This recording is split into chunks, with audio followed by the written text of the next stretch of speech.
Welcome to Revival of Wisdom. Welcome people, we're back with another video. Please make sure to hit the like, the subscribe button, and turn on notifications to never miss a video. The Vatican is a giant key from a bird's eye view, and it also contains an 8-pointed star. The Anunnaki Sumerian gods also depicted this 8-pointed star. The sky god Anu from the Anunnaki also uses the 8-pointed star for his symbol. And even Freemasons depict an 8-pointed luminary with a ladder and a key. This is symbolizing the key to ascension up to the 8-pointed star, which is Polaris. Polaris is always depicted as an 8-pointed star. Polaris is the standstill star at the very center of our realm, which is perfectly aligned with the North Pole. The Earth is a giant torus field, and at the center is where the most electromagnetic energy is stored. This is why all compasses point to the north. Hence why a compass is an 8-pointed star, because it points you to Polaris, which is the North Pole, the center of this realm. The 8 points of the 8-pointed star symbolize the 8 points in space and time. So yes, Polaris is the portal which you ascend through if you outgrow this consciousness by aligning your chakras. Our earthly realm is a macrocosmic reflection of us, and we as humans are the micro reflection, with the earth containing its 7 chakras as well as us. The North Pole is the 7th chakra, which is the crown chakra. So the key to ascension is held by the Vatican, hence why it's a giant key, because they mislead the masses through their religions, which teaches the masses to look outside of themselves. As stated in the 20,000-year-old emerald tablets written by the Egyptian god Thoth, on Earth man is in bondage, bound by space and time to the Earth plane. Encircling each planet a wave of vibration binds him to his plane of unfoldment. Yet within man is the key to releasement. Within man may freedom be found. So the 7 planets are associated with each 7 chakras. The lowest chakra being the root chakra, which is associated with Saturn. This is why the elites love Saturn and reflect it in all of their symbols, because the chakras are an ascension of spiritual principles, starting from the material and ascending up to the spiritual, the crown chakra. However, evil love bondage, and they are trapping souls in the physical realm by stopping and provoking the ascension process. They do this by abusing the energy of Saturn, and Saturn is associated with the lowest chakra. The lower 3 chakras are associated with survival mode, which keeps the consciousness in a constant state of fear and only aware of its surroundings.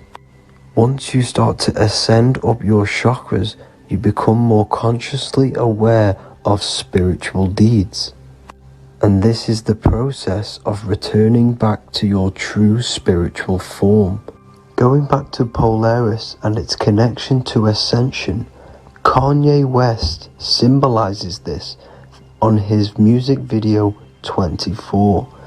As you see him rise up into the sky, you see an 8-pointed shape around him, which symbolizes the 8-pointed star, as you see the beam of light. And even NASA symbolized this in their Space Delta logos, a bear holding a key with an arrow up to Polaris, the 8-pointed star.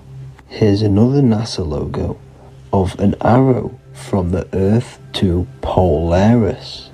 The series Lock and Key on Netflix is all about portals and doorways, and they have the Kundalini energy as one of their keys. Kundalini energy is the energy which rises up the spine, the 33 vertebrae, and activates the third eye. The third eye is the spiritual gland which connects humans to other spiritual realms. We are not the body. Our spirit, our soul inhabits the body. We exist physically, spiritually, and mentally. Therefore, we are multidimensional. The intellectual and spiritual inhabit the body. Therefore, this is just an avatar within this timeline. However, within each and every one of us, we all have the key to releasement, as says in the Emerald Tablets. This releasement is ascension, up until higher states of consciousness. As stated in the Emerald Tablets, man is in process of changing to forms that are not of this world. Grows he in time to the formless, a plane on a cycle above. And another one saying, man is a flame bound to a mountain, but we in our cycle shall ever be free. Know ye, O man, that when ye have progressed into the cycle that lengthen above, life itself will pass to the darkness, and only the essence of the soul shall remain. That's it for this video. I hope you all enjoyed. Please feel free to leave a like, subscribe, and comment any subjects you want me to talk about. God bless you all.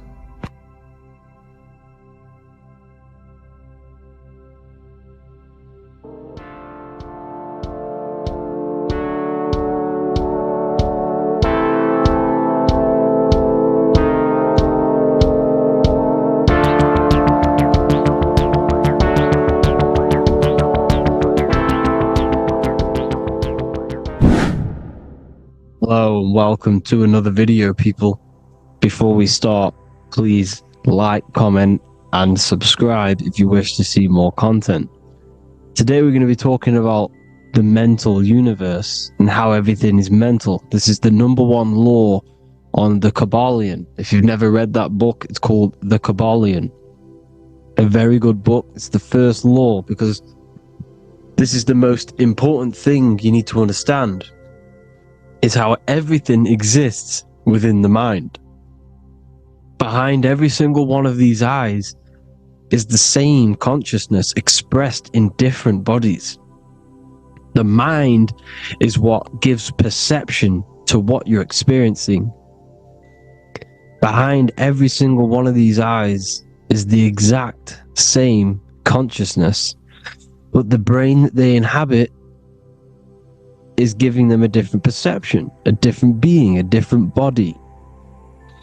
Now, this is the difference between humans and animals.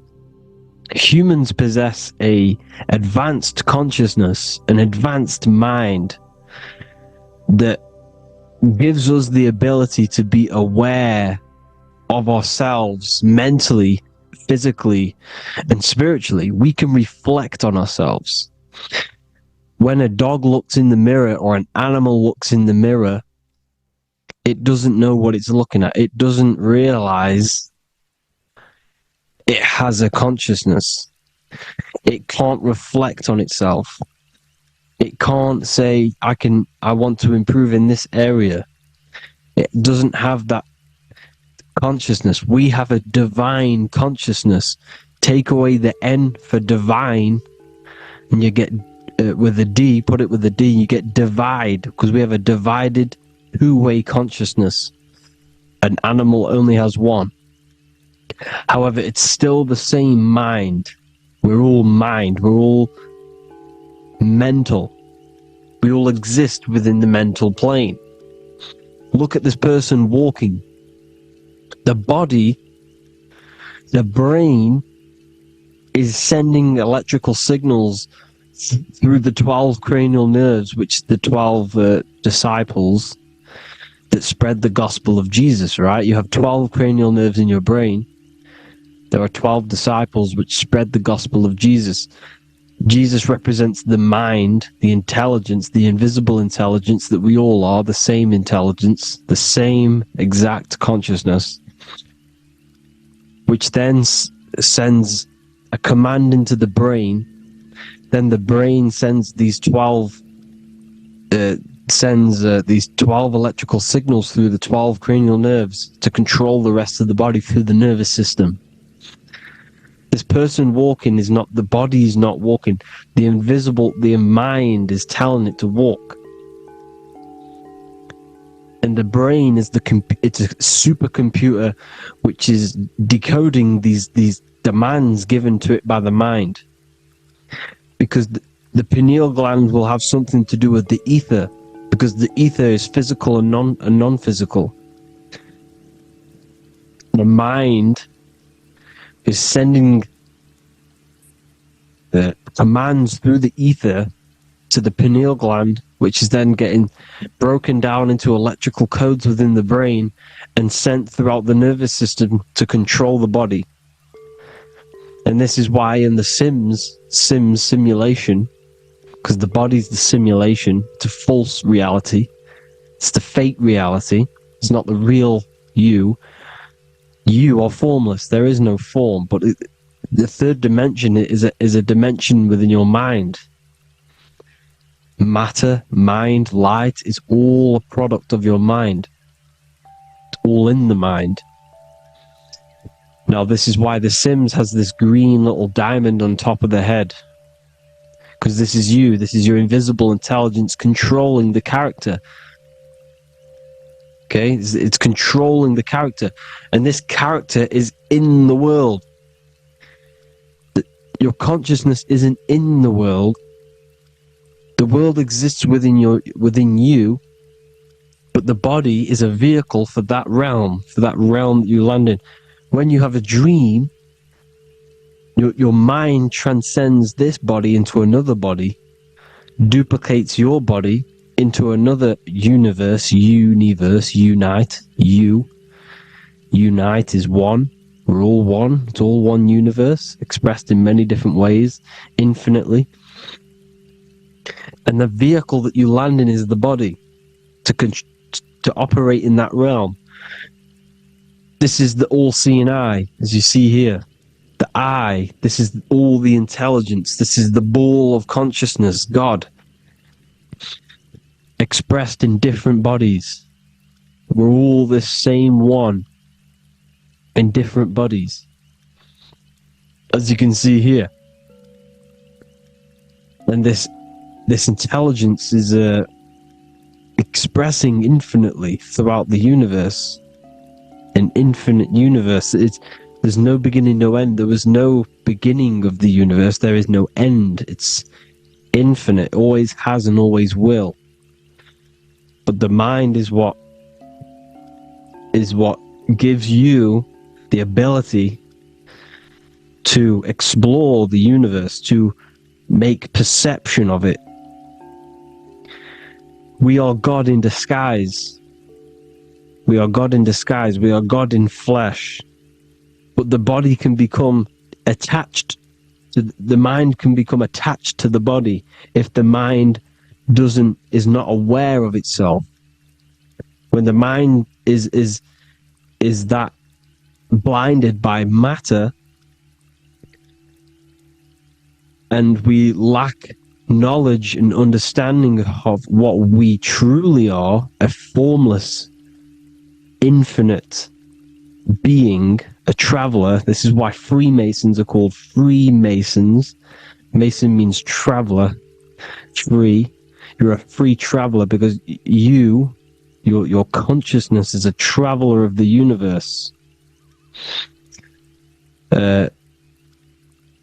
When we lack understanding, our mind bounds to the body because we don't separate the body with our different layers of consciousness. When we separate them and identify that we are mind, body, emotion, you then can apply this knowledge to when you want to astral travel and explore the different realms of your mind, because the mind is the universe. People, this is what we need to understand. The mind is the universe. I am you and you are me. This is the Egyptians showing you this. The Ankh. The Ankh is the symbol of life. This is the one ball of consciousness, mind. Giving it the Ankh life to all the different life forms. The cows, the birds, the snakes, and the big Ankh given to the humans, because the humans are the most intelligent. We have the most advanced consciousness. We have the most advanced consciousness.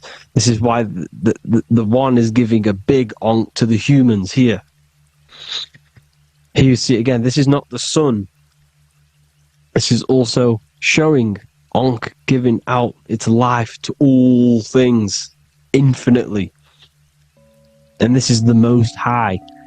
We are the Most High in disguise. When we strip off the body, we strip off the desires for the physical world, we strip off all of these fake identities that the mind gets attached to, that is God.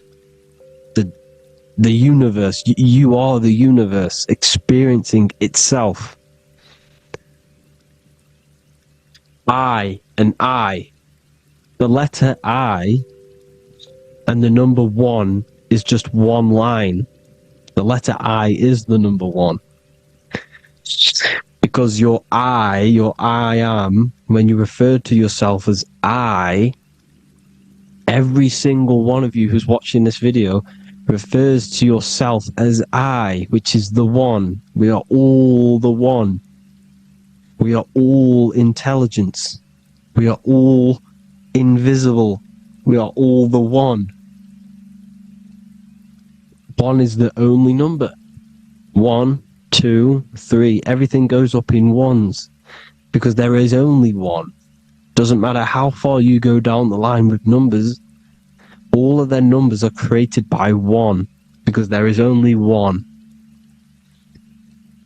So me and you are the exact same consciousness expressed in different bodies. Mind. Cause. There is only one cause. There is only one mind. There is only one being. But because we lack understanding of this, we think we are the bodies. And this causes division, because the physical world is the most illusionary world. It's an illusion. It's all an illusion.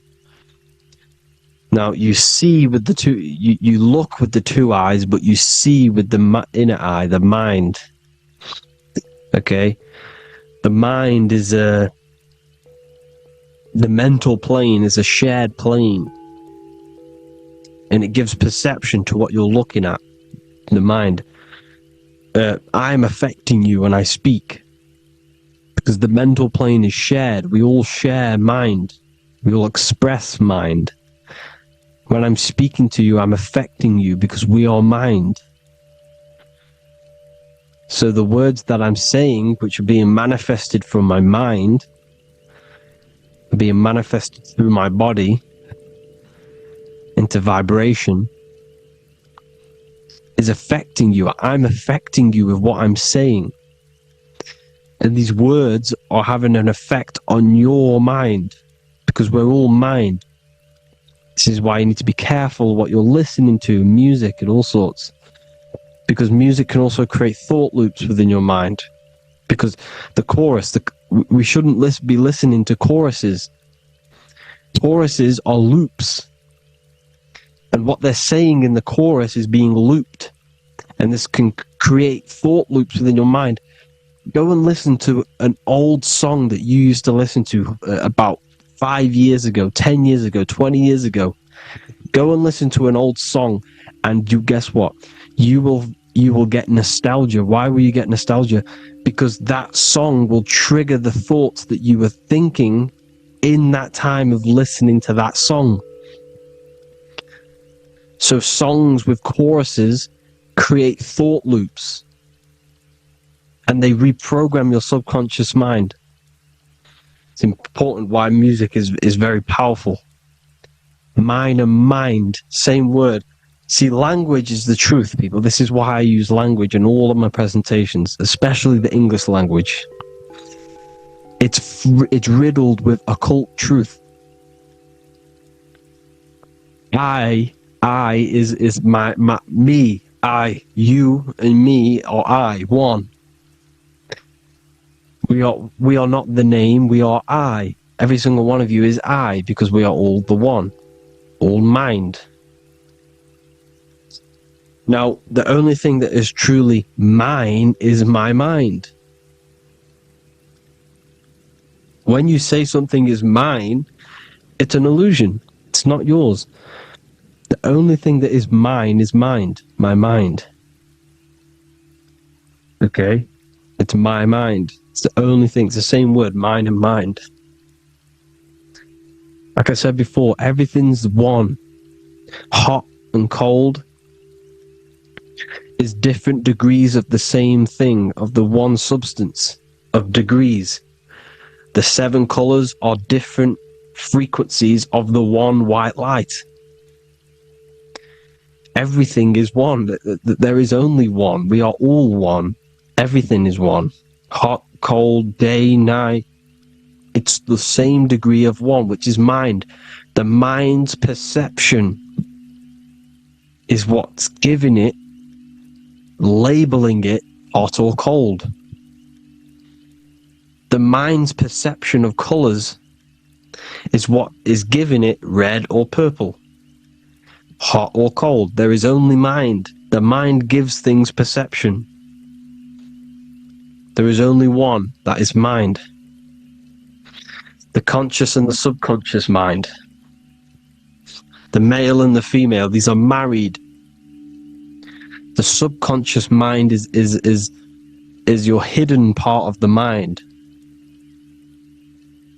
Okay, it's hidden. You can access it through different meditations and Reiki teachings, and dreams or manifestations of your subconscious.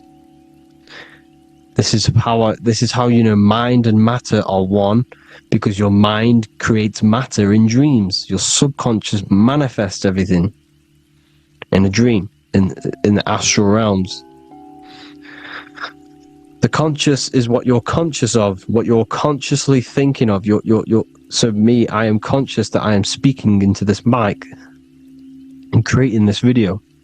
My subconscious mind is the hidden part of the mind, which is speaking to my heart, telling it to beat. It's telling my food to digest. It's regulating all my blood. It's doing everything in my body without me being conscious of it. Without me being conscious. The subconscious is the feminine. The conscious is the male. The Bible, of course. Proverbs 12:4. Helpful, not helpful, an excellent wife is the crown of her husband, but she who brings shame is like rottenness in his bones. In the same way, husbands should love their wives as their own bodies. He who loves his wife loves himself. You can take that physically, you can take that literally, or you can take it metaphysically. See, the Bible's written in such a way where you can take it as your level of realization. He who loves his wife loves himself. If you love your subconscious, if you love yourself, you speak good about yourself, because your subconscious takes everything literally. If you say, I hate you to someone, your subconscious does not know the difference between me and someone else. It only thinks me, me, me. Why? Because mind is the only thing that exists. You are mind, I am mind. If I say, I hate you, you're saying that to yourself. Your subconscious picks that up and says, I hate myself. And that's telling your subconscious that's what you want. Because your subconscious manifests 90% of your behavior. The programs within your subconscious. Tying your shoelace is a program. You don't need to be conscious of it. You can just do it.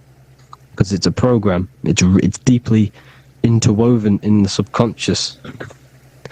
Driving your car, texting on your phone, you don't have to think about what letter, you just do it because you know where the letters are. It's a program.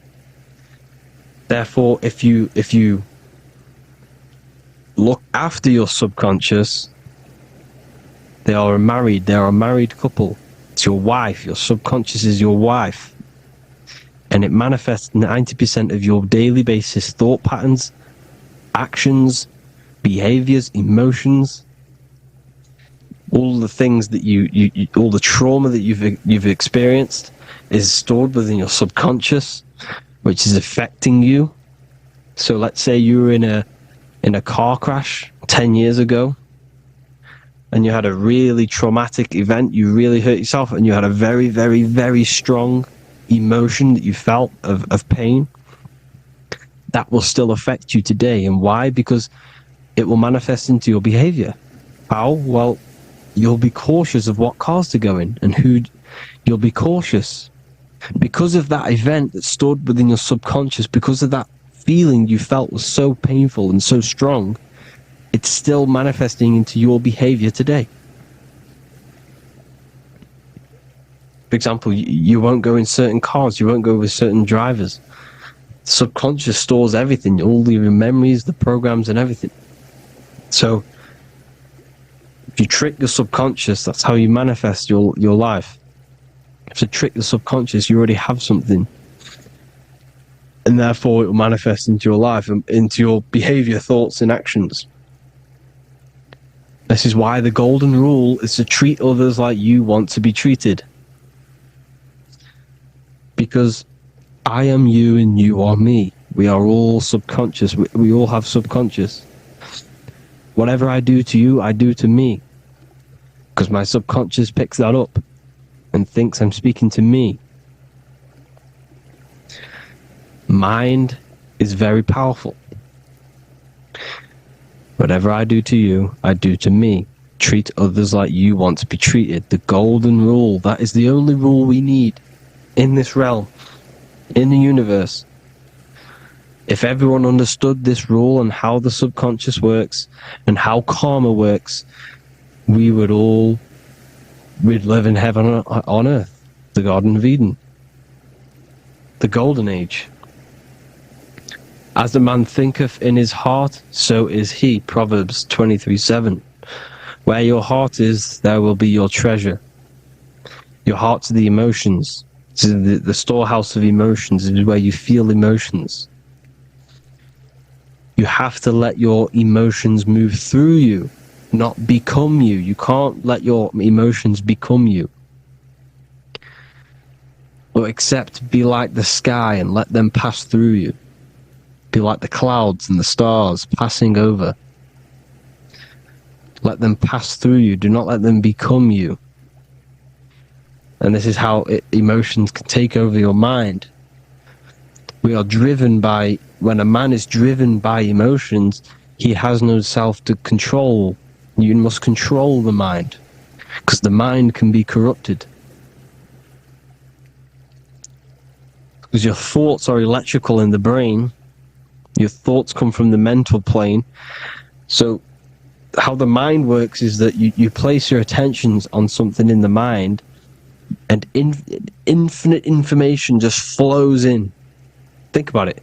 When you think of a certain topic, as soon as you think of that topic, information comes flying into your mind. Different ideas, ping, ping, ping.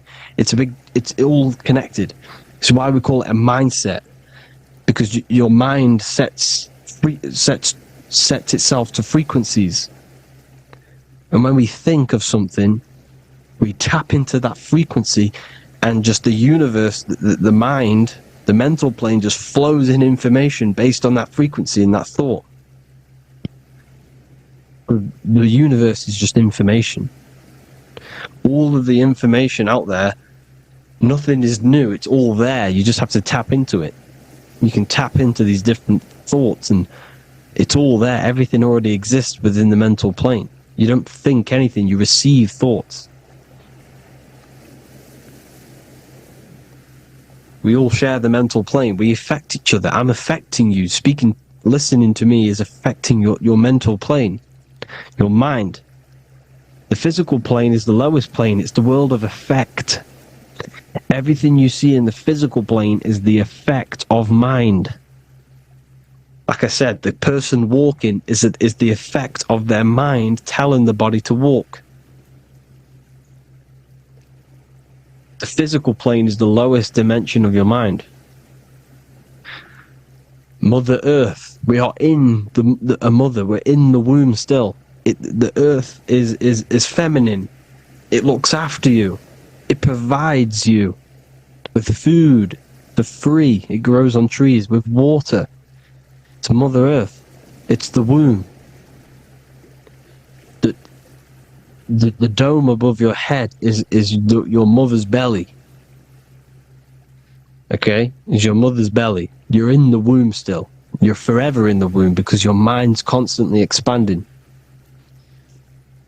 Because when the baby's mind figures out that there is a reality outside of its mother, it starts to hear the people on outside of its mother, what does it do? It figures a way out of the mother, and it becomes born again in the water, in a hospital, into the other world. It's the same with our minds. When our minds figure out there is other worlds beyond this physical, we explore them. The astral plane, for example. You figure a way out of the body. Because when you're the firmament, look at the word firmament, meant at the end. Firm is firm, something strong, something like a rock is firm. If your mind is firm like a rock, you will be stuck under the firmament. So, for example, people who are very programmed and can't think outside the box, they have a firm mind and they'll be stuck under the firmament because your mind is the only thing that's keeping you under the firmament. It's the only thing. When you're doomed, doom is dome. This is the dome, which is your head. Your head is the dome. Above your head, above the earth is the dome, the ethereal barrier. But that's just an external manifestation of your head. You don't leave the earth, you leave your body to leave the earth, because your body is the earth. It's a dimension within your mind. So when you're doomed, you're domed. Your reality is your level of realization. You realize something, or when you have an idea, the mind, in the eye, EYE or I, same thing, mind, it's all mind. Reality is your level of realization. You realize there's other worlds, that's your reality. Your perception's your reality. Mind in Latin is mens. Jesus was known as the fisher of men, which is the fisher of minds. He was fishing minds worthy of knowing the higher truth, the deeper occult knowledge. Jesus figured out that we are all God. And he got killed for it, because in that age they were trying to suppress this information.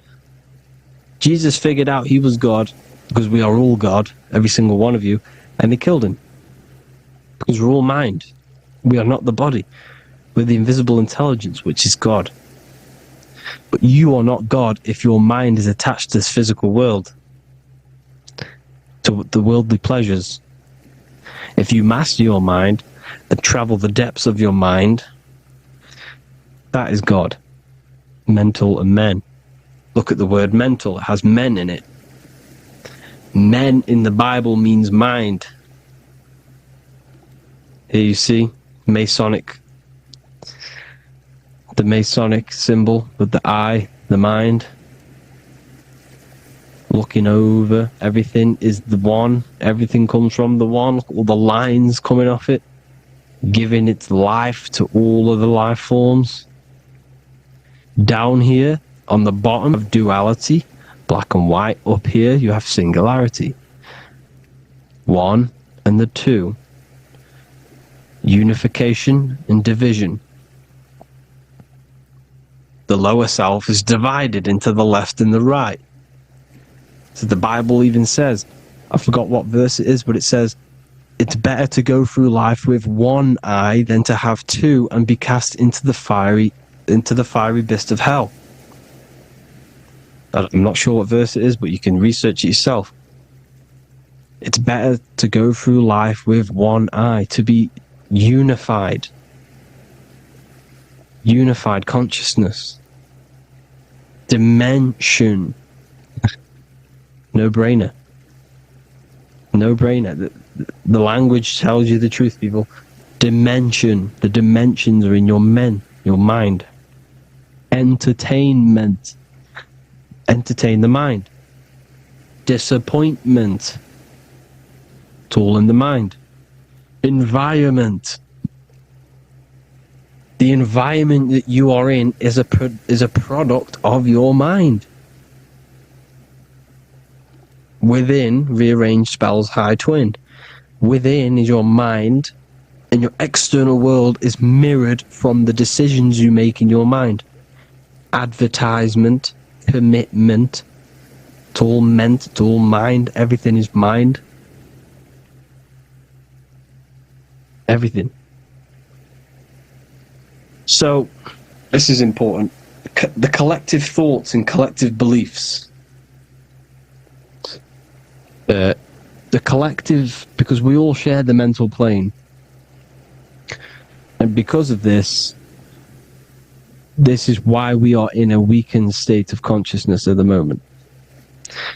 Because the collective thoughts and the collective minds overall are asleep. And they don't believe in anything. You see, everything is true within the mind. You think of something, it is there instantly. You think of a chair, it's there in your mind. You think of anything, it's there instantly. So, everything is true within the mind. Anything can happen in the mind. Anything can happen on the physical plane if the collective consciousness, the collective minds, believe it to be true. This is why back in the days, in the ancient days, you look at all the old world stuff, you see all this crazy technology, and it's because as a collective, as humanity back then, they believed that they had much more open minds. Therefore, the things manifested in the physical world were a lot more out of the box, so to say, compared to today. For example, magic is not as powerful today because the masses don't believe in it. It's still powerful, don't get me wrong, but if the masses believed, or if everyone knew magic could be real, because it is, anything's real in the mind, it would be a lot more powerful. You see? So and what they're trying to do is create a hive mind worldwide. They're trying to make one religion, an external god. What happens when you worship something external? You give energy to it, because where attention goes, energy flows. Where your mind gives attention to, energy goes there. And when we all believe in external gods and give our worship and our power to these external things, we all give energy to it, which will manifest as a demon in the astral planes. It's a hive mind. They're trying to make a hive mind to summon our energy. Trying to summon our energy. And it through mind, through collective thoughts. The hive mind. They want one religion, one government, one currency, one belief system. And that will create a hive mind, which will limit our consciousness, which will limit what we can do in the physical world. Because if everyone doesn't believe in certain things, it cannot happen because it's all in mind. Mind is so powerful. I am you and you are me. I hope you all enjoyed this video, people. If you haven't already, join the Wisdom Academy. The Wisdom Academy, we have many occult lectures just like this one. Also, we have just launched Mindwave Hub.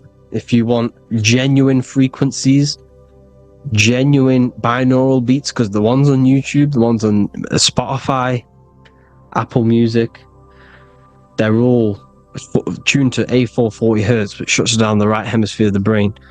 If you want to gain access to your true consciousness, your mind, you need to balance the two hemispheres and balance the chakras. You can do that externally by listening to binaural beats. If you want true frequencies, true binaural beats to hemisync the chakras, hemisync the brain, to gain access to the different dimensions of your mind, well, you can gain access anyway, but it's going to help you if you're trying to learn this. Join Mindwave Hub. The link will be in the description. Listen to the binaural beats, meditate to them, listen to when you go to sleep. They'll massively benefit you. Thank you all, people. Hope you had an amazing, lesson. Hope you learned a lot. And please subscribe. God bless you all.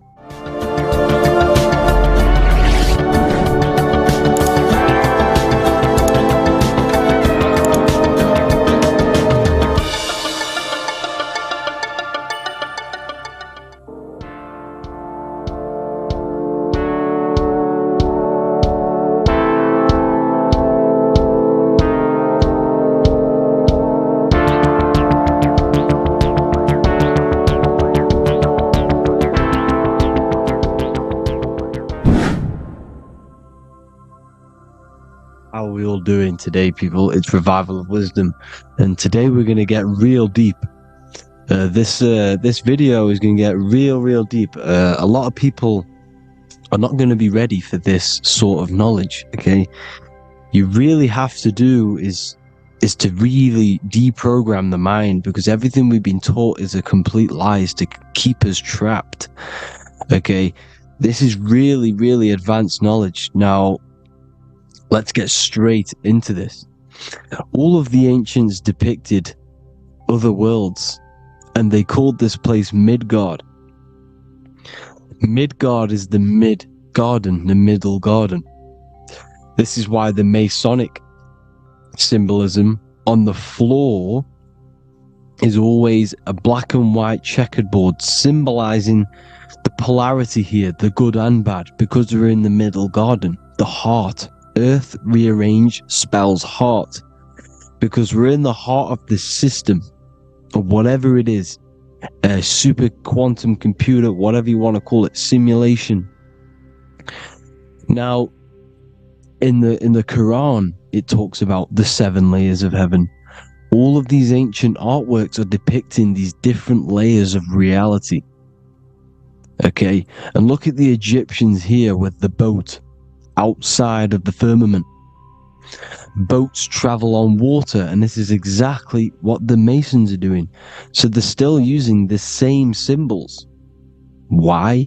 Because it's the same knowledge, just hidden. The Egyptians have the same knowledge as the Freemasons. It's just hidden. Now, this cosmology that they're showing here, which is probably made maybe 100 years ago, this painting or artwork, is the exact same as the one we see here, with the arch, the boat. It's similar, because the boat is symbolizing traveling these other worlds, because the ether is also symbolized as water, because if you look up at the stars through a telescope, it looks like it's water. It's shining through water, because this ether, whatever this substance is outside of this world, was symbolized as water. Okay, and look at all these ancient depictions showing these different layers of reality. Now, we are being trapped within this 3D dimensional world, which is the cube, the Saturn cube, because there are 6 sides to everything in this world: front, back, left, right, up and down. 6, which is the cube, because we're in the Saturn's world. Okay, now always been depicted as a tree of life, the tree of the universe has always been depicted as this tree. Because let's get a bit deeper. Now, the cosmology of this reality is the sun, the moon, and Polaris, always in the Masonic art. The sun, the moon, and Polaris, the all-seeing eye. If you go inside of the temples, of the Masonic temples, they always have this star in the middle, shining light beams. Okay? Look here. The light beams coming from the big star in the middle, which is Polaris. This eye is God. It's God's light shining down from his abundance. Now, when you astral travel, you will see this big ball of light above you, and this big ball of light is God. But you cannot travel towards it until you are pure. It doesn't work like that. You have to become formless. You have to become pure before you can become one with the light. In all these Masonic artworks, it's all depicting the star in the center. This star is Polaris, because Polaris is the way out of this place. And this is why you see the stairway to heaven all the way up to the light beam, the light source. What does it say in the Bible? God is light, because everything is made out of one substance, and that substance is light. And it symbolizes the eye, because God is an eye. All things that are alive have an eye. And we all say, I am. We all see these realities through eyes. God is an eye. He's the all-seeing eye. He sees all things at all times.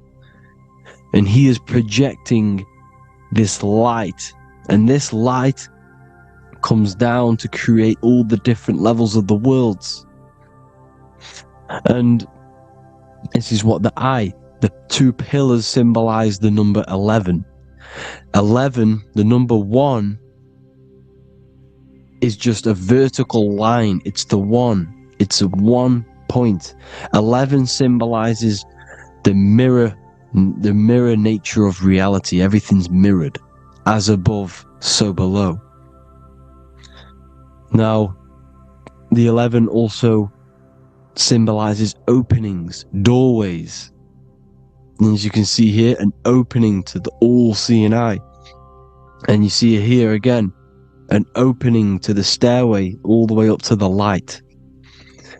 This light is the light of God in the astral worlds, beyond this world. Now, Polaris has also been symbolized as the UFO. They put the truth in plain sight. So you know in the films how the UFOs suck people up.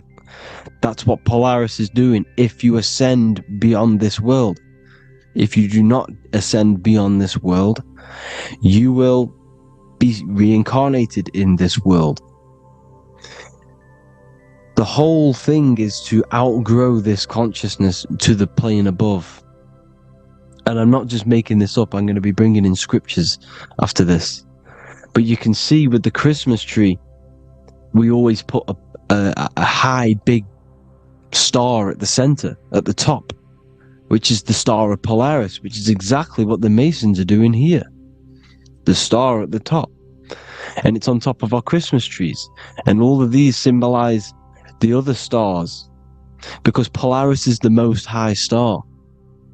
And all the other stars are wrapped around the firmament lower than Polaris. And that's exactly what the Christmas tree is. And it's a triangle. It's a triangle, just like light beams travel from one point in the triangle, just like the all-seeing eye. It's a triangle. The light is coming from one point and sending its rays downward. You see, it's kind of like you see here with the water. And the lower you go, the darker it gets, the more evil it becomes. And this is what the ancients would call hell. Now, this all-seeing eye is Polaris, and below Polaris is Mount Meru, the North Pole, the magnetic North Pole, the Tower of Babel, which is in the Bible. The etymology of the word Babel, Ba meaning spirit, which gives the ability to move the soul through the worlds, that's the ancient Egyptian description of the word Ba, meaning of the word Ba. You have the Ka, the Ba, the Ak, but the Ba is the one that gives the ability for the soul to move through the worlds. Your soul can't speak into a world without incarnating into it. Now, the Tower of Babel symbolizes Mount Meru because it's the word Ba is the spirit which gives the ability for the soul to move through the worlds. The Tower of Babel is the magnetic North Pole, Mount Meru, which gives the ability to move through these different worlds. And you can see the ancient Tibetans always showing this depiction of these different worlds coming from the center. Because we have to ascend our consciousness. It's not about how good you are to reach heaven. It's about how you expand your consciousness, you expand your mind. So they teach now that you have to be good in order to reach to heaven. It's about expanding the mind, expanding your consciousness to these different planes, these different realms. So that's what it's about. And Jesus was known as the fisher of man.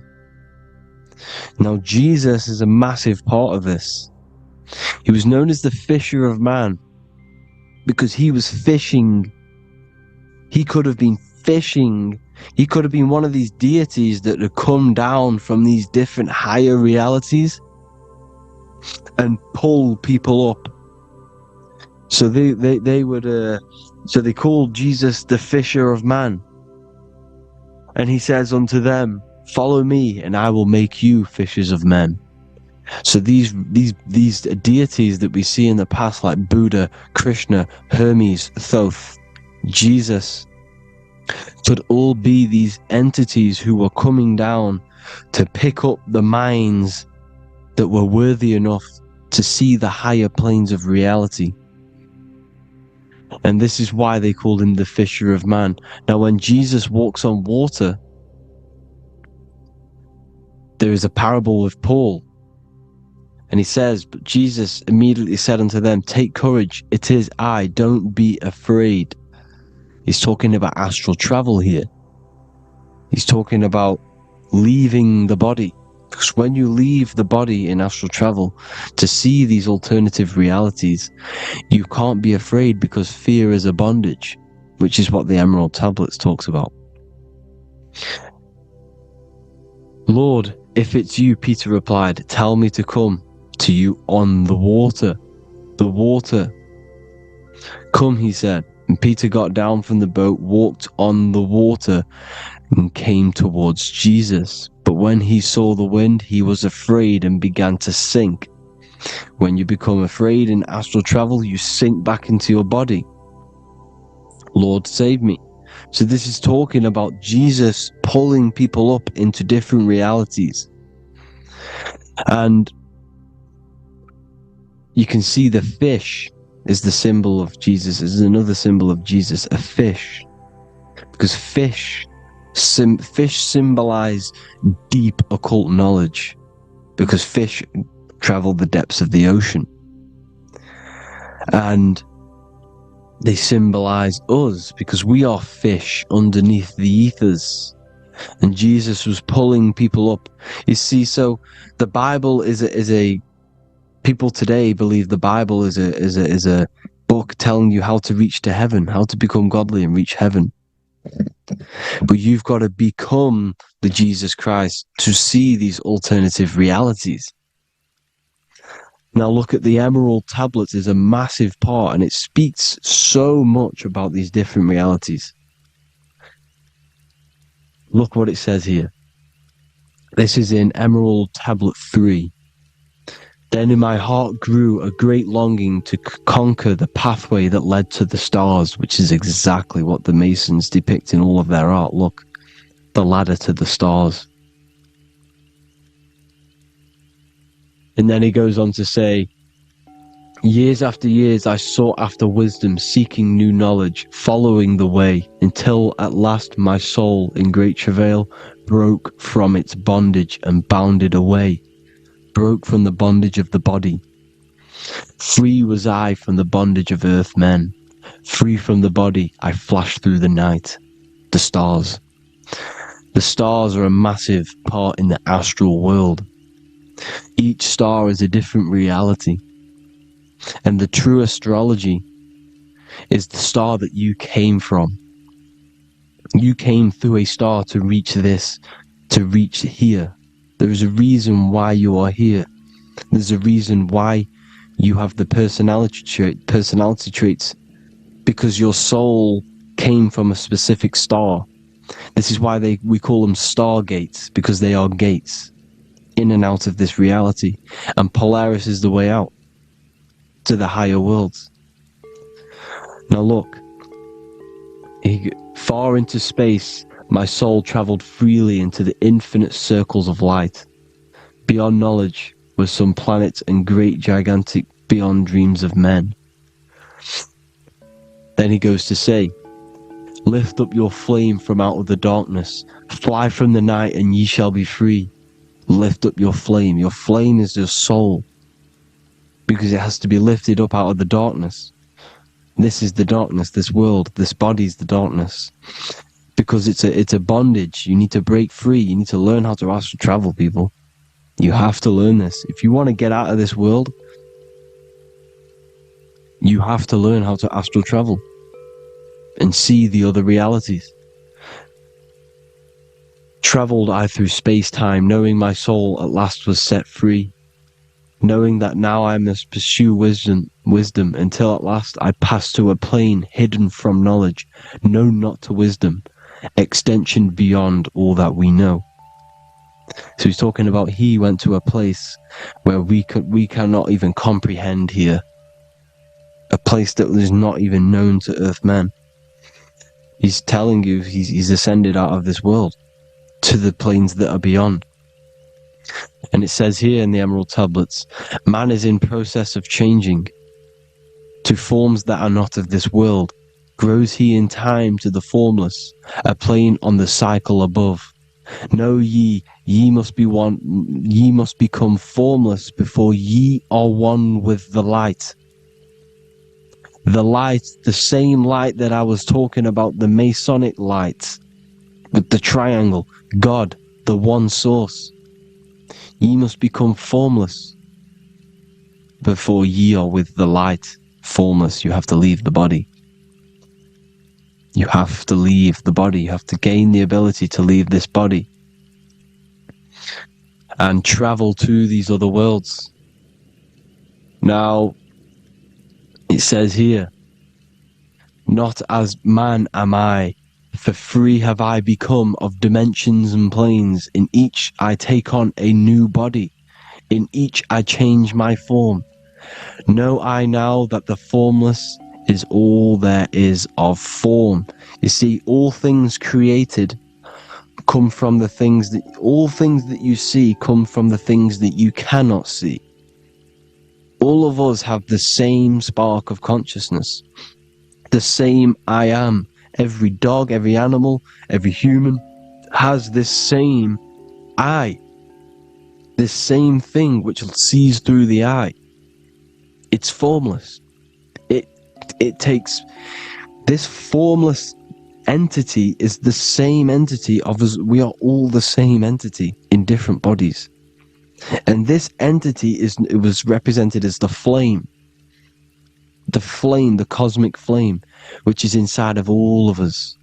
And this is why the Masons depicted your spine as a candle or the Holy Grail. you would either see this or a candle with a flame on the top. Because the Holy Grail is your consciousness, which is on top of your spine, which is the candle. Now, Jesus, Thoth, Buddha were all these deities which were coming down to lift people up because they were fishermen of men. And he would lift you up to the higher worlds, out of this world, to the ones above. Now Thoth, you can see him here, he's leading the way. He's holding someone and he's leading the way with knowledge and power. He was leading the way to other worlds, out of this world. There's no point trying to change this world. This world will stay the same. It will stay the same. You have to get out of this world, and that's what they're telling you. That's what they're keeping you from. They're keeping you stuck within this thin layer of reality. So, what the Masons are doing, they have the ability to astral travel. They're living not stuck and bound to one reality, but living within the different layers of reality. And this is what Morpheus was doing in the Matrix. Morpheus was going into the Matrix to go and get Neo, which is exactly what Jesus was doing, pulling up people out of this world to the ones higher. And that's exactly what Morpheus is doing in the Matrix. If you haven't watched the Matrix, go and watch it. It will blow your mind. Everything I'm saying in this video, you will see it. Except that you don't need to use a machine to enter the Matrix.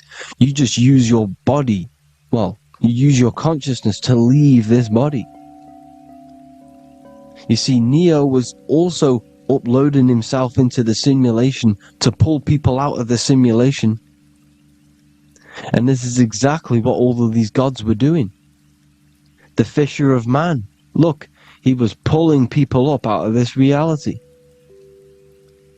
with the knowledge. Now Jesus was always depicted with the mushrooms.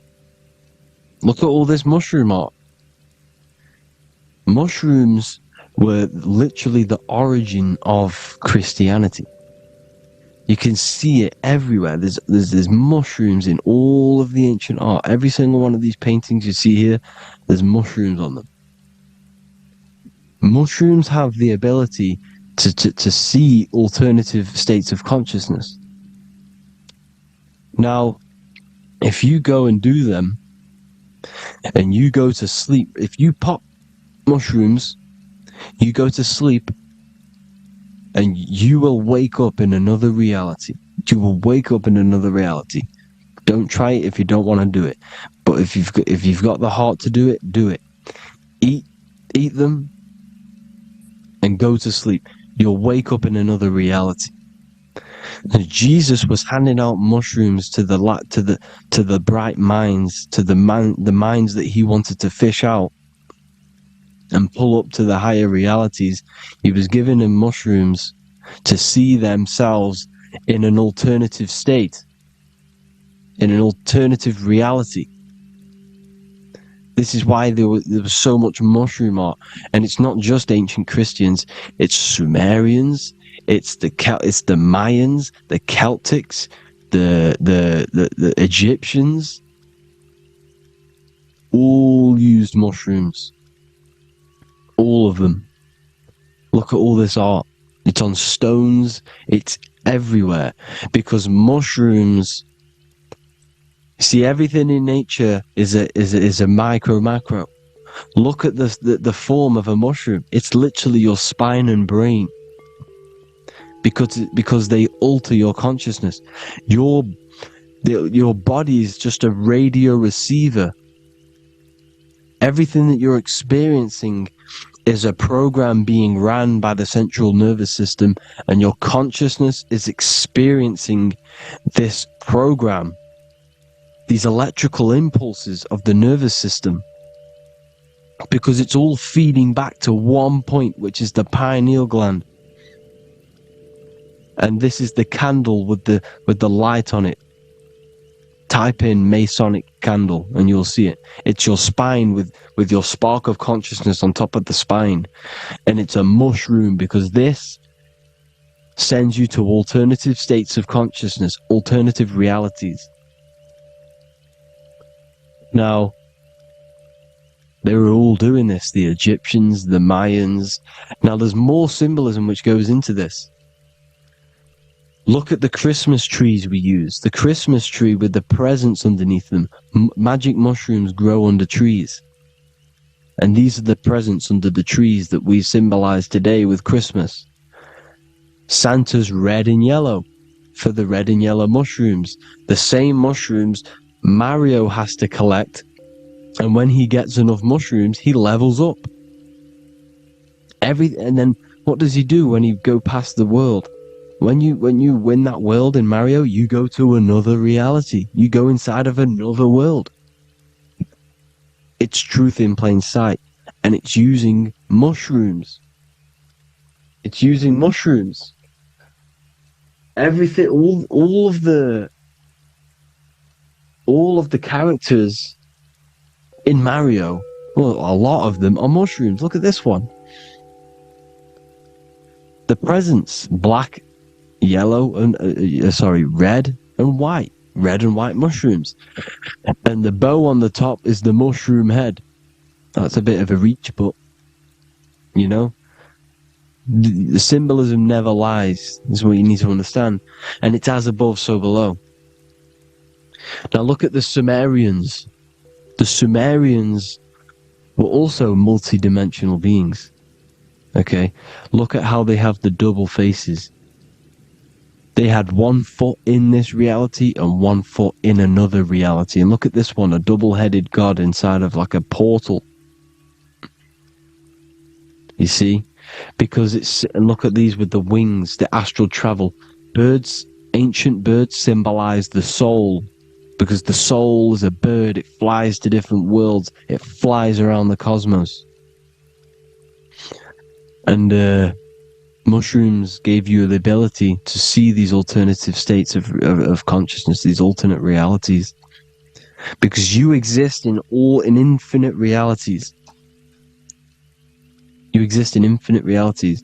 Now look at the 33rd degree Ordo Ab Chao badge. That you get this badge when you become a 33rd degree Freemason. And it's a double-headed eagle. A double-headed eagle. And you can see this in Sumeria first. Sumeria have the same symbol. A double-headed, bird. You can see it here. Here as well. And the Masons are still using this symbol today. And when you become a 33rd degree, 33 vertebrae on the back of your spine, above the vertebrae is your consciousness, and it's a double-headed eagle. One reality in one, you become a multi-dimensional being in the 33rd degree. And I've heard many interviews of Masons say it becomes Luciferian. You see, they speak in code. These Masons can't tell you about what they learn about, but they will speak in code. They said it becomes Luciferian. The word Luciferian is lucid. The root word of Luciferian is lucid, and lucid is lucid dreaming, alternative realities, dream worlds. You become a god. Luciferian means you're becoming your own god, pretty much. Because you are becoming a multi-dimensional being living in between the different layers of reality at the 33rd degree of Freemasonry. And look at the double-headed eagle, because the birds symbolize the soul. And they reach high, they fly high, just like the soul wants to fly high to the light, to become one with the light, like the Emerald Tablet says. Now look at Janus. Janus was another god, and he's known as the god of doorways. Janus always depicted with a double head. Janus is why we say janitor or January. And January is entering a new year. Janus is known as the god of doorways with keys, always got a key. Because keys open doors. That's why the janitor holds all the keys. And Janus always has double heads, because he had one foot in this reality, one foot in another. He was a multi-dimensional being. A Luciferian. Living between the different layers of reality, except from instead of being stuck in one like we are. Well, a lot of people. And that's the whole point. You see, all of this stuff is about like changing the world and stuff like that. This world will probably never ever change. It's probably been like this forever. Well, forever, for a long time. But it's about moving out of this reality to the higher states. And the Masons always depict the ladder to the luminaries, the stars, with a key, the same key of Janus. The Vatican is a key, and it's in charge of all the religions. Why is it a key? Because they're holding back the key. They're keeping you stuck within this reality, keeping you stuck as identifying yourself with the body, identifying yourself with this world. You are not in the world is within you. This is a program being ran by your central nervous system, and your consciousness is experiencing this reality. Now, this is going to be a mind-blowing video for some people.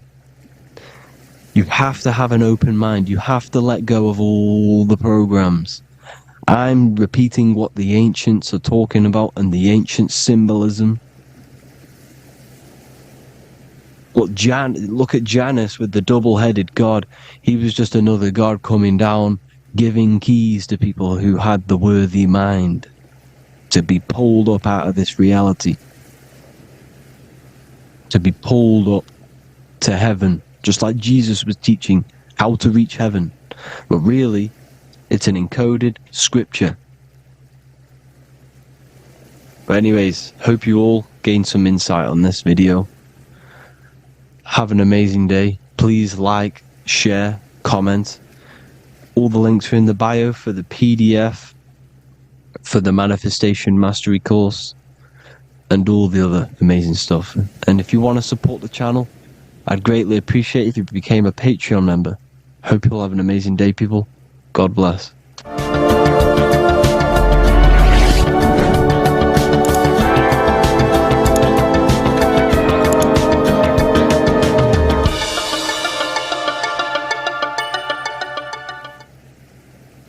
You don't just have a physical body. You have a physical, mental, spiritual, and emotional body. Each one of these aspects are a body of its own. Body does not just refer to a physical substance.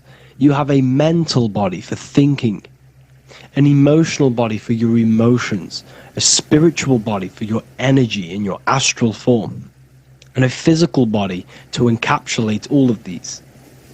Each four of these aspects are essential for the human experience and essential to balance. Now, today we're going to be syncing the four aspects of your consciousness with the four seasons and the four elements, and how this ties into the Bible. So we have four physical elements. We have 5 elements in total, spirit being the most important, but spirit is pure invisible. We have 4 physical elements. We have air, fire, earth, water. Earth and water are feminine. Air and fire are masculine. Air and fire are active. Water and earth are passive. The air corresponds with the mental body of consciousness. This is where your intellect, this is where your communication, this is where your thoughts intuition all comes from. This is the mental body of consciousness that allows you to think, allows you to process, figure things out, and have intellect and gain knowledge. This is your intellectual aspect of your consciousness, located in the head region. We have a fire nature, a spiritual nature. This is our astral body. Our astral body is all to do with the subconscious realms, the higher realms of consciousness. This is the body that allows us to be free from the physical body. Our spirit is more of our energy. Water is our emotional body. This is what allows us to feel things, that allows us to gain intuitive feelings of conscience. So emotion allows us to understand what is right and what is wrong. When we feel something bad, we know that this is wrong. When we feel something good, we know that we are doing good. Emotions are a creational force that allows us to feel certain things to bring them into existence. Our emotional body is a creational force and should not be reactive, and they should be controlled. Most actions are stemmed from emotions. Actions bring thought into physical existence. Emotions are the driving power. They are what drives your actions. The thought, then the emotion, then the action. Earth is your physical body. This is your physical state that allows you to take mind and emotion into action, into fruition, into physical matter.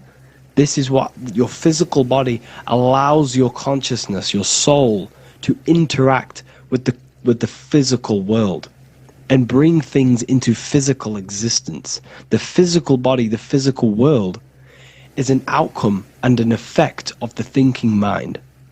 All physical substance comes from the thinking mind. The pen, the phone you're holding, the microphone I'm speaking into, all began as a thought in the thinking mind, then it was brought into physical reality.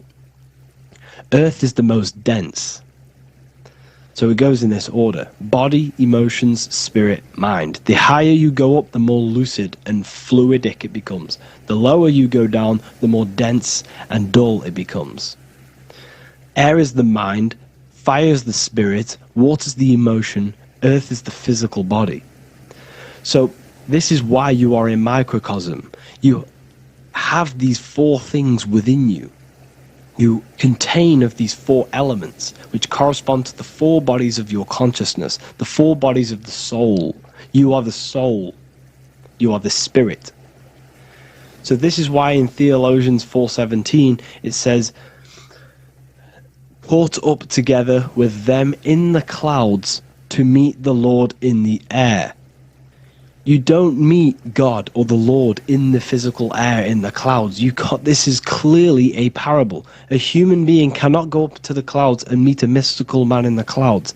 This is obviously a parable, a metaphor. The air is your mind.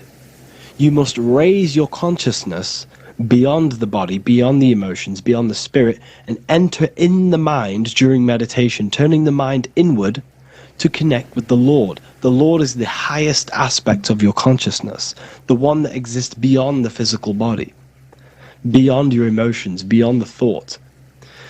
So you meet the Lord in the air, in the mind. The mind represents the air. This is why in America there's a saying called an airhead. You're an airhead. This means that you are stupid, or you don't think, or you have nothing in your mind.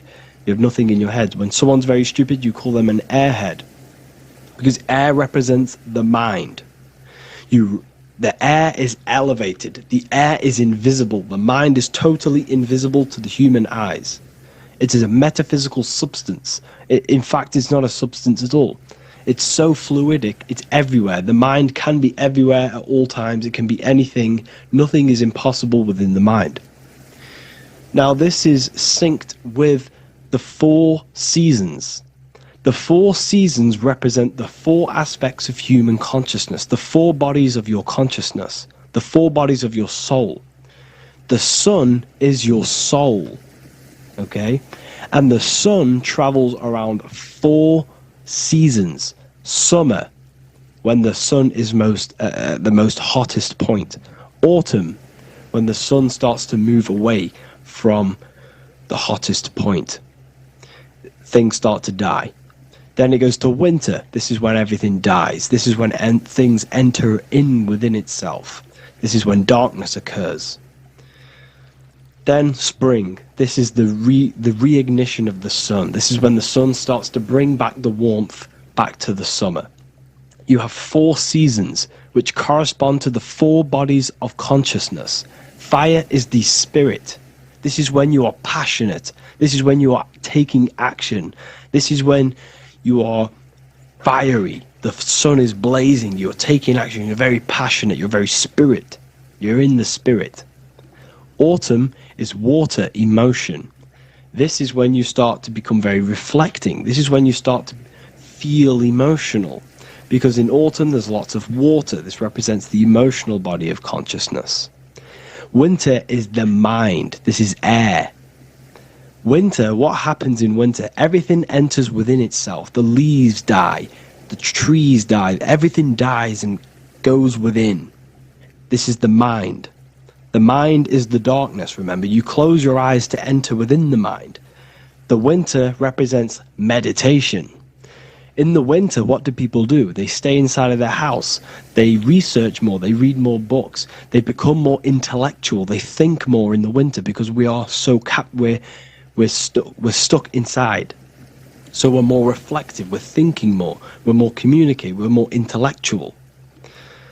In the spring, this represents the earth, the body. This is when we start to come out of the mind and we awaken to the body. And things start to grow again. The plants start to grow. The earth is growing again and reborn again. This is the body. This is when you become more active in the spring. And then the summer, back to the summer, we then take action on these thoughts and these thoughts that we gained over the winter. Essentially, this is just a massive cycle. And this is a daily cycle also. The night time is the winter. The morning is the spring. The midday is the summer. And the evening time is the autumn. This is a microcosm. We have 4 bodies of consciousness. You are the sun, you are the soul, and the soul has 4 bodies: summer, autumn, winter, spring. Emotion, air, body, spirit. Sorry, emotion, mind, body, spirit.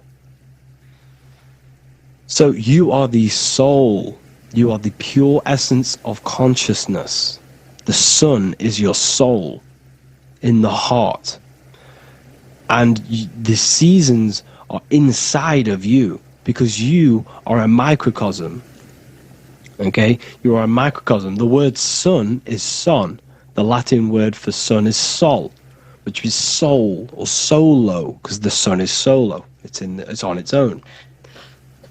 You are the soul, and the soul has the 4 different bodies of consciousness. So, before we move on any further, if I've blown your mind, please, if you can, leave a like, a comment, a share, and a subscribe. Let me know what videos you want me to make in the future. Please drop a like, it definitely will help me. You are a microcosm of the macrocosm. Man is a miniature universe that goes through its own cycles. The seasons of the summer, winter, spring, and autumn do not occur merely outside of him, but within him as well. The summer is within you. You feel different in the summer. You feel different in the winter. You feel, depending on the body of consciousness, it's your soul's interacting with. So the sun in the sky is your soul inside, and the sun goes through these cycles which is affecting your bodies of consciousness, because the cycles represent your bodies of consciousness. Now this ties in with the Bible. This is why we have 4 Gospels. This is why Matthew, Mark, Luke, and John are always seen with the 4 different zodiac sign animals or symbols. So you always see each one of the Gospels. If you just type in on Google Matthew, Mark, Luke, and John, type in ancient pictures, paintings or pictures of them, and you will find these 4 zodiac signs are always standing with each one. Taurus, the bull. Leo, the lion. Scorpio, the eagle. An old symbol for Scorpio was the eagle. And a man for Aquarius. Here you see very, very ancient paintings and artwork. Here we see Matthew, the man, Aquarius. Here we see John, the Scorpio.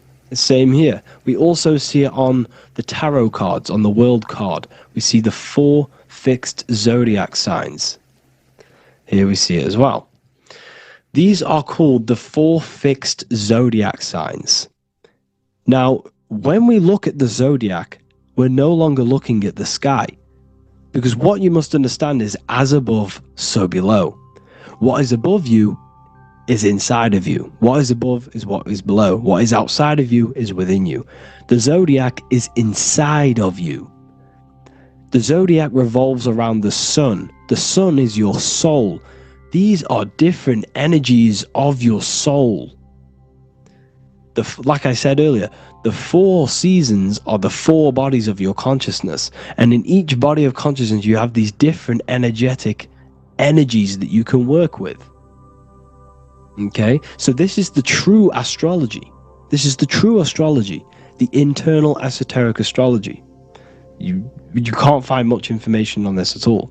Very hard to find. So what we're looking at are the 4 bodies of consciousness. Obviously, when you look in the middle of each, when we look in the middle of each season, spring, the middle of spring is Taurus. The middle of winter is Aquarius. The middle of autumn is Scorpio. The middle of summer is Leo. These 4 signs are known as the 4 fixed signs. Okay? Scorpio is fixed. It's the middle of autumn.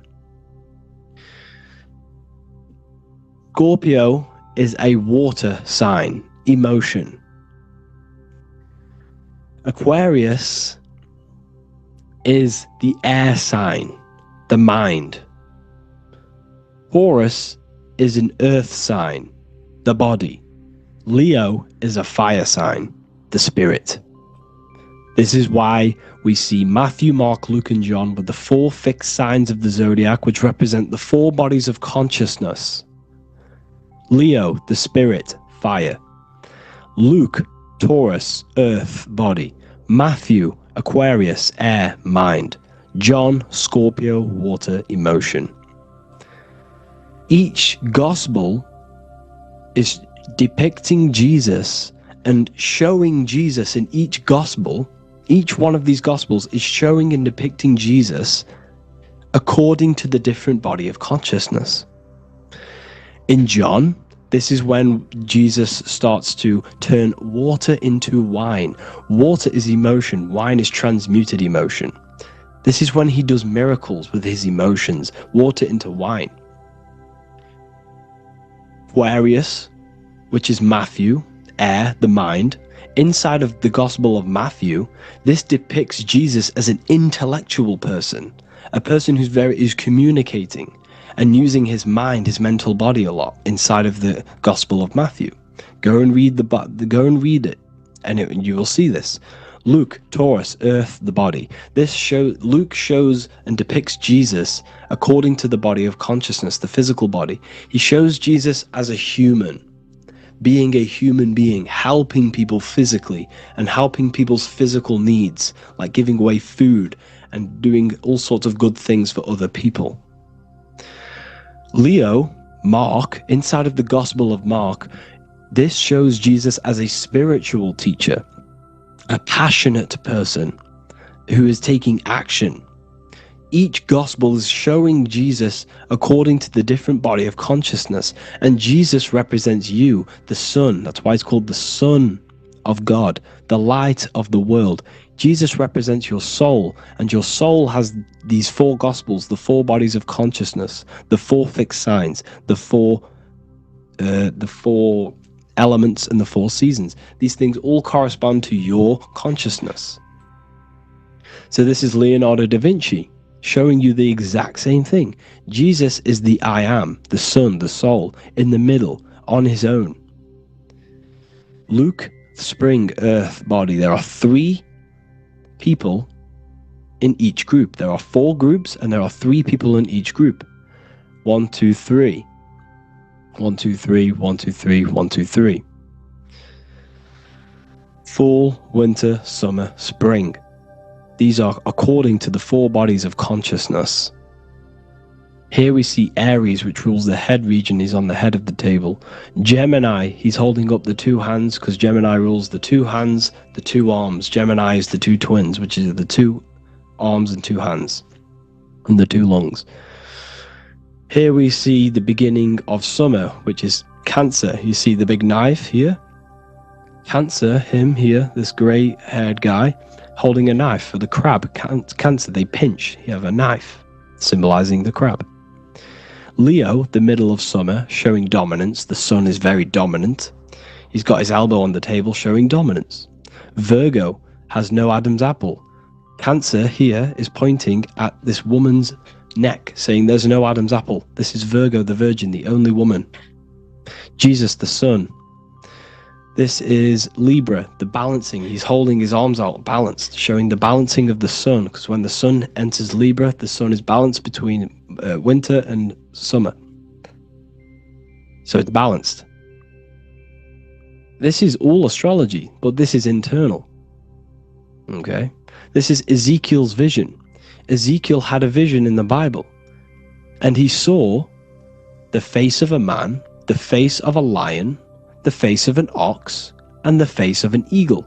The eagle, Scorpio, the ox is Taurus, the lion is Leo, and the man is Aquarius. He saw the throne of God, and he saw the different bodies of consciousness. This is all symbolic for the different bodies of your soul. So when we look at the zodiac, we are actually looking at a map and the energies of our soul, and the energies of our bodies, and the energies of our consciousness. This is what we are looking at. Each zodiac is an aspect of our consciousness and an energy that we can work with and that we must purify. Balance and purification is essential. Imagine playing a brand new video game. Let's say a brand new video game came out and you had to play it. What happens when you play that game? You don't know the controls. You cause chaos in that game. You can't really run properly. You can't do anything properly. You're getting destroyed by other people who are playing that game. It's the same with your physical body. When you are born, you must learn how to play the game. You must learn how to balance the mind, learn how to balance the spirit, the emotions, and the physical body. We must balance and purify each body of our consciousness, which we must look after our physical body with our physical health by eating physical, electrical food like fruits and veg. We must look after our minds by being conscious of what enters our eyes, enters our ears, enters everything. Whatever enters our 5 senses is affecting our mind, our mental health, our environment, mental. We need to look after our thoughts. Control our thoughts by purifying our thoughts, only positive thoughts. Then we must purify our emotions, feeling only gratitude and love and not feeling these negative, dull emotions. Then we must look after our spiritual body through meditation and looking after our spirit. But remember, when we look after our mind, it all begins in the mind. Each body of consciousness is interlocked with the other. If you have an unhealthy body, you have an unhealthy mind, spirit, and emotions. If you have an unhealthy mind, you have an unhealthy body, spirit, and emotions. If you have an unhealthy emotions, you have an unhealthy spirit, mind, and physical body. They're all interlocked. You must balance each one of them. Look after your physical body, look after your thoughts, look after your emotions, look after your spirit. But remember, the mind is the most powerful one. It's mind over matter. Once we look after the mind, once we start to control our minds and control every thought we think, this will then turn into discipline in our physical body. Because once we learn how to discipline the mind, we learn how to discipline what we eat, we learn how to discipline what we feel, we learn how to discipline our spirit. This is all interlocked, but work on the mind first. Work on the mind first. All of this knowledge is inside of the brand new Book of Wisdom Volume 2. This is a revolution of human consciousness. If you've read it, please leave a review down below. If you've read Volume 1, leave a review down below. This is the next revolution. I don't see this information anywhere. This is the next revolution of human consciousness. And of course, if you are serious about this and you truly want to gain enlightenment and join an amazing community where you can connect with me on live calls, lectures, the Manifestation Mastery course, you can gain access to my library with over 45 PDFs plus my books. And if you do join the university, you can order a Volume 2 free of charge. All you have to do is to pay for shipping. If you truly take your knowledge serious and you want to take advantage of life, join the university. This is where truth seekers belong. Just want to say thank you all. Please leave a comment. Please leave a like. It's going to help me a lot spread this knowledge to the world. And yeah, share this with a friend and subscribe. Thank you all. Welcome to Revival of Wisdom. Today, we're going to be talking about portals, portal symbolism, what portals are, okay, and how they show them to us, because they have to tell you the truth, guys. This is the thing with the universal law. They have to tell you the truth, and they tell you through symbols, they tell you through movies, different things like that. But let's jump straight into this. So first I want to talk about the Freemasonry symbols. Okay, so first we got, obviously this is some Freemasonry art, but notice how you've got the ladder with a key. Okay, so this is ladder symbolism with a key. So maybe this is talking about ascending. Okay, because look, because this is ascending into the heavens, because it's a ladder with humans going up it with a key. In order to ascend, you must have the key. Okay, so what else do we have with a key?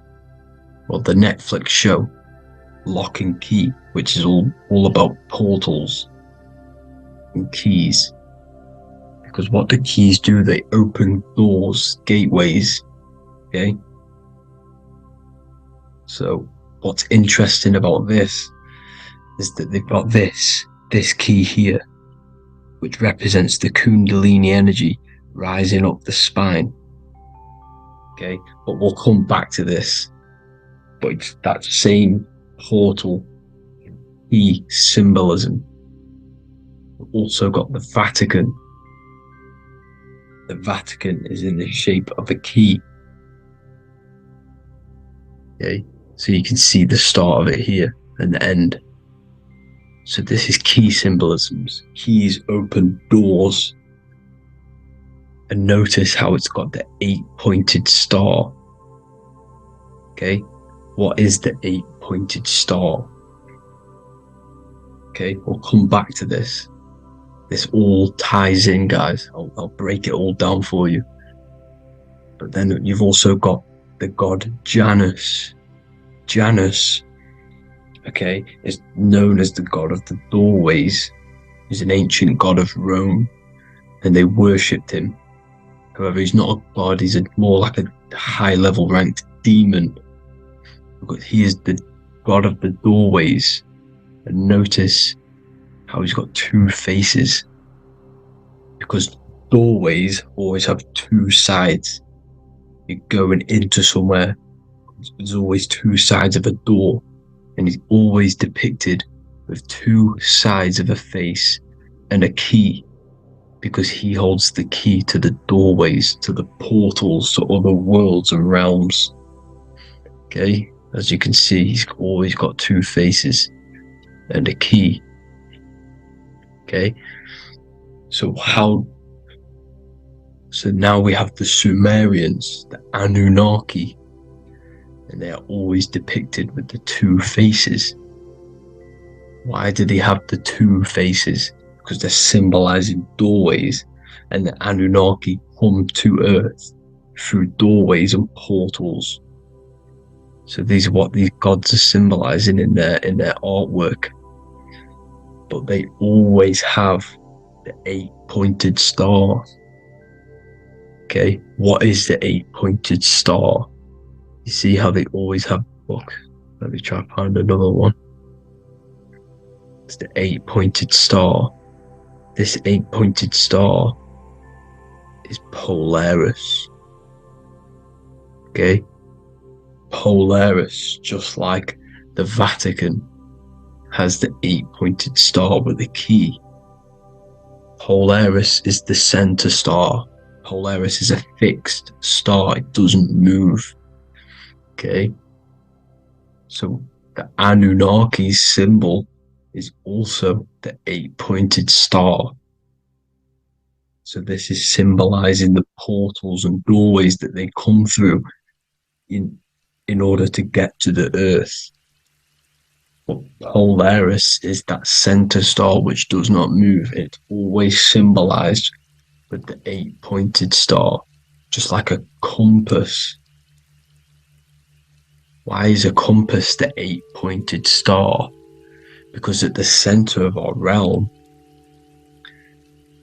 is where the most electromagnetic energy is stored. As you can see, we have an aura field, an electromagnetic aura field.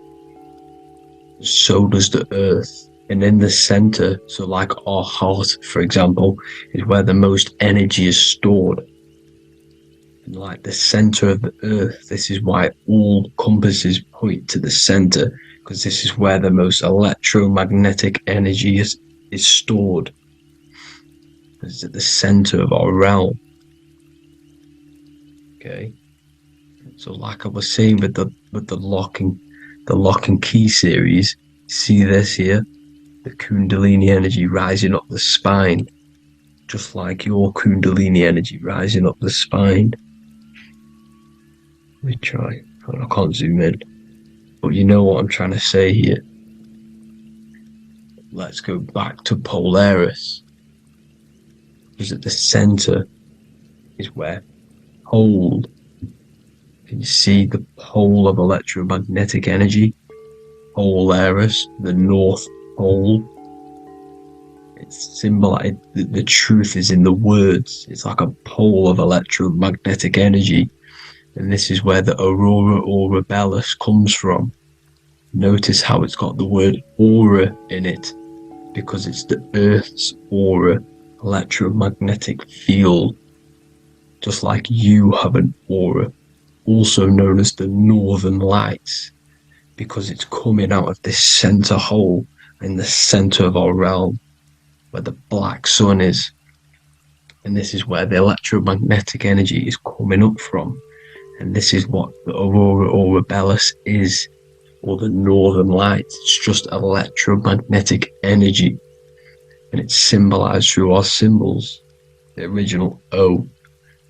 Okay, because it's like a hole through the middle. Polaris. So this Polaris is the sky vault. It's the portal into this realm. Because this is what the Anunnaki are always talking about. Always symbolize it with the 8-pointed star. And just like a compass is the 8-pointed star, pointed to the center, to Polaris. Okay. See here on the Sumerian tablets with the 8-pointed star again. And how we know it's talking about portals with this 8-pointed star is because CERN 666 are opening up portals to the underworld, letting in demonic entities into this realm. How do we know it's a portal? Because their Hydro Collider has 8 points, just like the 8-pointed star. So they are creating synthetic portals to the underworld to let these demonic entities into our realm. But what is the key? Because if we're talking about ascending through Polaris.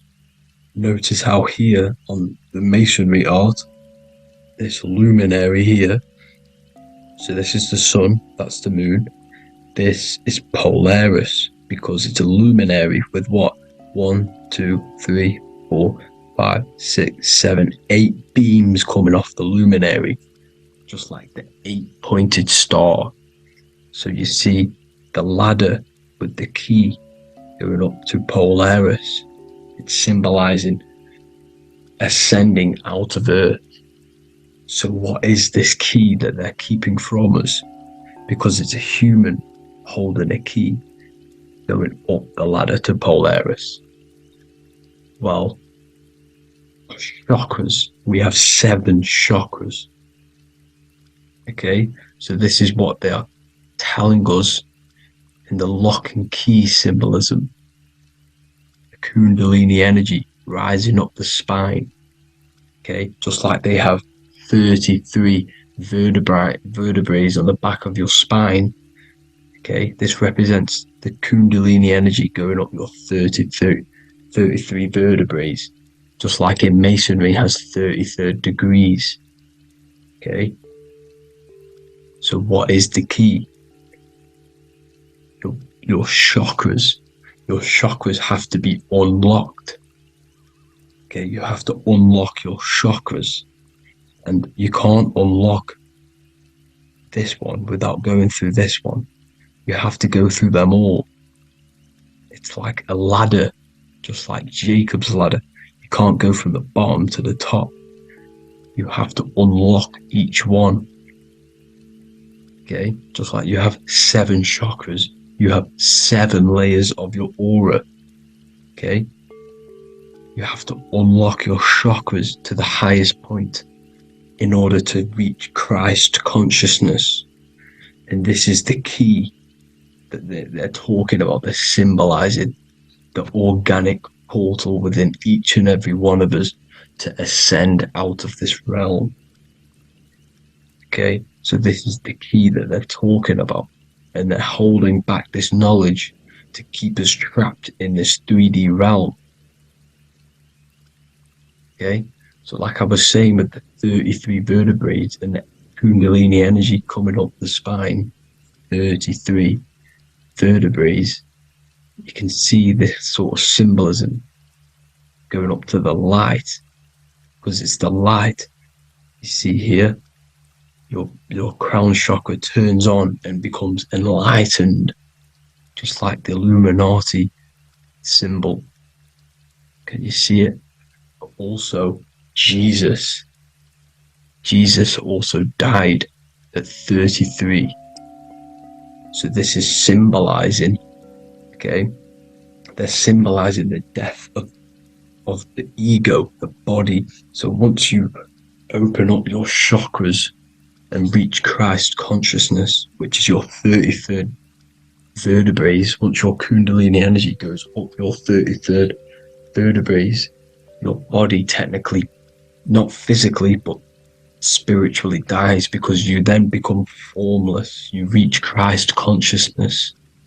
So then you can travel other worlds. Okay? This is what they're talking about with Vatican, 8-pointed star, and the key. Janus with the key.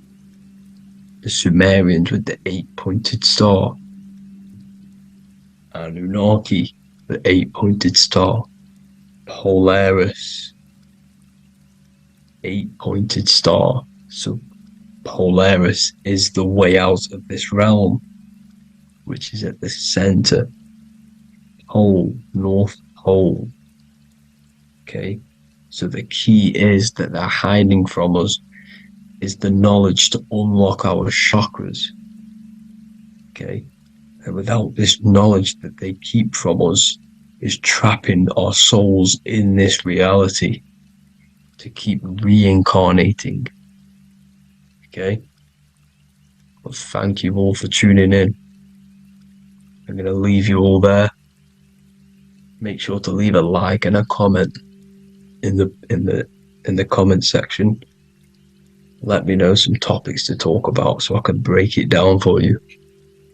God bless you all.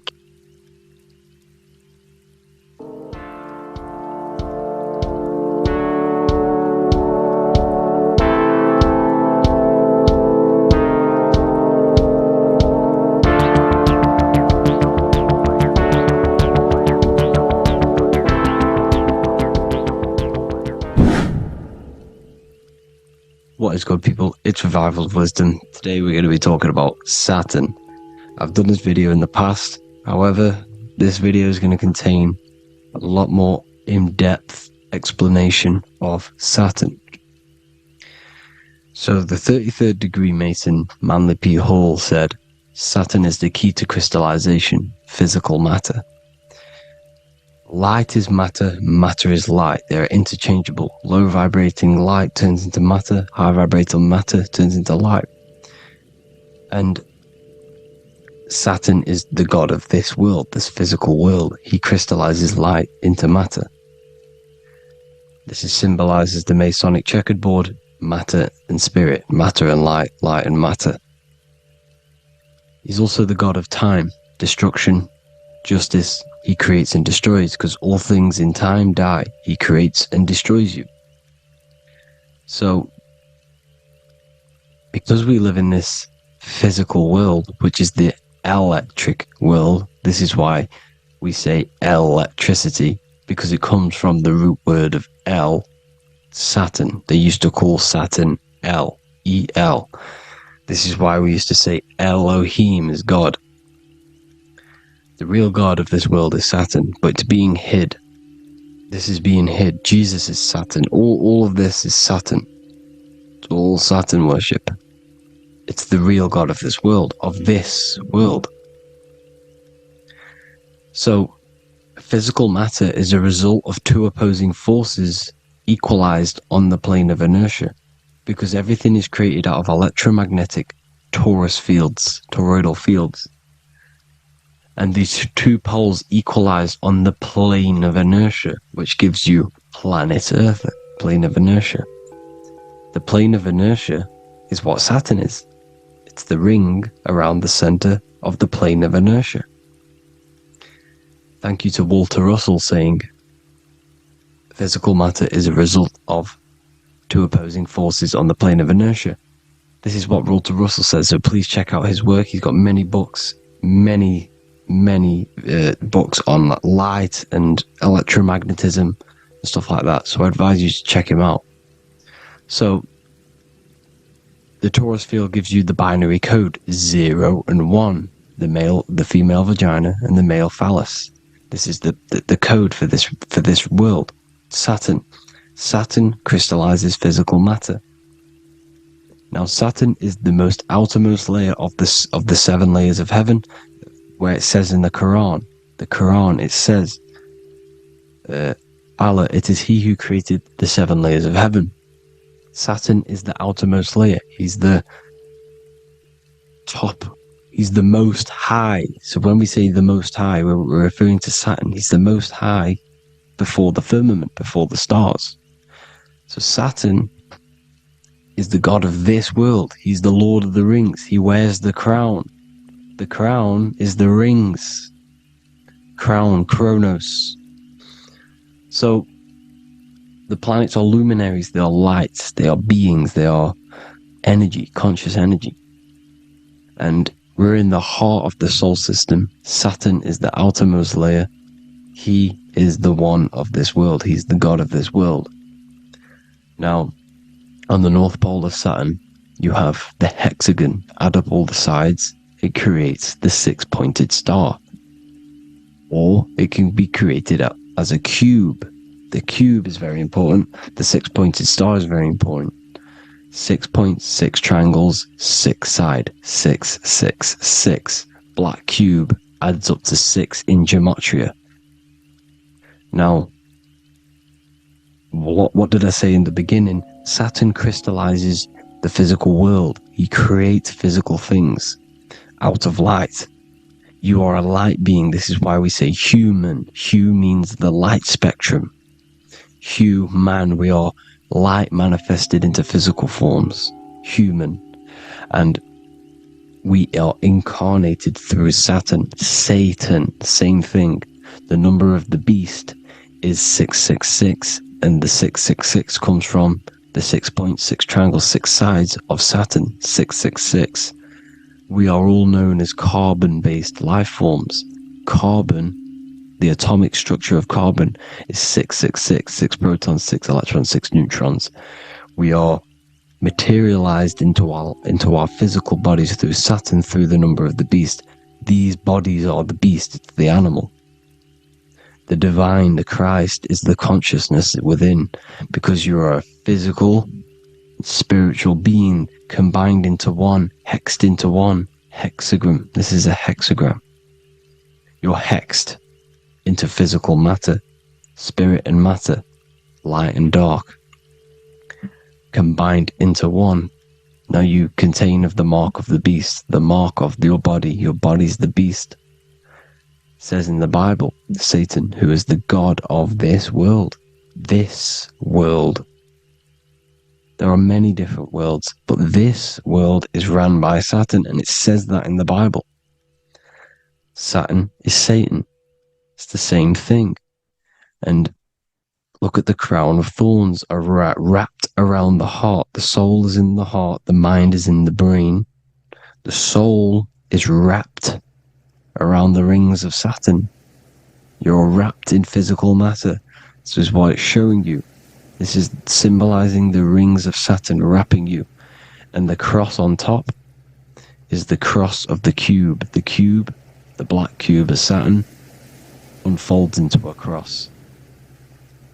So Satan, who is the god of this world, Corinthians 4:4 in the Bible, Satan, who is the god of this world, has blinded the minds of those who don't believe. Saturn blinds your mind, because the god of this world materializes you, and he blinds your mind when you incarnate into physical matter. When you enter this soul system, not the solar system, you hit Saturn first. He materializes you. And look at the symbol for Saturn. This is the symbol for Saturn. All of the planet symbols are created out of the Holy Trinity. The Earth, Moon, and Sun. Body, mind, and soul. The sun is your soul, the moon is your mind, the earth is your body. Your body's made out of the 5 elements. The sun is your soul, because the sun is life force. Gives life to everything. Your sun is a soul. Your soul is the sun of your body. The moon is the mind. The moon is the moon of your body, the mind of your body. Intelligence. So all of the symbol of the planets are created out of these.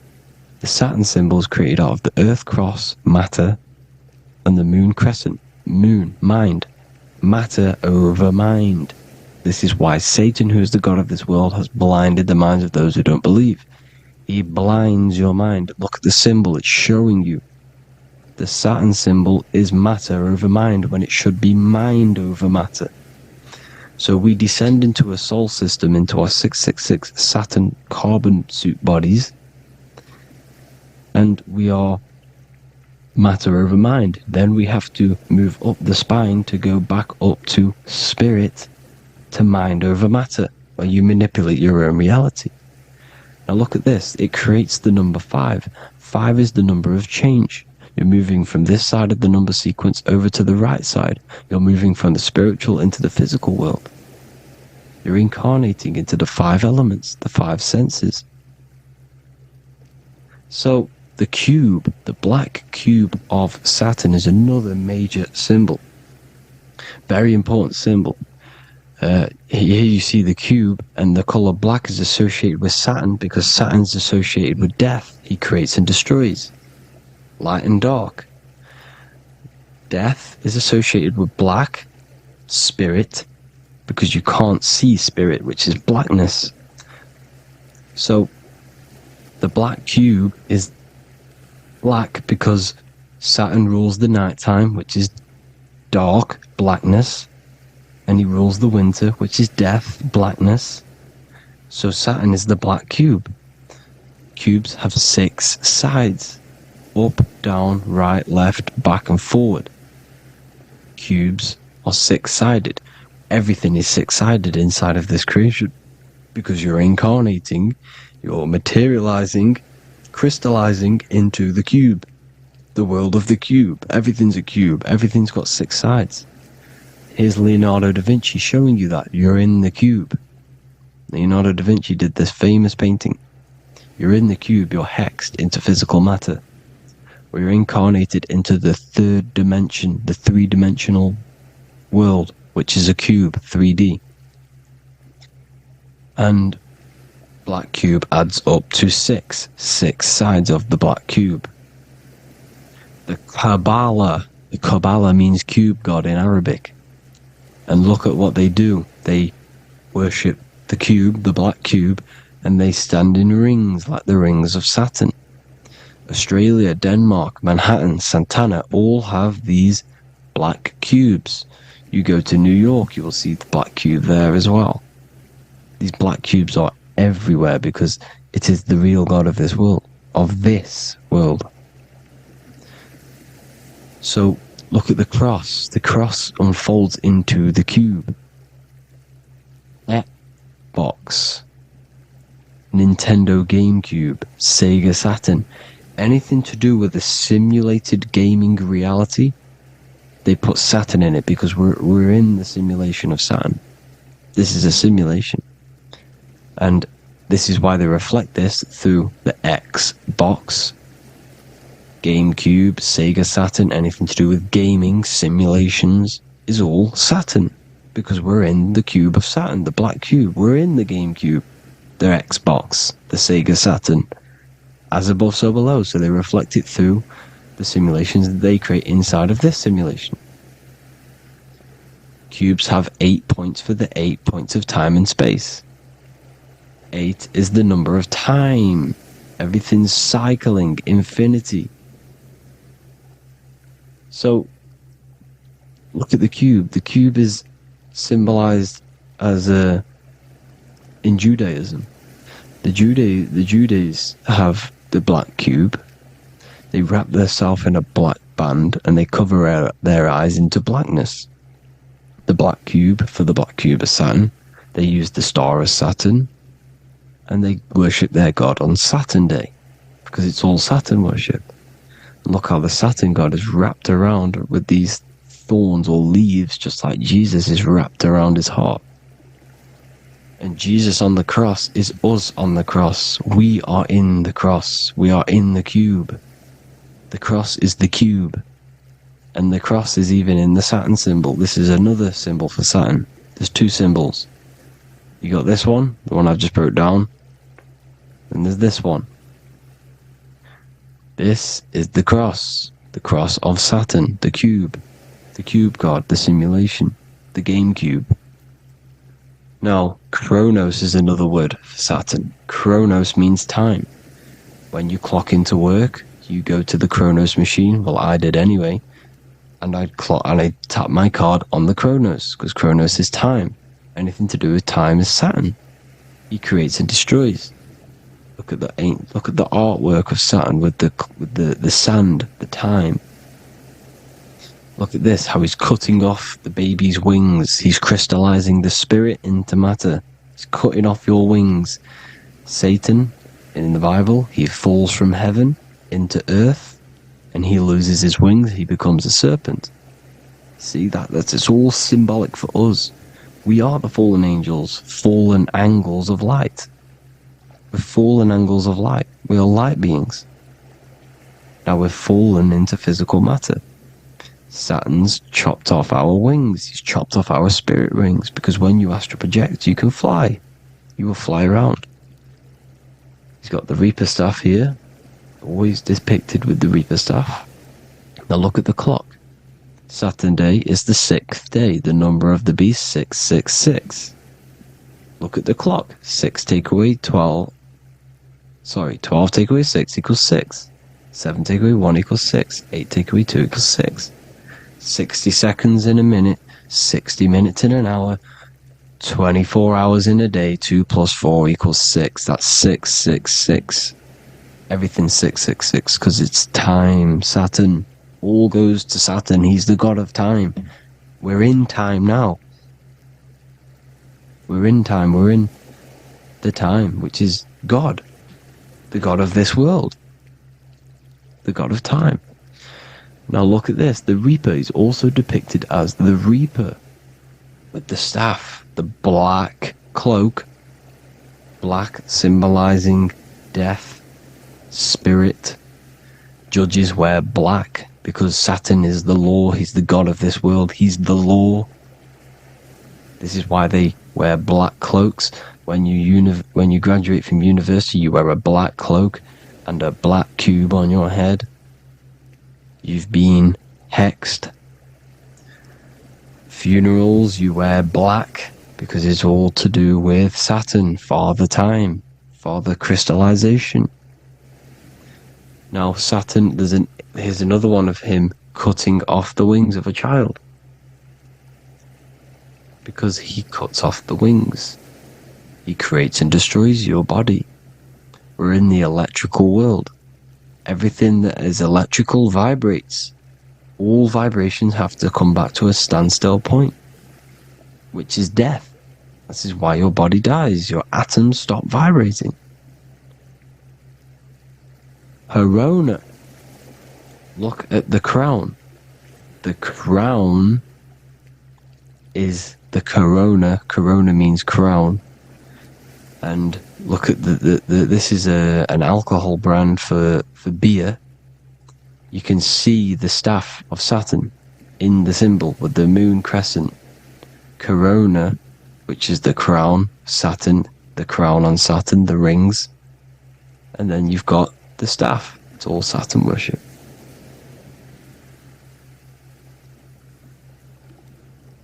Is the black cubes of 9/11.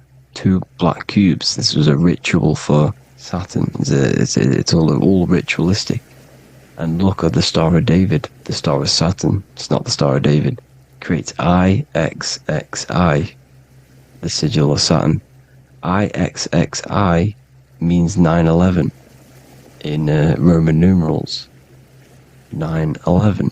It's all a ritual for Saturn, and they have the 2 black cubes of Saturn. Now look, XX, there's more symbolism of Saturn now. We're going deeper. XX is more symbolism for Saturn.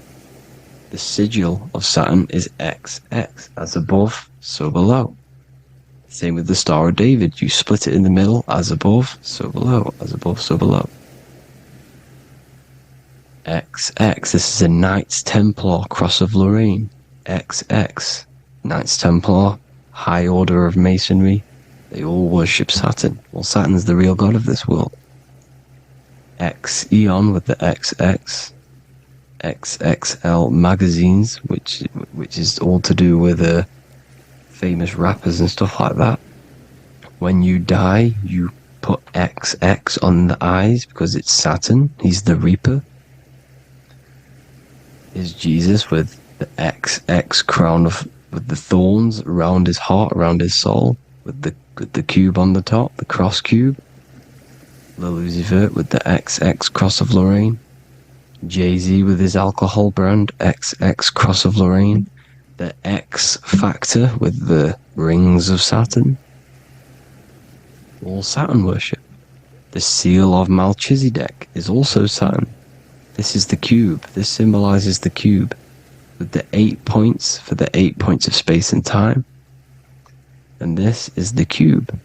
It's another ancient symbol for Saturn. Here you see the star of Saturn with the Melchizedek symbol around it, which is all to do with Saturn. Here you see an altar, the Holy Grail, the Melchizedek symbol on it, and they're worshipping it. This is why we wear rings, wedding rings for the rings of Saturn. It all goes back to Saturn. Earrings. The 8-pointed star of the ancient Sumerians is all Saturn. It's all Saturn. So, the ancients, the symbols of Saturn goes on forever. It's in all of the major corporations. You can see it everywhere, the rings of Saturn. Toyota is an obvious one. Internet Nike, Target, Sega, Saturn. All Saturn worship. All Saturn worship. Because he is the real god of this world. Here's Kanye West's album with a Saturn here. Here's Michael Jackson's album saying escape. There's the X again. The X, escape. You have to escape this reality. Maybe that's what he's pointing at. Here you see it on the dollar bill. The star of Saturn. Here you see it again on the dollar bill. So that is it for today's people. I hope you all gain some insight on Saturn. Please like, comment, and share if you can. Subscribe if you like the channel. Please have an amazing day. God bless.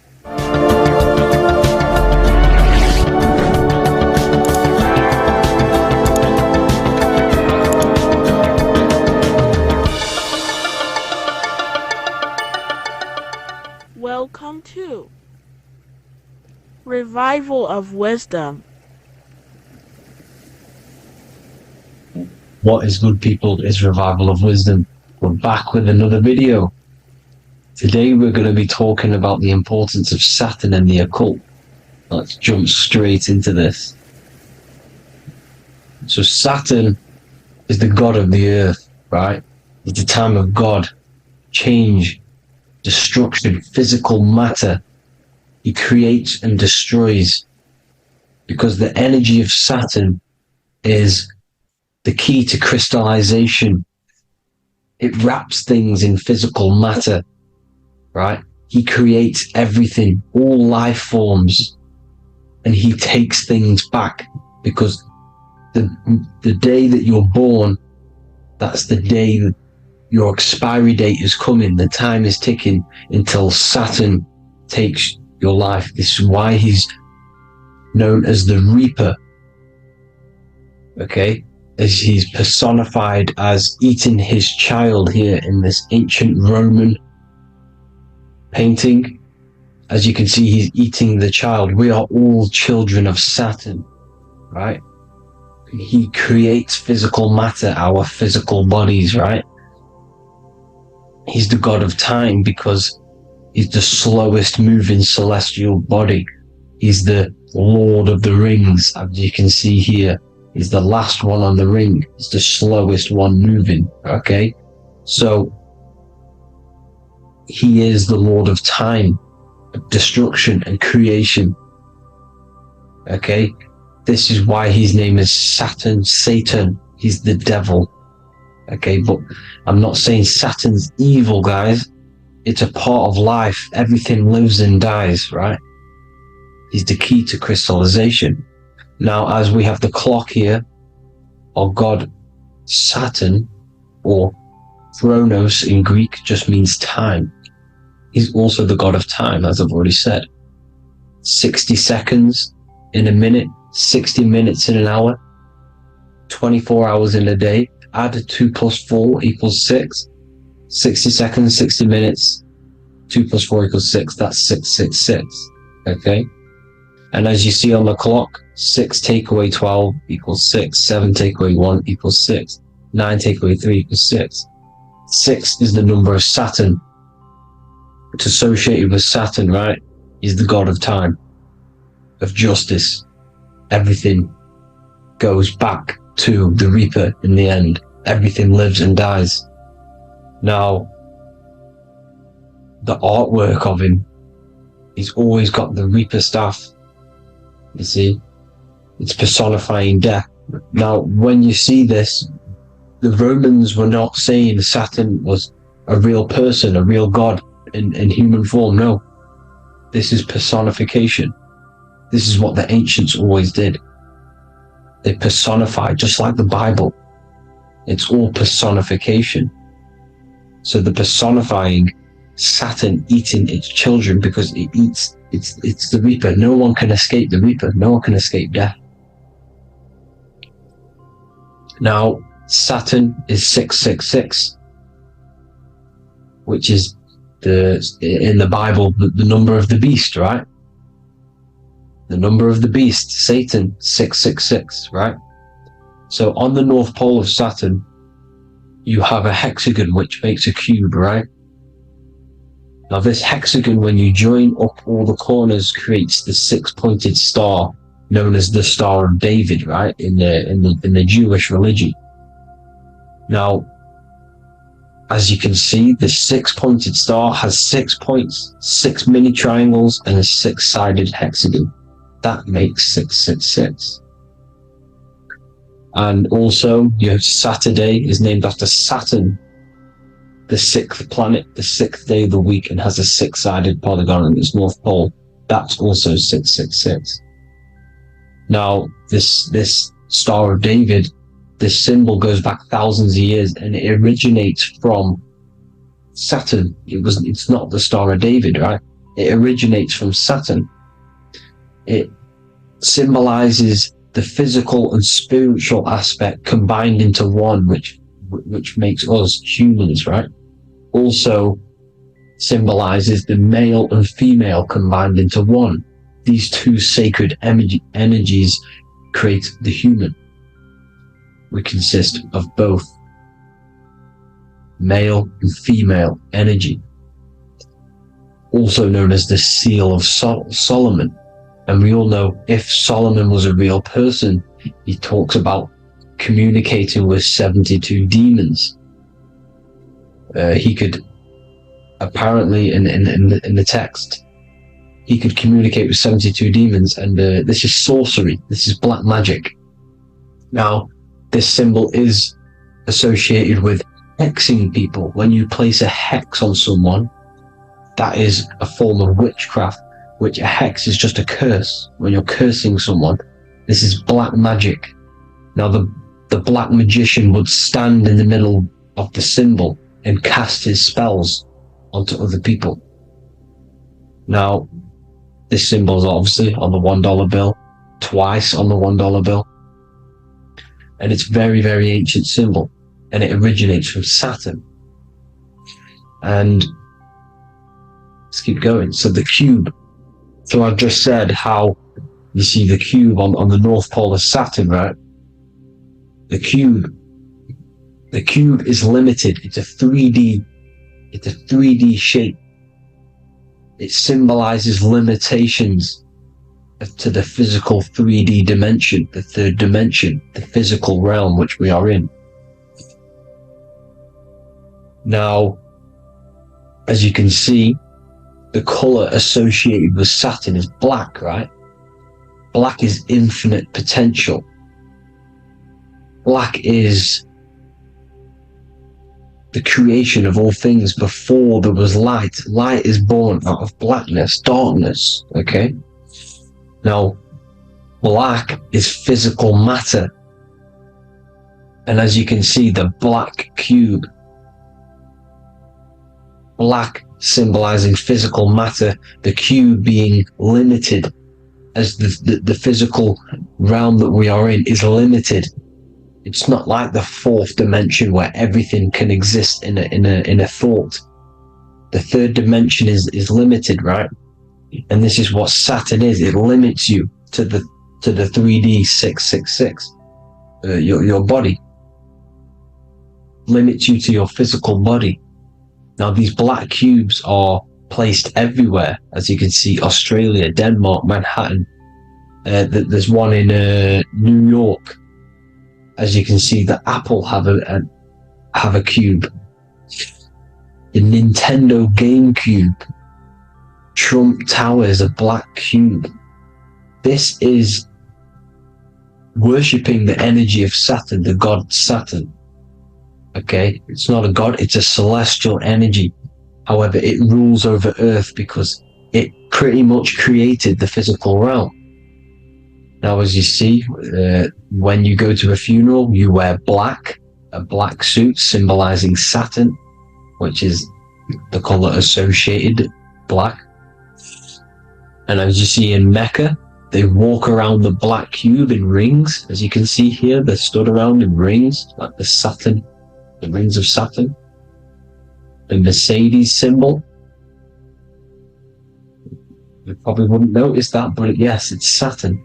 And when you graduate from university, you wear a black cube on your head. This is all symbolizing Saturn. Okay?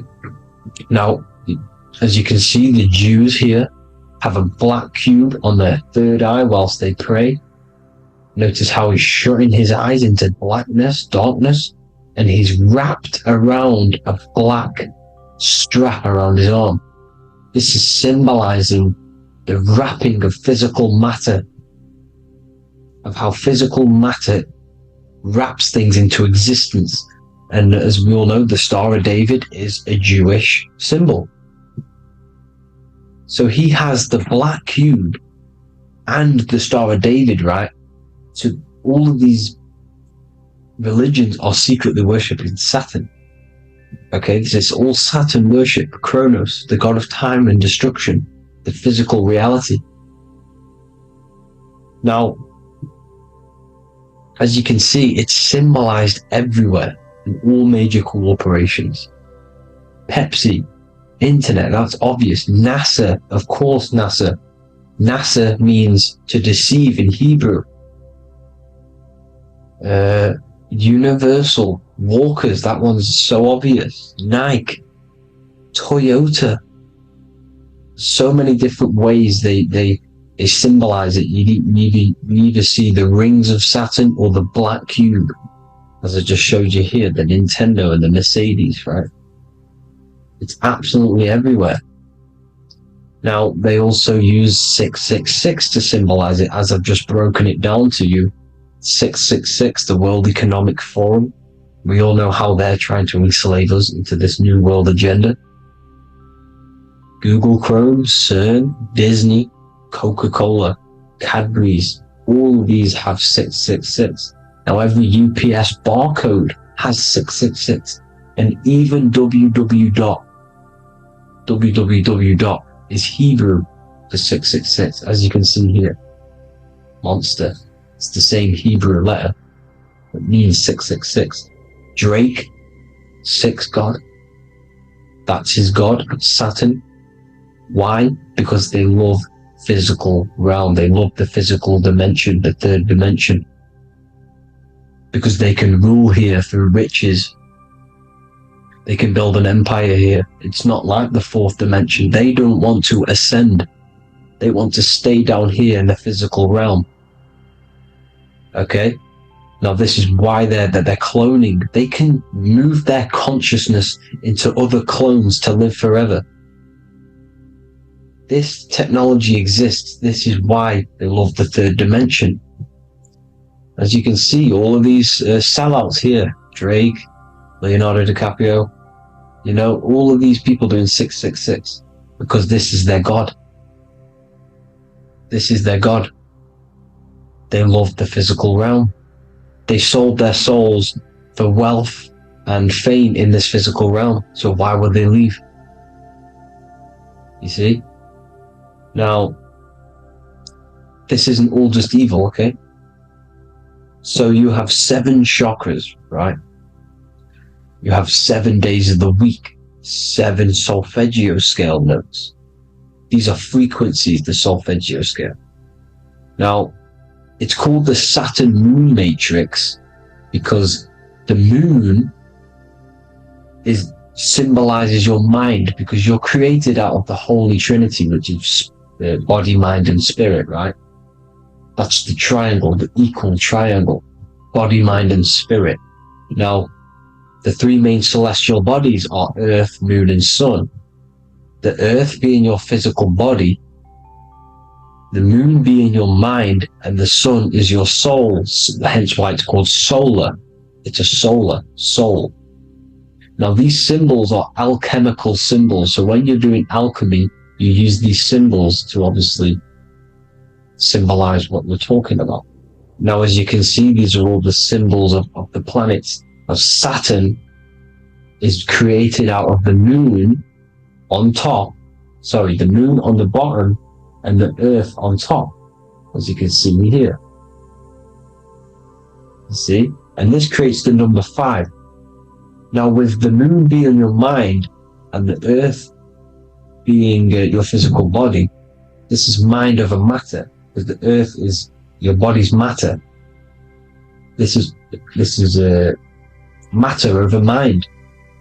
You don't want to be matter over mind. This is low states of consciousness. You won't be mind over matter. You see, to manipulate matter, to create your own reality. Now, obviously, we all know Saturn is associated with the lowest chakra, which is the root chakra. This is to deal with your animal instincts. When you're down here, you identify as the physical body. You don't know anything spiritual. You're pure a physical, you have a pure physical mind. You don't believe in anything spiritual. This is survival mode, consumption. They want you trapped down here, which is matter over mind. They don't want you to create your own reality, which is mind over matter. You see?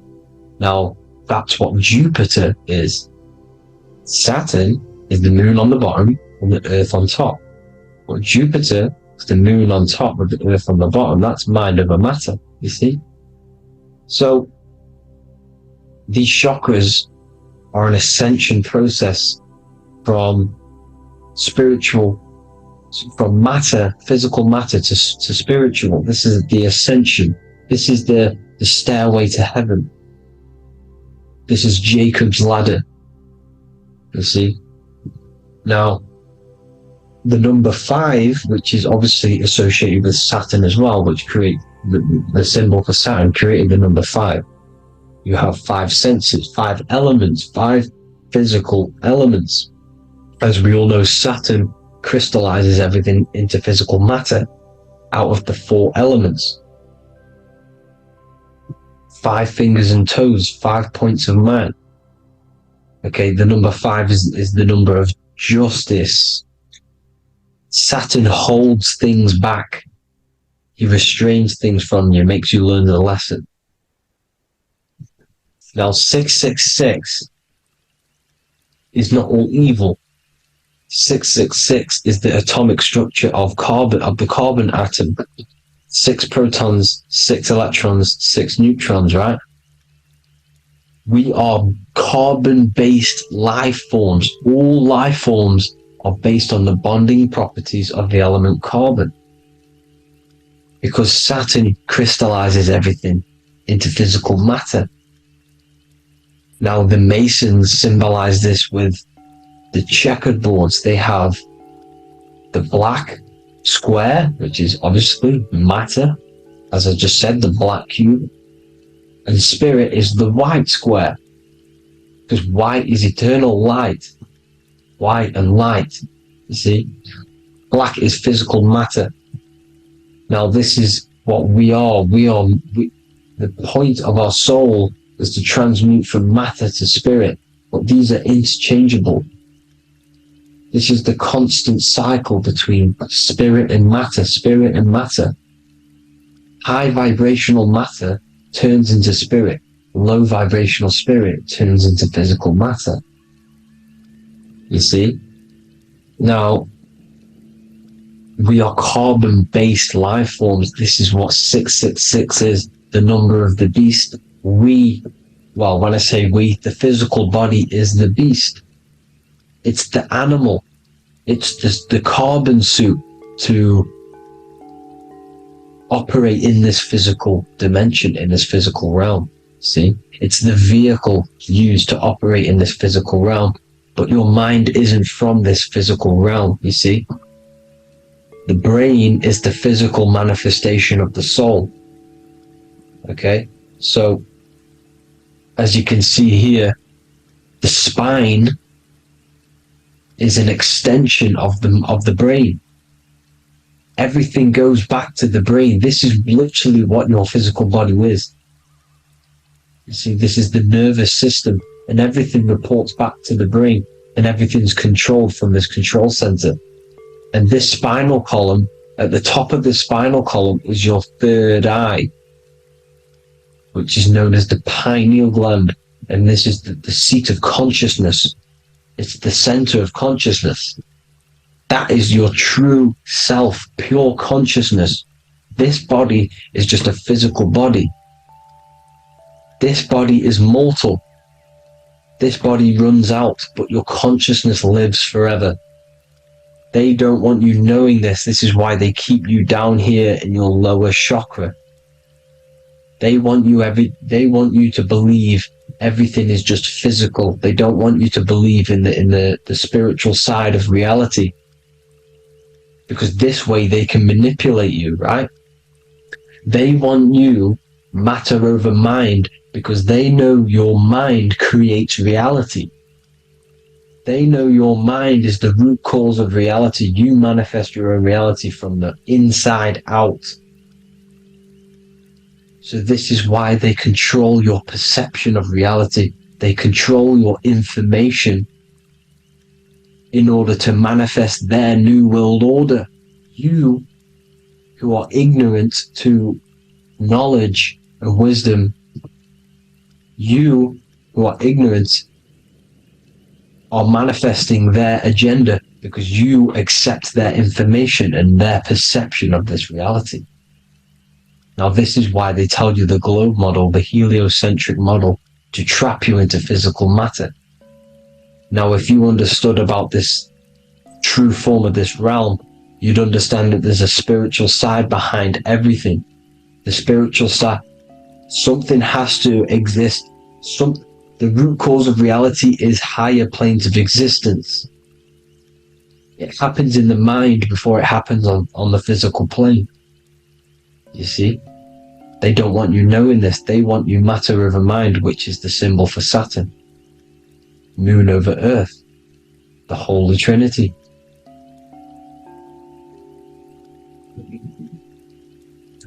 Now, as you can see, the cube also makes IXXI. This is Roman numerals. This is Roman numerals, and when it's translated from 9/11. Yes, 9/11. This is the secret code of the One World Order. The two twin towers, when the two become one. Okay, when the two become one, this is how you reach the higher states of consciousness, the physical and spiritual. Now, as you can see, the 9/11 memorial are two black cubes. It's two black cubes. This is all Saturn worship. Now, I'm not saying that Saturn is an evil celestial body, right? No, everything has a good side and a bad side, right? It's duality. The spirits of Saturn on the dark side are the most evil demonic spirits. Now, these are the spirits that these are invoking through these rituals, right? Yes, 9/11 was a massive ritual. It's a satanic ritual, okay? Now, we all know Elon Musk. Elon Musk is coming with the mark of the beast. And English gematria, this equals 666, right? 666, as I said, is the number of the beast. You are the beast, your physical body. You see how the Bible twisted things up to make things more confusing, right? But it's there. You just have to have the knowledge to be able to read the Bible properly. As we all know, we had this virus. I'm not going to say the name because I'll get flagged. This virus adds up to 666 because this is all part of the New World Order. It's all part of keeping you in this physical dimension. Okay? Now, as you can see here, Novus Ordo Secularum on the back of his shirt, on Elon Musk's shirt, this is also on the $1 bill, Novus Ordo Secularum. This means New World Order. Yes, New World Order. This is on the back of Elon Musk's shirt. And as you can see here, he owns Neuralink, which is the brain chip which they're going to be putting into implanting this onto your brain. This is the New World Order, to connect you and merge your consciousness with AI. Neuralink and Meta, he owns Meta as well, which is the metaverse. These are going to be linked in, hence why they have the same symbol, but just in a different format. It's the infinity symbol. And the infinity symbol comes from the Taurus field, as you can see here, your electromagnetic field from around your body. Now, the end goal is, for this New World Order, is to trap your consciousness inside of an alternative reality being projected from the metaverse. Because the metaverse will be the reality, Neuralink will be the brain chip inside of your brain, projecting your consciousness into an alternative reality while they harness your energy of your physical 666 body.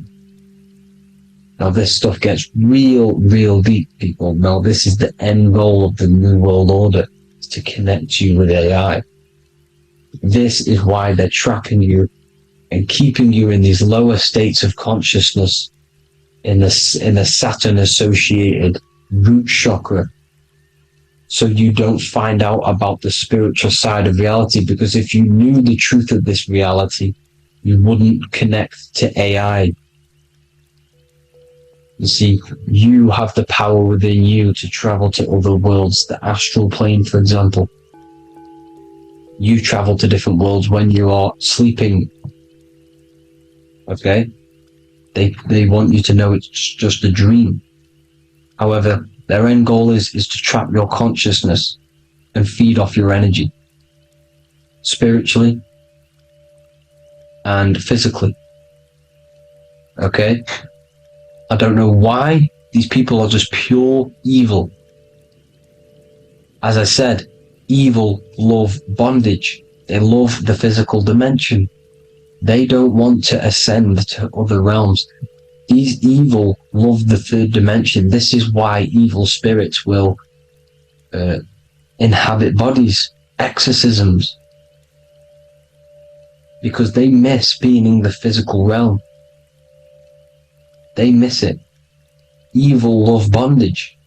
So this is why they're cloning and putting their consciousness in clones to stay in this third dimension, to stay as further away from the source as possible. Okay? This is why they're doing it. And this is how it's all linked in. So I hope you all enjoyed this video. Hope you gained some wisdom. Please feel free to join the Telegram. And please leave a like and a subscribe. Thank you all, people. God bless.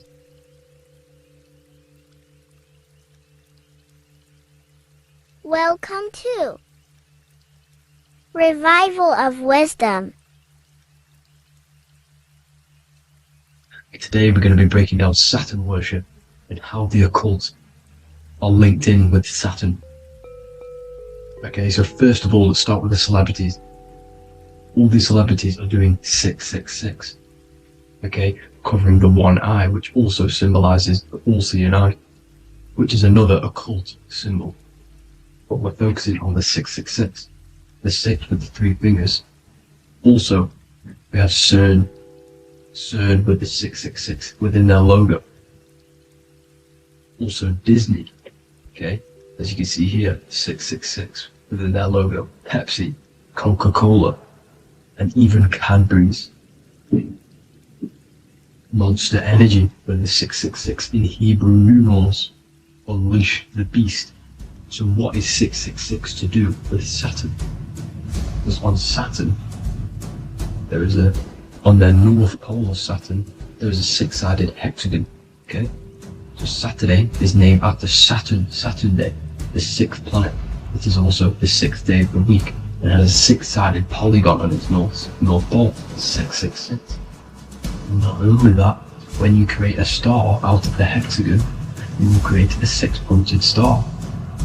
Okay, with 6 triangles within the star, and a 6-sided hexagon, which all adds up to 666. Okay, so this is why all these symbols contain 666. So why do they worship 666? Saturn. Because Saturn is the god of time and death, okay, and order and lessons. Okay, Saturn is a very cold and dry being. That is the 6th planet from the sun. Okay, Saturn represents the winter, which symbolizes death. Okay, because all nature dies within winter because the sun's not there.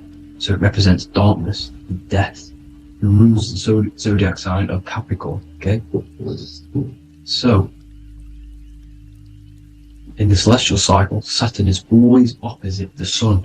So it's the opposite of the sun. So they're worshipping this energy which is death-like. Okay, this god which is death and does not bring life.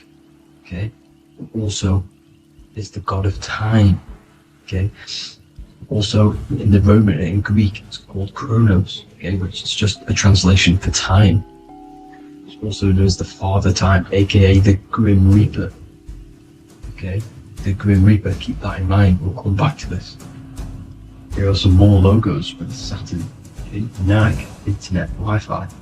Okay, all these occult logos all worship Saturn. They are a satanic occult. They worship this death god, this evil god. Okay, this is where the cube now comes in. Okay, because what colour is associated with Saturn? Okay, black, because it's the absence of light. It's opposite the sun. So black is the colour associated with Saturn.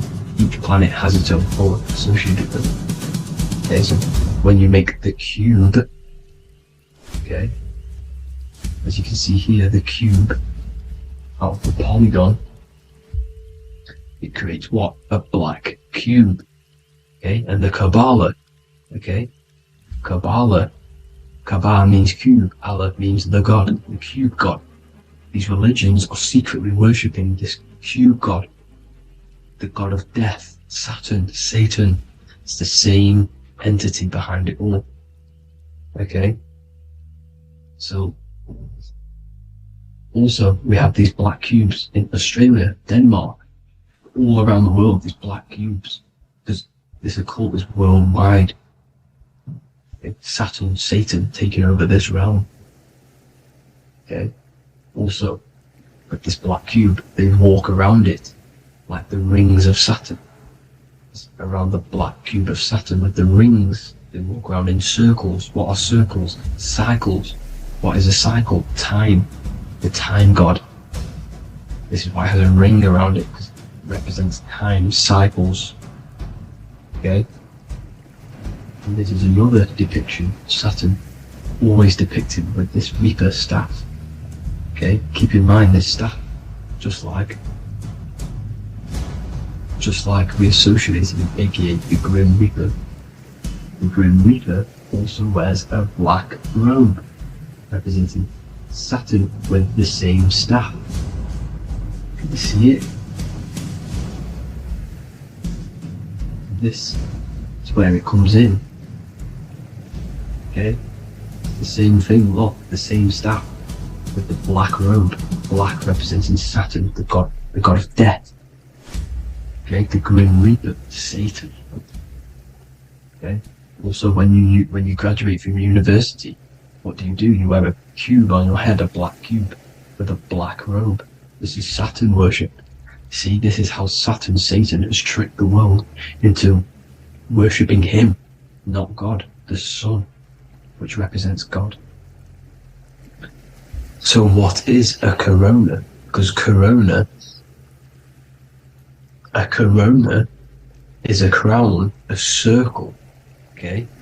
A set of concentric circles of light seen around a luminous body. So Saturn, so this is why they used to worship Saturn by wearing crowns in ancient days, and we still do to this day. The king or queen has a crown, a corona. Also, corona, the drink. Corona adds up to 666, just like Saturn is 666. But like you see in the corona, you see the staff.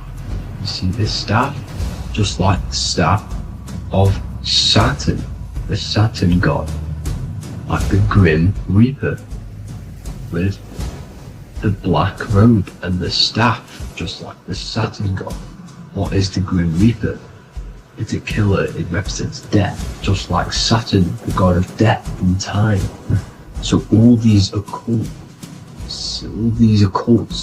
and secret societies all worship the 666 god, which is Saturn, Satan. All of our energy is being put into Saturn. Okay, and Saturn, Satan, is harnessing all of this energy. So gradually, this is what the mark of the beast is. Like it says in the Bible, the mark of the beast, or the name of the beast. Here is wisdom. Let it know that you have to understand and count the number of the beast, for it is 6. It is the number 6 of a man, and is 6. 600, 666, 666. So this is what the mark of the beast is. They are going to eventually put green chips, just like Neuralink, which is what Elon Musk is pushing. Okay, so this chip is the mark of the beast, and it's going to be implanted to our hands or brains. Okay, and they will manipulate our consciousness, and it will manipulate our DNA, and it will directly connect us to AI, and AI is linked in with Saturn, Satan, as the demons and the people who rule this world are in love with AI. They want to connect humans to AI. And this will control our consciousness completely and give all of our energy back to Saturn, Satan, this deity that they all worship. Just like when you get married, you wear a wedding ring, the rings of Saturn, over the finger, which represents the sun. So you're basically seeing Saturn over the sun. The sun is the son of God. It represents the sun, represents God. So you are putting Saturn over the sun. So thank you guys all for tuning in. I'm going to leave you guys here. Please leave a like, comment some topics that you want me to talk about, and please subscribe for more amazing content. God bless.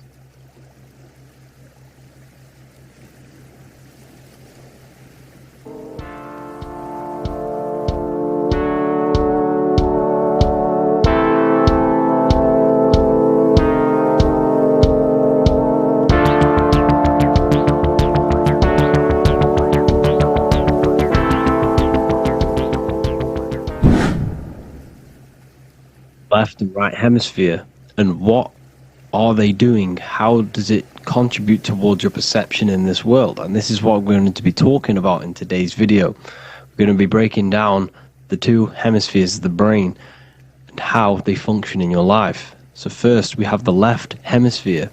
This is the logical hemisphere. This is the analytical, divided, scientific or verbal hemisphere. The right hemisphere is creative, wholeness, artistic, symbolic and metaphorical. The right hemisphere does with non-verbal things. It produces a holistic perception. It is more to do with creativity. Because what you must understand is that we are not in the external world. The world is produced by our brain. We see with our brain. Our eyes are a part of the brain. What we touch is the brain's interpretation of electrical signals on the nervous system. What we smell is the brain's interpretation of smell through the nose.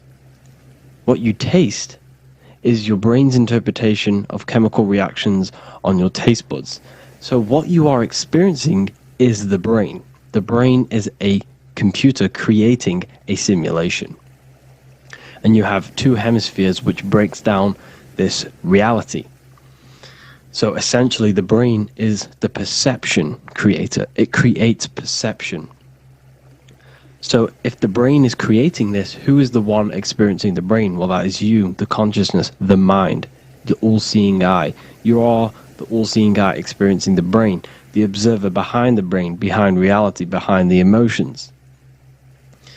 So if you're walking through a woods, this left brain sees individual trees. The right brain sees the whole woods.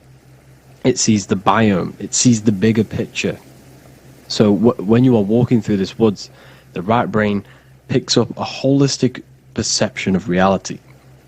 It creates the woods as one unified woods.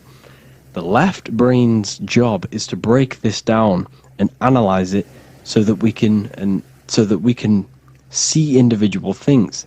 And this is also necessary for humans to have the ability to break things down and manipulate things in this world. So without this left hemisphere, we could not manipulate things and break things down. So this right hemisphere is important because it sees the whole woods. It sees humanity as one unified consciousness. However, the left hemisphere sees individual egos. So the left hemisphere is the place of the ego because it only understands it sees the world very divided. Okay, so for example, here's another example of the left and right hemisphere. If someone pulls out in front of you in traffic, your left brain's going to start going crazy and analyzing them, calling them names. The right hemisphere, however, sees the bigger picture. Maybe he didn't see you. Maybe it's just a mistake. Maybe he's in a rush. You see how the two brains are very different. They do the same thing, but they function in different ways. The right hemisphere is feminine, the left hemisphere is masculine. So, like I said, this person pulls out in front of you, you start to think with the left. If you start to perceive that in the left brain, you're going to start analyzing them, you're going to start going crazy and calling them names because you're analyzing it. You're not seeing the bigger picture behind it. You're not seeing it from his perspective. So there is a crossover. So the left hemisphere of the brain controls the right side of the body, the right ear, the right eye. Everything to do with the right side of the body is connected to the left hemisphere. And the right hemisphere controls everything on the left side of the body, including your eyes, your arms, your legs. So everything is crossed over, and even your visual field is crossed over. So this is your visual field, as you can see here, and even the left side of your visual field goes to the right brain. There is a crossover. No one really knows. There's not really a reason for this. However, this is how the human body is designed. As we all know, the human body is the most advanced piece of technology on the face of the earth. They cannot replicate the human body. And they tell you it has no creator. This is crazy. People are that brainwashed, they can't even understand that their body is the most advanced piece of technology. Your body is so advanced, the computers that you use are mimicked of the body. Everything they create is mimicking nature, but they don't show you how intelligent nature is because they don't want you to understand you're in an intelligent design. So anyways, let's get back on track. There is a crossover in the brain, and this is why they teach you to write with your right hand. And I was speaking to someone who's in a nunnery, or whatever you want to call it. They were a nun, or they knew someone who was a nun, and they forced these people, these nuns, to write with their right hand. You had to write with your right hand. This is why, I'd say at least 70% of the world, or 80%, is right-handed and right-legged, because they taught us this to activate the left hemisphere more because of this crossover that happens in the body. So when we are using this right side more, we are using that left hemisphere more. Why? Why are they doing this? Well, they also called it writing. Writing is a spell, to cast a spell on you, to use that right side of the body so that you use this left hemisphere. Because they want you to see the world as a divided perception. They don't want you using the right hemisphere, using that left side of the body to activate the right hemisphere to see the bigger picture and see how everything is all one and everything is created. This left hemisphere domination keeps you from seeing the connections between everything. Because that left hemisphere analyzes, it breaks things down. So when we are left hemisphere dominated by using the right side of the body, we are essentially seeing everything as divided. And this is why so many people will not understand my work, because my work connects dots and connects fields of knowledge, and makes you see the bigger picture. So people who are left hemisphere dominated will see my work and think this guy's crazy. But everything, it's all about activating that right hemisphere. So they called it writing because every word you say is molding your mind in some sort of way. The things you see is molding your mind. Everything you take in through the five senses is molding your mind. And language is a massive spell, especially the English language. They called it writing so that you use that right side. It's a spell because your subconscious mind picks up everything you say. And 90% of your daily basis behavior and thought patterns is produced by these subconscious programs within the subconscious mind. Essentially, your conscious mind is only the 10% of you. The conscious mind is just what you're aware of. You know, what you're wearing, how you're feeling, what you're thinking. That's your conscious mind. The subconscious mind is controlling every system in your body. It's telling your heart to beat without you being conscious of it. So essentially, this is what they're programming. They're programming this system in the back of the mind, which is controlling everything through the words. And this is what spells are, because it's all about creating perception in the subconscious. So they want you to use that right side more. I truly believe the ancients, they were balanced. They used the left and the right side of the body. They didn't have a stronger side because they understood this science of the body and how the body works. So this is actually called phonetics. It's not etymology. Etymology is the study of root words. Phonetics is the study of how words sound similar. The way words are spoken. So phonetics, phone, is why we call them a phone. Because you speak into a phone. So this is write and writing, to use that right side to activate the left hemisphere more. So your hands are a manifestation of your brain. The left hand is the right brain, the right hand is the left brain. And as a child, we were always taught that when you place your hands together like this is the size of your brain, which is true because your hands are a part of your brain. They're an extension of your brain. Every part of your body other than your brain is an extension of the brain. Everything's working and feeding back information to the brain because you're experiencing the brain. So another trick that you can do, or another exercise, is looking in the mirror and closing one eye at a time. If you close your right eye, if you take your top off, for example, you'll analyze your body if you close your right eye, because you're using that left hemisphere. Sorry, other way around. If you look at yourself through your right eye, you'll use that left hemisphere, which will analyze yourself. You'll see individual body parts. If you close the right eye and use the left eye, you'll see your body as a whole. You won't really analyze it. This is how you can analyze yourself using these two hemispheres.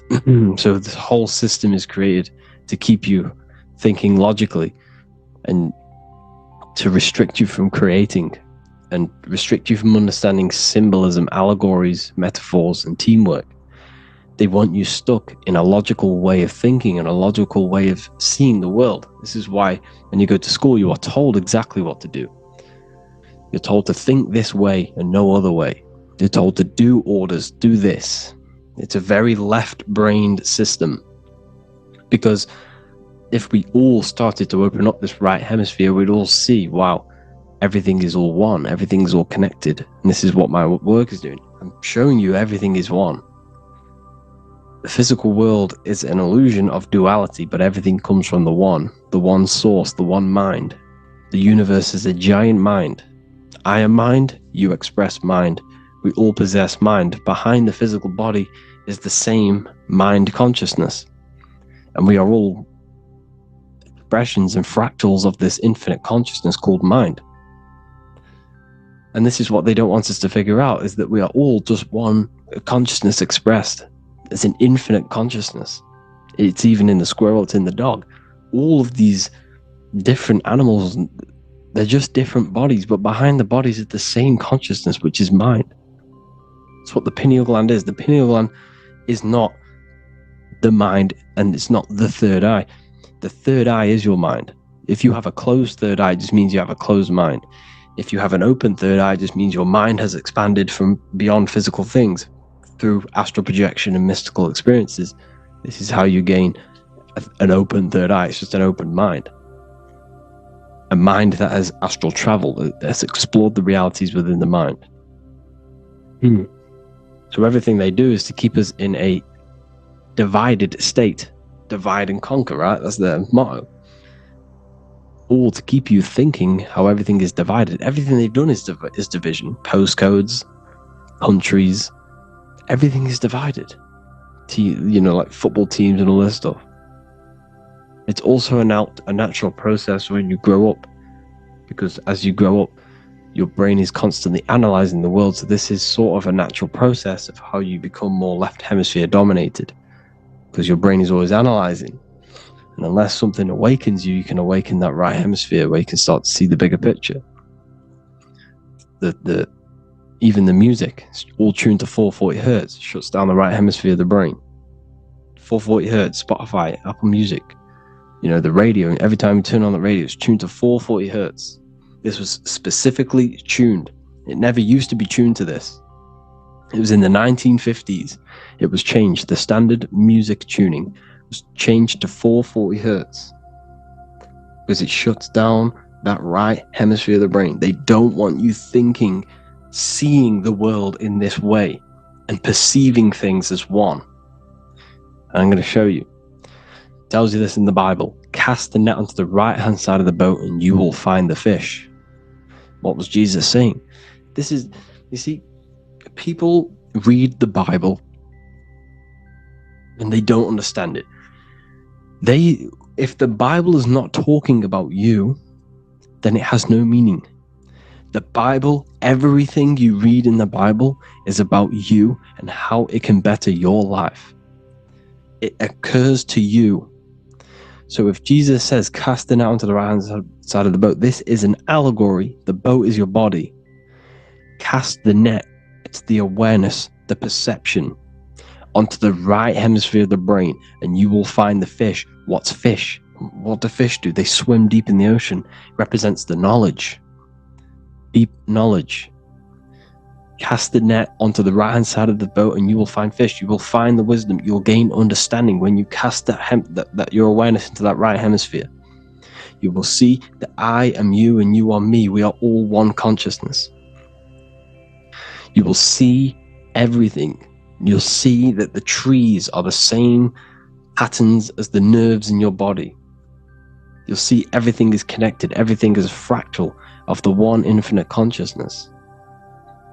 And how many fish did they catch? 153. That adds up to 9. This is now numerology. The Bible's filled with numerology. Adds up to 9. What's 9? Human consciousness. It represents consciousness. You're in the womb for 9 months. Feminine. It's all about consciousness. And in Revelation 14, and I looked and behold, the Lamb standing on Mount Zion. That's the spines, the mountain. With him, 144,000. 144 adds up to 9. It represents consciousness on top of the spine. You see? And he had his name the name of his Father written on the forehead. What's the Father? The higher mind, the higher consciousness within you. Where is that? In the forehead, the pineal gland. The pineal gland is the radio receiver for the higher consciousness. Because every body part of the body has consciousness. Your heart has consciousness. Your gut has consciousness. You are thinking with these different consciousnesses. You think with the gut. You think with your penis. You are thinking with all of these consciousness. And it's about raising your consciousness to the higher consciousness, which is the Father, the mind, in the head. Don't think with the lower parts of the body, because that is your animal nature. Think with the higher parts of the body. It's all representing consciousness. How to activate the right hemisphere of the brain? Well, it's all to do with non-verbal things. So music will activate the right hemisphere. Make sure it's tuned to the right frequency though. 432 hertz, 528 hertz. Any frequency that adds up to 3, 6, or 9 is good for you. Meditation, turning off the thoughts, and you raise yourself to the higher brain. Symbolism. Symbolism is all right hemisphered. Reading between lines. metaphors, determining the Bible. It's all right hemisphered. Seeing the bigger picture, it's reading between the lines. So tithing in the Bible. These people in the churches are giving 10% of their money to the church. It's nothing but a scam. What these people have done is they have externalized the Bible. They have taken the Bible and literalized it so that they can make a business out of it. So what they're doing is a tenth of the produce of what it says in the Bible, a tenth of the produce of the land, whether grain or fruit, is the Lord's and is holy. So what's that saying? The tenth of, it's basically saying give the 10% to the Lord, to God. What does that mean? Well, what's the land and the fruit? This represents physical things, the physical things that you have. The tenth of the physical things that you have, what's that? That's your ego. All the physical things that you have is all to do with your ego. That's the lower self. The ego, what is the ego? It's the mind's perception of the physical self. You had no ego when you were a child. Okay, when you were a child, you had no ego. As you grew older, you created the ego. But the ego is the full self. It's the echo. Ego, echo. It's the echo of the full self. So it's saying give the ego over. Take away the animal self. In that left hemisphere, that's all to do with the left hemisphere. That left hemisphere sees the ego. It sees individuality. It's divided. So it's saying give that 10%. Give that 10% of you over to the right hemisphere. The 90%. The 90% of you is in that right hemisphere. The higher self. Now, I'm not saying the left hemisphere is bad. Okay, I'm not saying that at all. But it sees it sees things divided. It's like I said, the left, the hands are manifestations of the brain. So when these Christians are praying, they're putting their hands together. What are they doing? That they're syncing the brain hemispheres. What you're doing, because everything's an extension of your brain. So if you put your hands together, you're putting the two hemispheres together. And what's happening when you place the hands together? All the electricity in the body is now running in a circuit. So once you connect these two hands, the electrical energy is now running in a circuit. And energy can move around the body quicker and more efficiently. So when you pray, when these people are praying, they don't realize that they're engaging in ancient forms of meditation, of balancing the two hemispheres. So now we're talking about balancing the hemispheres, not the right hemisphere. This is what Israel is. Look at the symbol for Israel, the up triangle and the downward triangle. What's that? The up triangle represents male. The downward triangle represents female. Okay? This is talking about the brains. Israel is Ra. Isis, which is female, the Egyptian god. Ra, El. El means God. El, electricity. That's the force of the physical world. It's the force that runs this world, electricity. It's the force of God. El, consciousness. It means God. Israel. Isis, Ra, and El. It's the two hemispheres of the brain, the holy land of Israel. It's the holy land, it's the brain. Once these two hemispheres are synced, this is how you unlock your consciousness. This is the easiest way of astral projecting. Hemisphering, I forgot the word for it. Hemisphere syncretization, something like that. It's about syncing the hemispheres. This is how you unlock your consciousness. Once the brain is running as one electrical system, this is how you balance the two masculine and male opposing energies. Once these opposing energies are no longer in war with each other, the brain, they come together to work as one. You unlock your consciousness. You are born again. What happens when a male and female have sex? It creates a new child. It becomes one. You are born again. Once the two hemispheres of the brain, you are born again. You can then have an out-of-body experiences. So this is why the symbol of the Holy Land, Israel, is the up and down triangle back combined together, because it represents unification of the male and female, unification of the hemispheres. You're born again. You unlock consciousness. and you can get this for free. It's called the Gateway Tapes on my website. Basically, it's a audio track from the government, and they did this in the Gateway Experience. It's a CIA document, and what they do is there are different forms of meditations you go through. I think there's about 5 waves of meditations you do, half an hour each one, and it will teach you, it will sync your hemisphere. Because what does it do? They understood that playing one frequency into one ear and another frequency into the other, they understood that the right ear is connected to the left hemisphere, the left ear is connected to the right hemisphere.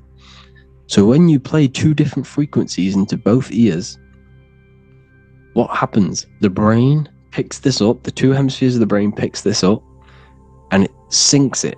It syncs these 2 hemispheres, these 2 frequencies together.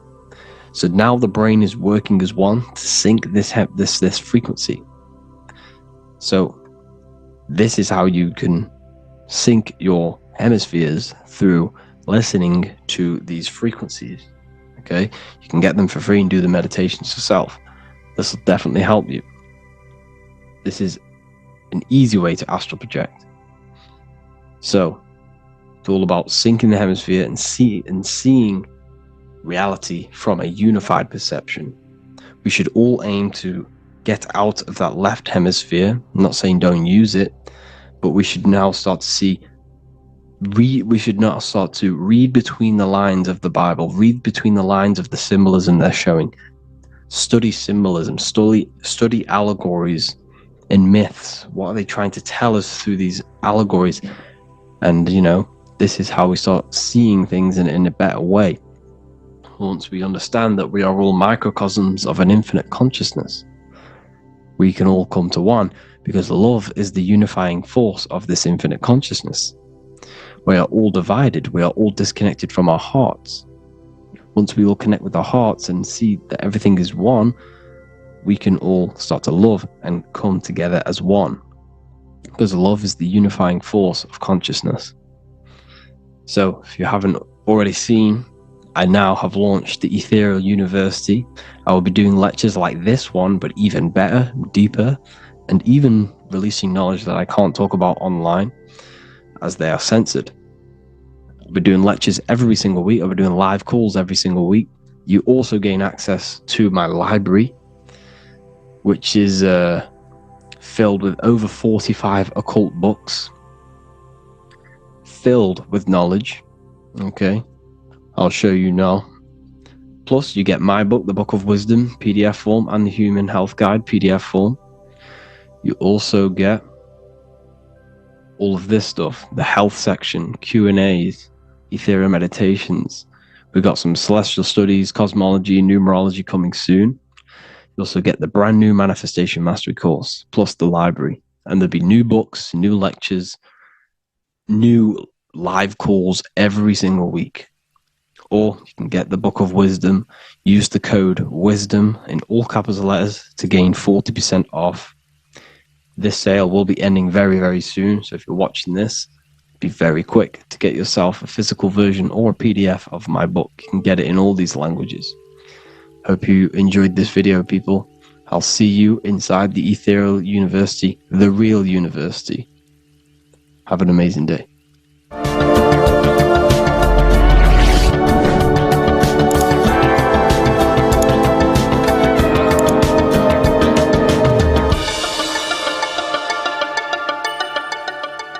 Eo is plugged in on the back of the neck, which is the reptilian brainstem.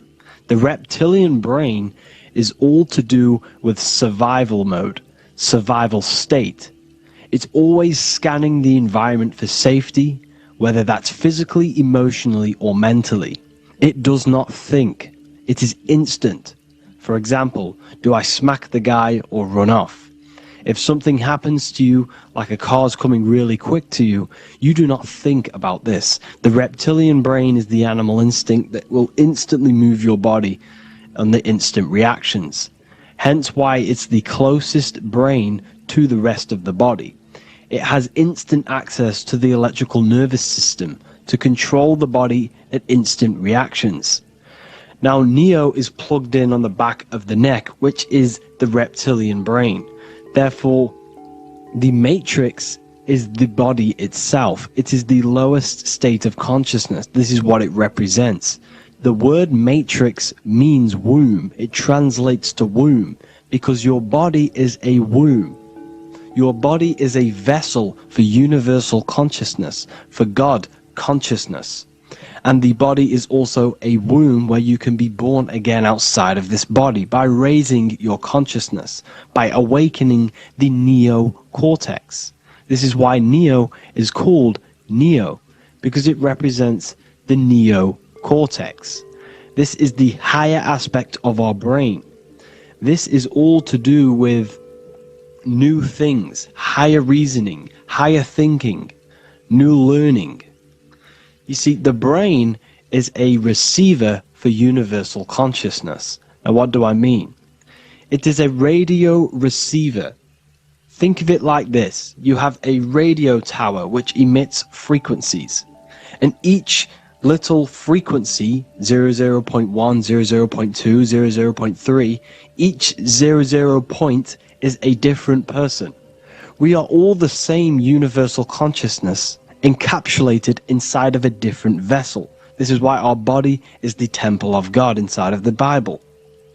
Your body is a sacred temple of the divine essence of the universe. However, consciousness is controlling this physical body. And I'll show you this diagram here. Consciousness consists of imagination, emotions, thought, and memory. All of these things are not physical. They're not made out of atoms. You cannot think with atoms. If I split open your brain while you are thinking of a cheesecake, I would not see a cheesecake. It's because these things exist metaphysically within consciousness. They are not physical. The body is physical. It's part of matter. It's part of time. You see the Leonardo da Vinci, the circle and the square. The square represents limitation, beginning and end, because when you draw a square, there is a beginning and end. It represents the body, the mortal self, the ego, the echo. Then you have the spirit raised above, which represents spirit over matter, mind over matter. Invisible forces create physical forces. Everything physical exists in non-physical. This is also the Freemasonic square and compass, why the square is below the compass, because the compass creates the circle, which is spirit or mind. Then you have the square, which is matter. Mind and matter are the same substance. Mind creates matter through thought. Everything in this physical universe manifested through thought. Everything began as thought. So you are spirit and matter. You have a material body and a spiritual body. And you are right in the middle. This is why humans are very, very important. Because we have an animal nature, the reptilian brain, and a higher consciousness, the neocortex. And we must awaken out of the matrix, which means womb, which is the body. And Neo is waken up from the lower self, the reptilian brain, and moves into the neocortex. Because the brain is a radio receiver for consciousness. Now, what do I mean? I went over this before. Your consciousness is controlling the brain. The brain is a computer. And when our consciousness, our imagination, our emotion, our thoughts, and our memories are all contributing towards just survival things, food, safety, fear, all of these things, and our consciousness is locked into a survival state, we are using the reptilian brain. We're no longer thinking. You don't think with the brain, but the consciousness is thinking, which activates the different parts of the brain.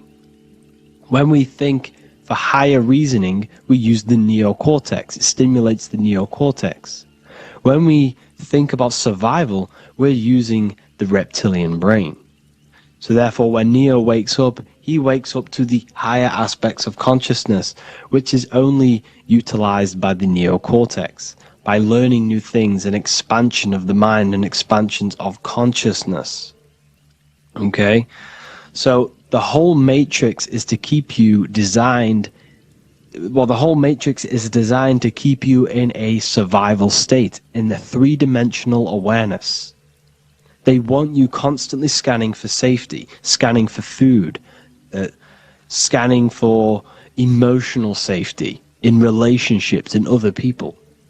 You see, they do not want you to think. They want you stuck in that reptile, that animal state, that beastly state that most people are in. Most people, all they do is eat, listen to music, consume, have sex, lust, desire. This is all the reptilian brain. So when we say the world's being ran by reptilians, it's symbolic. There is no physical reptilian humanoid beings controlling, manipulating human consciousness. We are all the same consciousness. However, there is a corrupted state of consciousness running this world. And this consciousness worships the physical plane. And they control the physical plane. So by doing that, they keep you stuck in a reptilian way of thinking, the animal state, to keep you stuck in the lowest state of consciousness. Now this is the god Osiris, which represents the reptilian brain. None of the Egyptian gods ever existed. They are all symbolic for the brain and anatomy of the human body. Osiris represents the reptilian brain. As you can see, this anatomy compare to the brain stem and Osiris statue found in Egypt. And we also see an ancient artwork of Osiris with green skin and two reptile crocodile alligators next to him, which also symbolizes the reptilian survival state of human consciousness and the activation of the reptilian brain. This is what it symbolizes. Now, this is what the Matrix is all talking about. It's talking about the awakening, the expansion of consciousness. The word divine is dive in because you connect with the divine by diving inward. There is no man in the sky going to save you. You must connect with the self. Know thyself. Truth comes from within. All of these things I'm telling you comes from within you. I'm just pointing it out. All of this is self-realization. A lot of people say, well, what are my sources? My sources is knowing thyself, observing thyself, using the neocortex of critically thinking, sitting down and thinking about yourself and having deep realization of yourself. You can realize that your thoughts are not of this physical world. It's quite simple. The brain does not think. The brain does not imagine. The brain does not hold memory.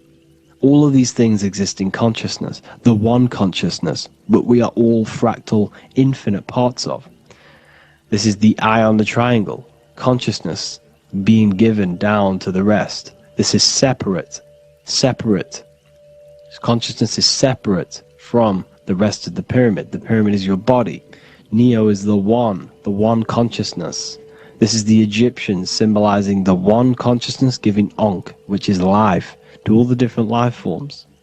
However, you can see that the central sphere is giving a big Ankh to the humans, because humans, like I said, possess the advanced consciousness, an advanced brain that allows us to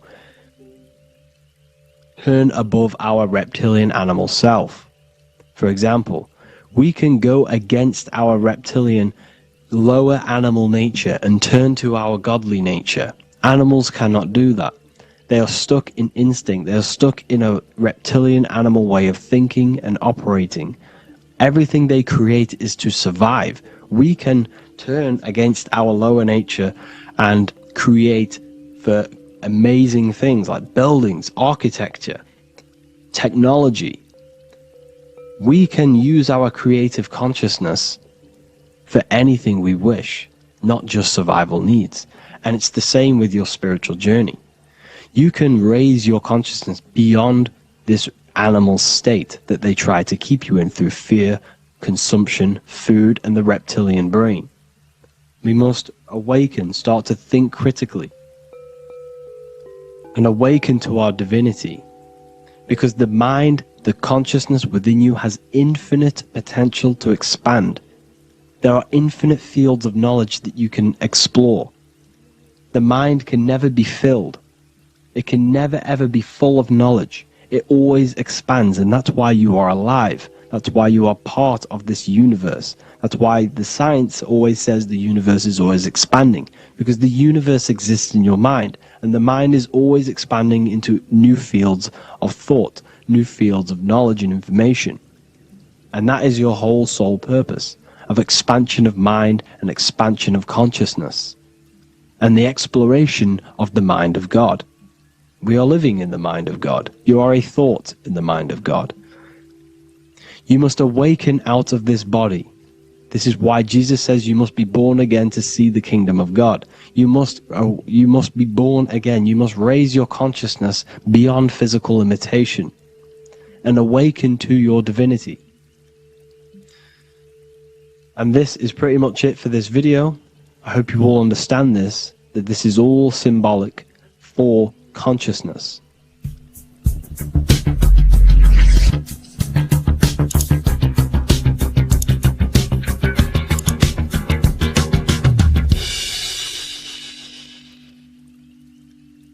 Welcome to Revival of Wisdom.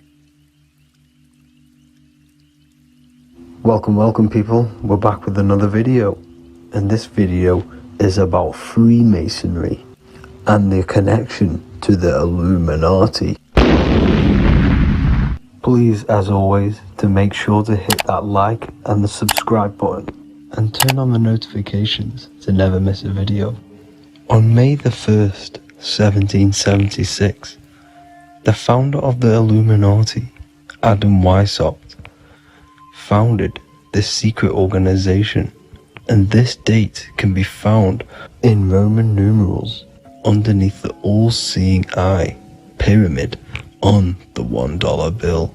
This $1 bill also says Anut Coptus Novus Ordo Secularum. This is Latin for announcing the birth of the New World Order. This New World Order will be headed by Lucifer, the all-seeing eye, and followed by the 13 layers of bricks for the 13 elite bloodlines. So your Orsini's, Rockefellers, Rothschilds, Soroses, and the other 9 elite families. So when Adam Weishaupt created the Illuminati, he made it consisting of high-level degree Masons, French and Latin philosophers, and many more powerful people to all become one society. So this is why you see Masons using this same symbol of the all-seeing eye inside the pyramid. But not all Freemasons are part of this Illuminati secret society. As the 33rd degree Freemason Manly P. Hall said in his book The Secret Teachings of All Ages, Freemasonry is a fraternity within a fraternity, an outer organization concealing an inner brotherhood of the elect. So what he's saying here is that Freemasons have to go up the degrees of Freemasonry, and once they hit the top, they either get elected or not into these secret societies like the Illuminati, Skull and Bones, and Knights Templar.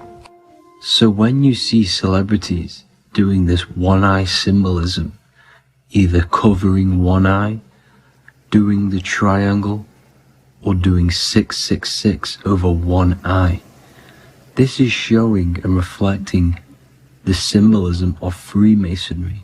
They have taken the oath to never speak on anything they learn about Freemasonry.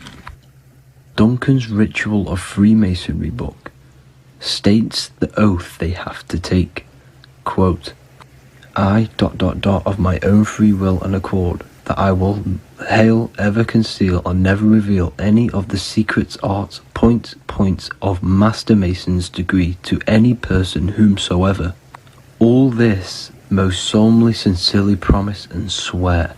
Now, this is what happens when they break the oath, stated in this book, quote, myself severed in two, my bowels taken from thence, and burnt to ashes. So this states that Freemasonry comes first. Before any law of the land, it has the right to kill you if you break your oath. This is the hand gesture they have to do every time they enter the ritual room inside the Masonic lodge. This is the cutthroat symbol, showing you and reminding you of the oath and what will happen if you break it. Now in this book, Richardson's Monitor of Freemasonry, it states, if you break your oath, binding myself under no less penalty than to have my throat cut across, my tongue torn out by the roots, and my body buried in the rough sands of the sea.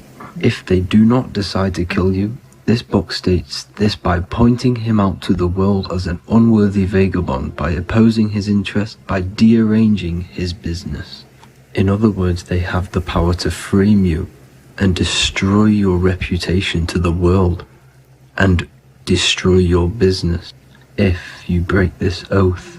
So yes, they do kill to keep this truth hidden, because this truth of this reality is what keeps them in power. They have the ability to manipulate people, because people do not know what manipulates them. This is why they call themselves the government. They govern the ment, which is the mentality, because the mind is the root cause of reality. They control what you perceive to control what you manifest. By knowing the truth, you are set free, and you no longer need no controller above you. So this is why they are willing to kill and do whatever it takes to keep the truth concealed within these high-level degrees of masonry and these secret societies. However, going back to Manly P. Hall's book, it states, part of the symbols are displayed here to the initiate, but he is intentionally misled by false interpretations. So this is saying even Freemasons are intentionally misled and told lies to conceal the truth, to make sure the truth is hidden in the high degrees of masonry. So that's it for this video, guys. Thank you all for tapping in. Please leave a like and a subscribe. God bless.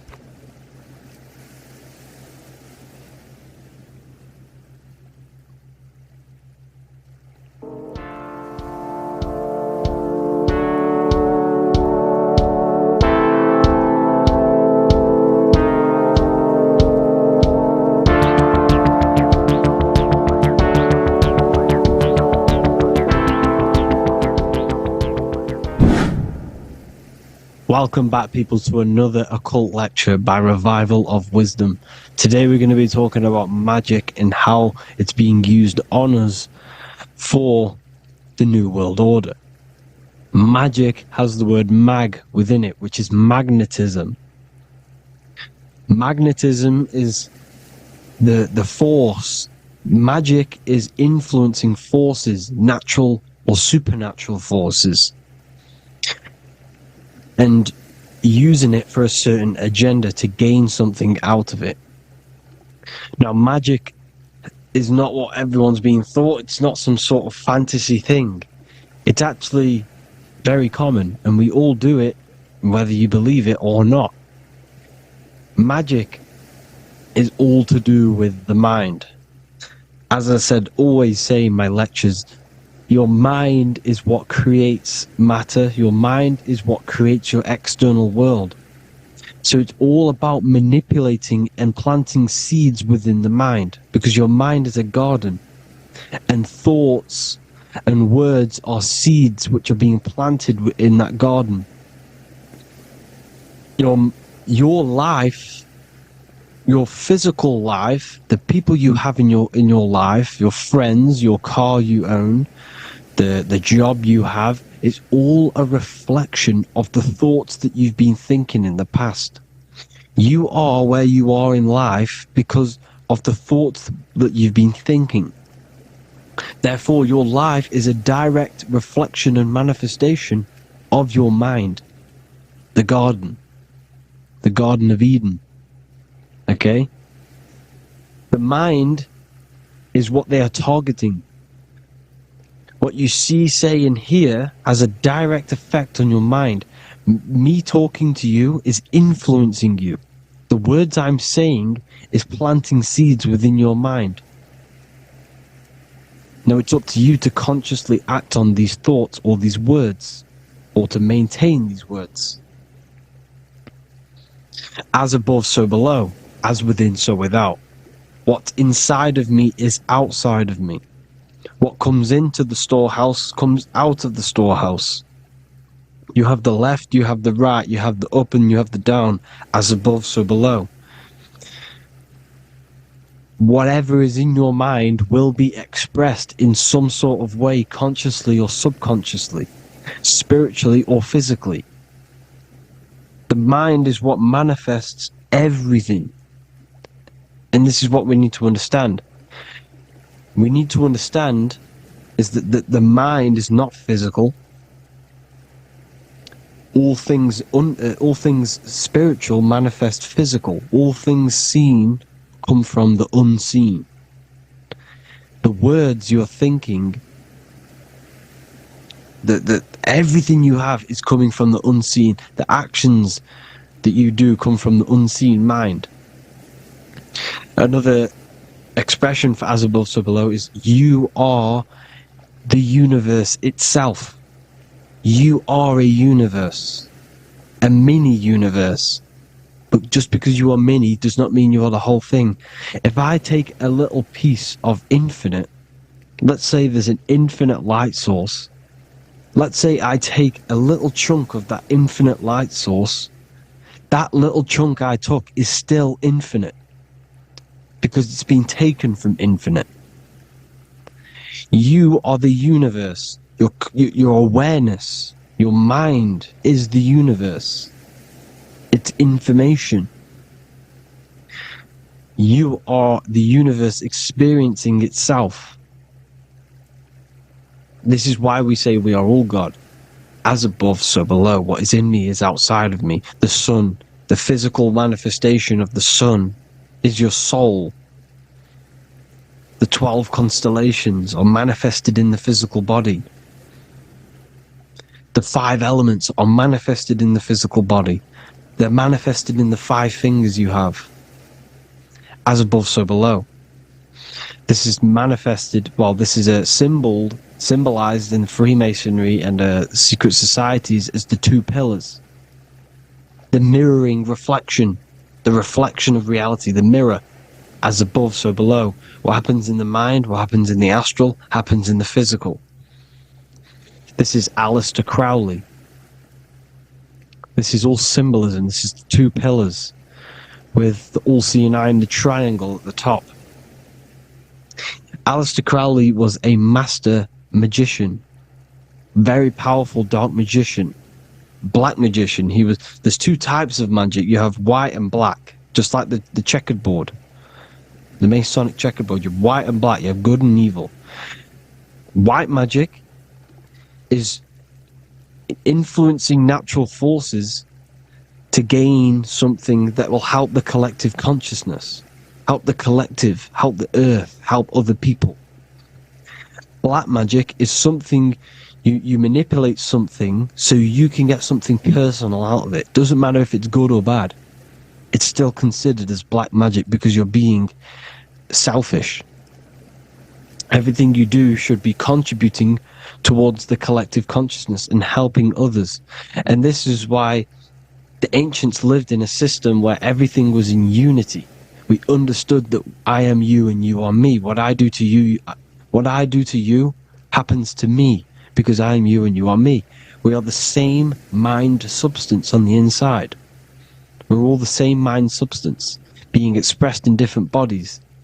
So what I do to your mind will have a ripple effect on my mind because all of our minds are connected within the mental plane. So this is why they know all this knowledge.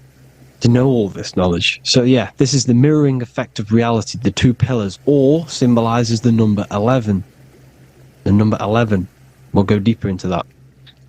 The technology we're using is magic It's a form of magic. Television is tell a vision. They're telling a vision into your subconscious mind, into your memory. And when you turn on the television, you get a program, because they're telling a vision to create a program within your subconscious mind. You see, the conscious mind is only 10% of your mind, which is to do with your, what you're aware of, your five senses. What are you consciously aware of? Well, I'm aware I'm here, I'm talking. I'm aware of what I'm wearing, the five senses, what I can hear, taste, smell, hear.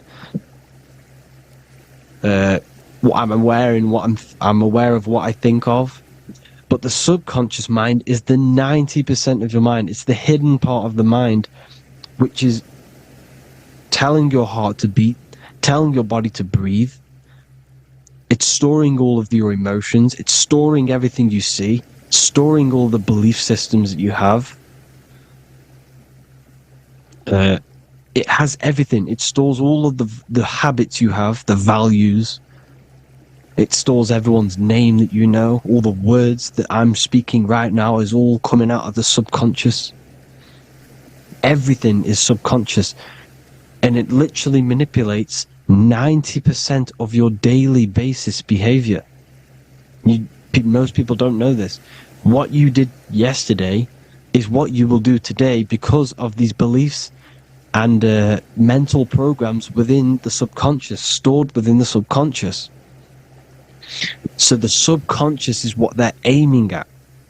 They're trying to create programs within the subconscious, because the subconscious manifests 90% of your thought patterns, 90% of your actions and words.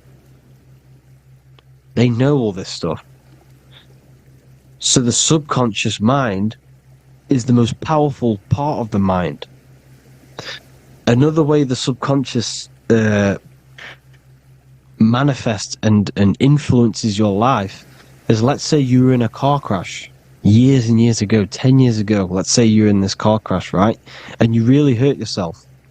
The emotion you felt in that time when you were injured in that car crash had a great impression on your subconscious mind.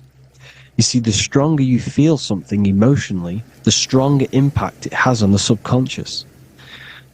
You can remember and recall that moment, and very vividly, because of the impact it had on the subconscious.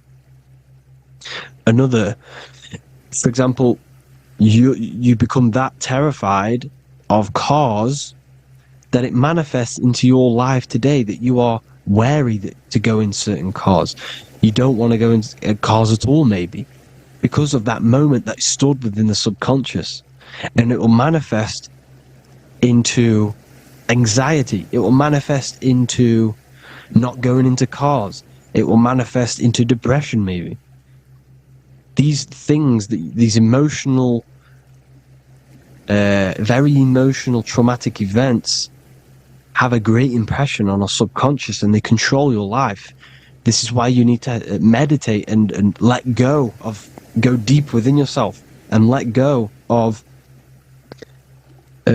these internal, deep emotions that you may have repressed and keep pressing down and ignoring.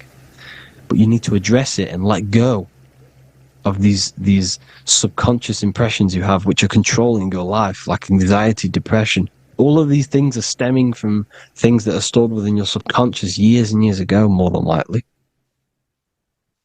Broadcasting. They're casting spells to a broad audience, to news, north, east, west, and south. They're casting spells. No, if you watch the news, everything's red. Breaking news in red writing or the red background, everything's red. Why? Because red's the root chakra, which is all to do with survival. They want to stimulate this root chakra because they want you down there in survival mode. They want you in survival mode because you're easier to control. They control out of fear.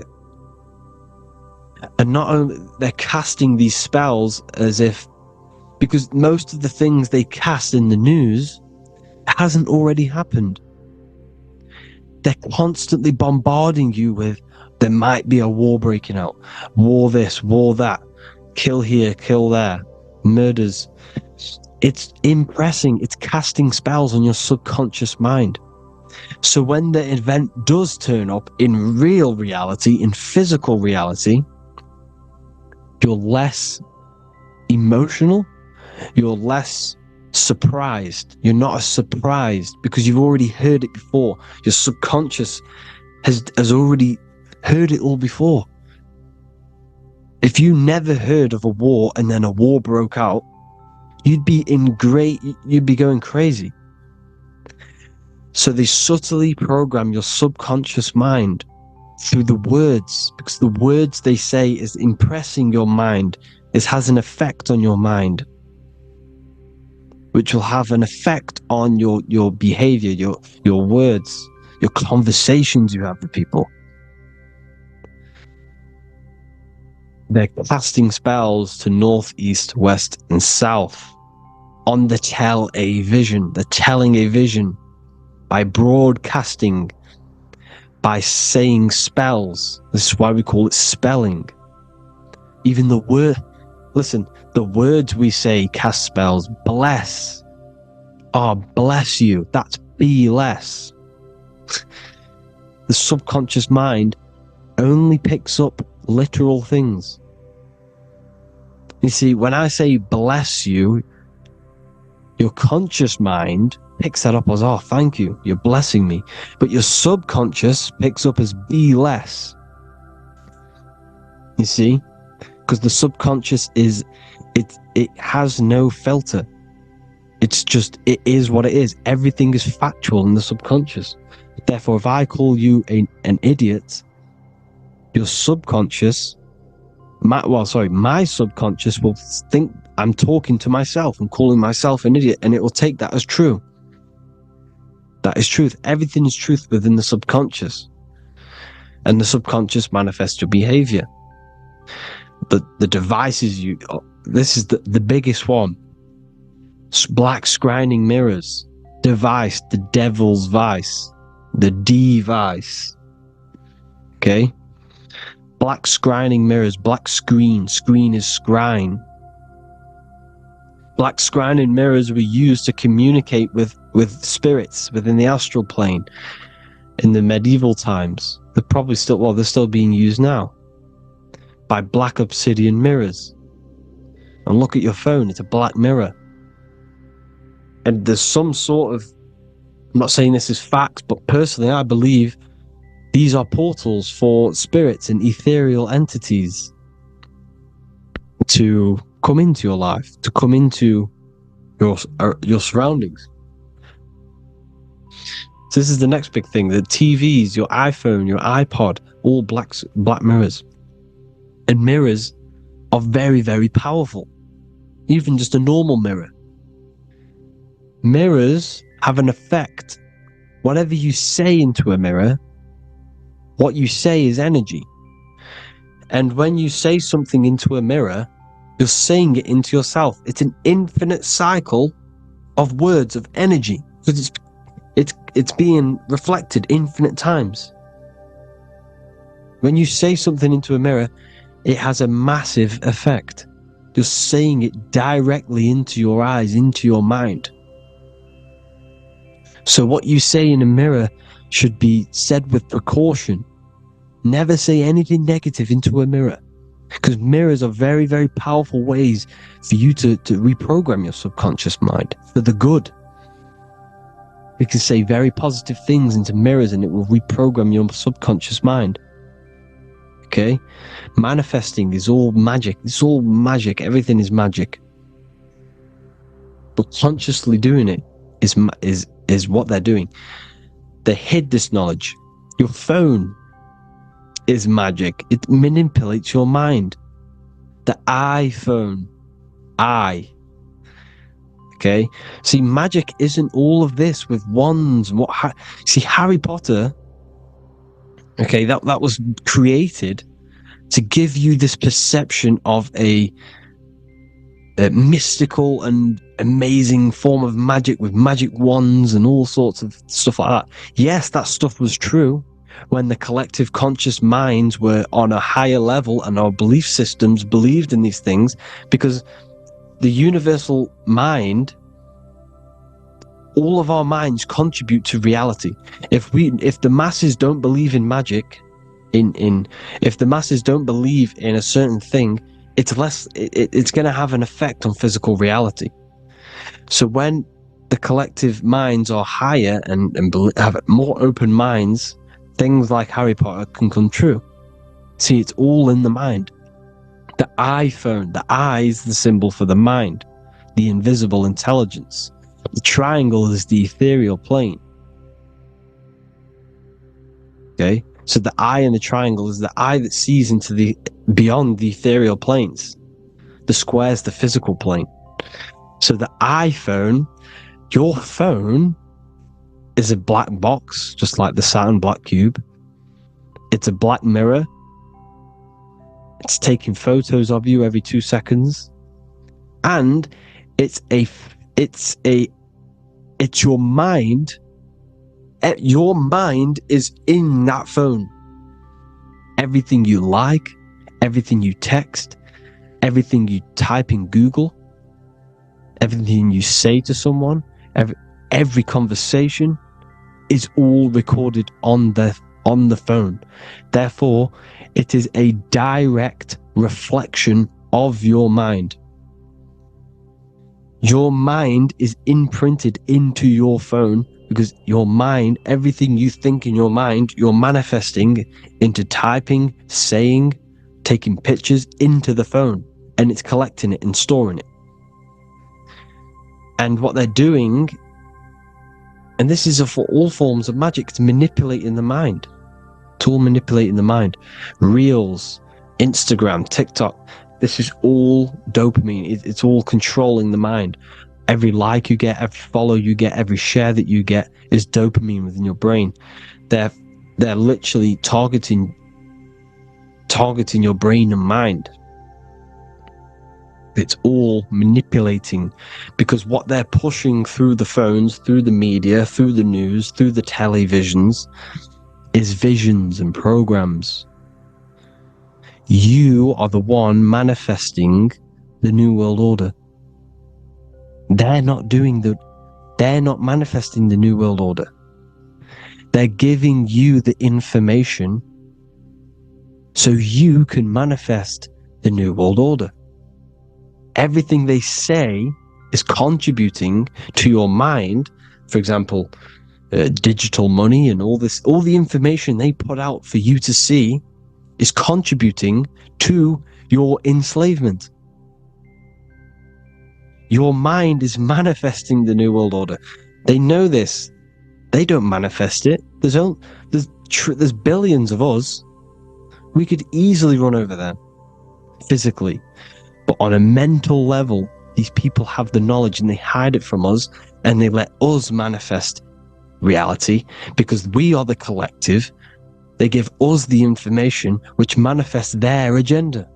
It's all magic. Through the phones, the media, the television. So your phone is a manifestation of your mind. It's a record of your mind. Hollywood, holly tree, holy tree. They used to make wands out of holy trees, because it was the most holiest wood, the best for casting and transmitting energy. So they used holly trees to cast spells. That's what Hollywood is. And in Hollywood, they have the red tear, the blood drop next to the Hollywood sign, because it's all satanic. They're all black magicians. They use Hollywood to cast the spells through the music, through the films. You see, music is a form of magic. All of this is magic. Everything they do is a form of magic, because they want an agenda behind it. But it's not black magic. They're letting us create our prison. This is what you have to see. Yes, they're evil, but they're not doing anything evil, or else they would face the karma. They let us manifest this agenda through giving in the information, by telling you what's going to happen in the movies. Everything that happens in a movie, it's all there on purpose to program your subconscious, to plant a seed within your garden, your subconscious, your mind.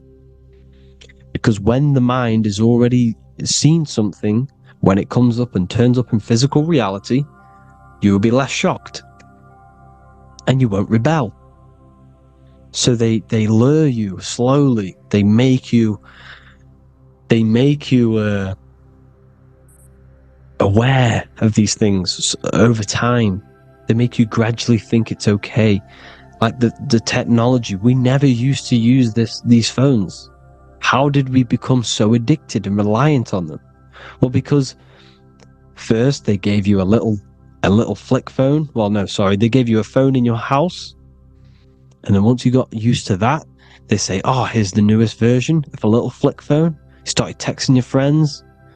Everyone was loving it in high school. They could now meet up without saying, let's meet on the weekend at this point at this time. Like your parents probably did. Or maybe some of you watching this, you probably had to tell your friend to meet on the weekend at a certain time because you had no way of communicating. So everyone got these phones and got addicted to them. Then they slowly got addicted to the new iPod with the touch screen. Now they invented touch screen. Then everyone got addicted to touch screens. Then because all of this is producing dopamine in the brain, which creates you to become mentally addicted to things and physically addicted, chemically addicted. Because dopamine's a chemical. Your subconscious becomes a program within your subconscious, and your body becomes chemically addicted to these phones. And these phones are the enslavement of humanity, technology. Without this, we wouldn't be in this mess, without technology. Because they're creating a hive mind. We're creating a hive mind. So back on track anyways, they program you. Look at the films, 9/11, all produced by Hollywood.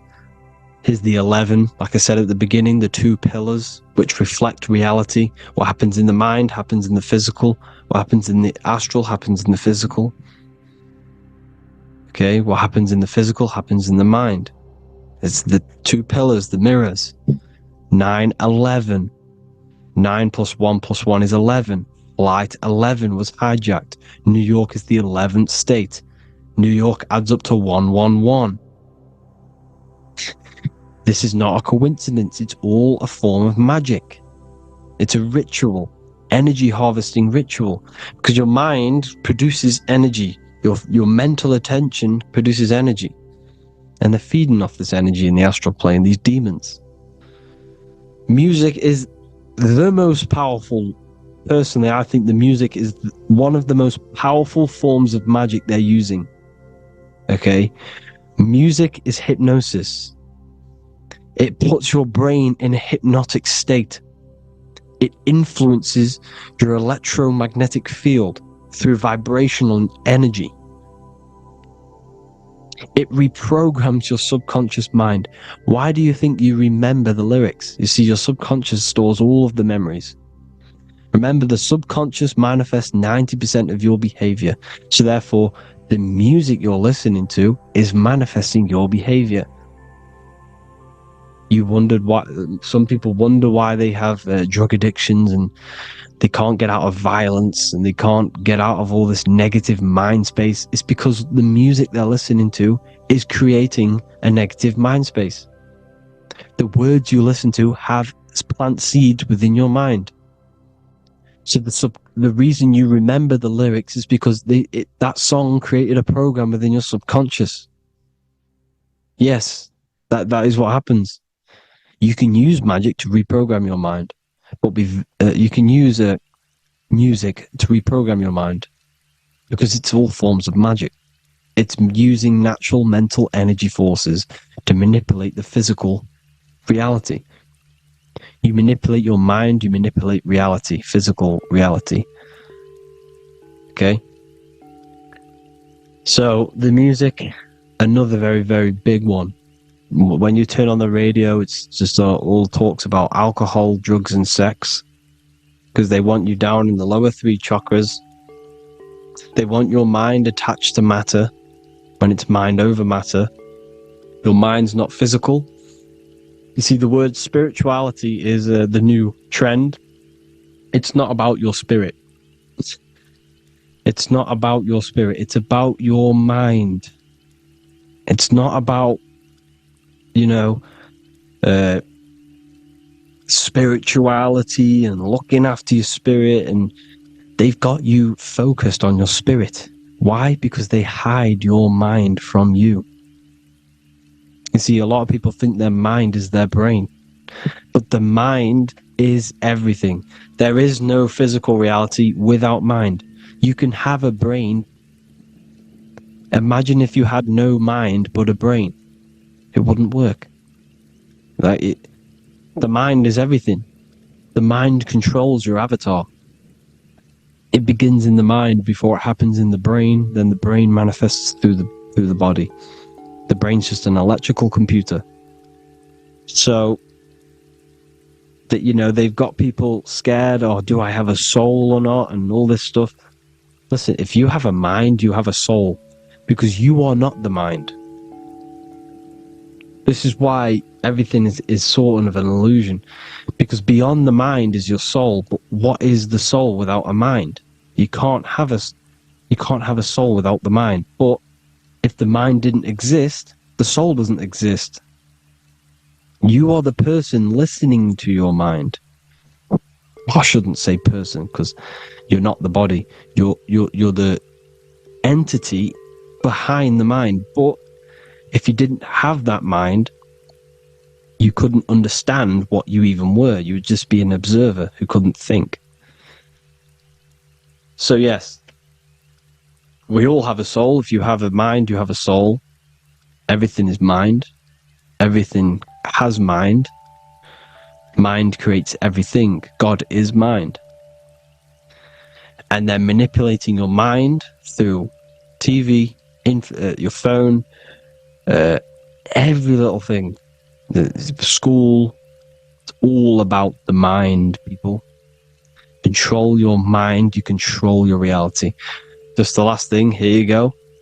Aleister Crowley, the dark magician. Kanye West doing the exact same thing because they're implementing magic in the music. Here's the Beatles with Aleister Crowley in the background. Bet you never noticed that. Aleister Crowley was influencing music and placing magic within the music to influence the subconscious. This is what Baal worship was. This is why they kill children. They sacrifice these children. Why? Well, because in order to ascend, in order to raise your consciousness internally, godly, by being good, God, or being in order to be good and raise your consciousness and to get something in the physical world, you have to sacrifice yourself. And what do I mean by that? In order to raise your consciousness and ascend, you have to sacrifice the lower nature of yourself. You've got to abstain from having sex to retain your sexual energy, to transmute it.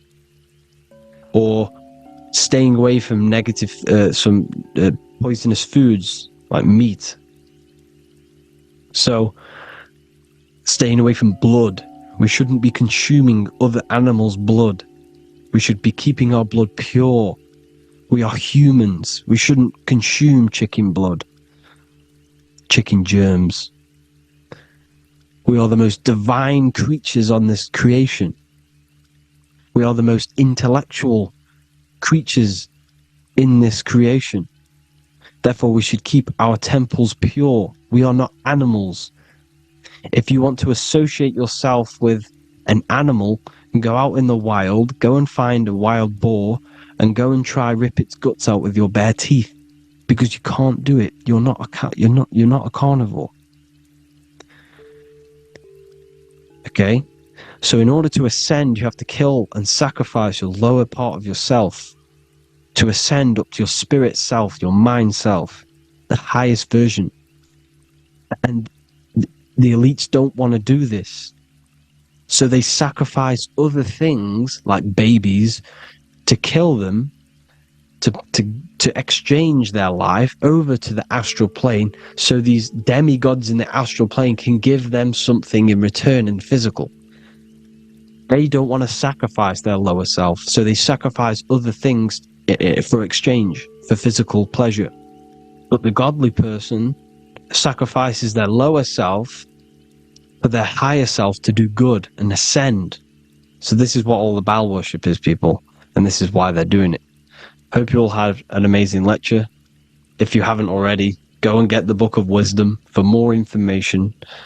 You know, I don't go into dark stuff in this book, because all I do is enlighten people in this book. You can get it in Spanish, English, German, Italian, and French. Worldwide shipping. You can get the PDF or paperback. Or there is also a new one called the Human Health Guide 2.0. It gives you a list of all the foods, grains, oils, and nuts. You know, everything that's alkaline and positive for the body and not man-made and hybrid. It tells you all the products to stay away from, how to fast, how to improve vision, how to improve everything, literally. So the Human Health Guide has been released. If you want that, I'll put all the links in the bottom of the description. Hope you all enjoyed the lecture, people. God bless you all.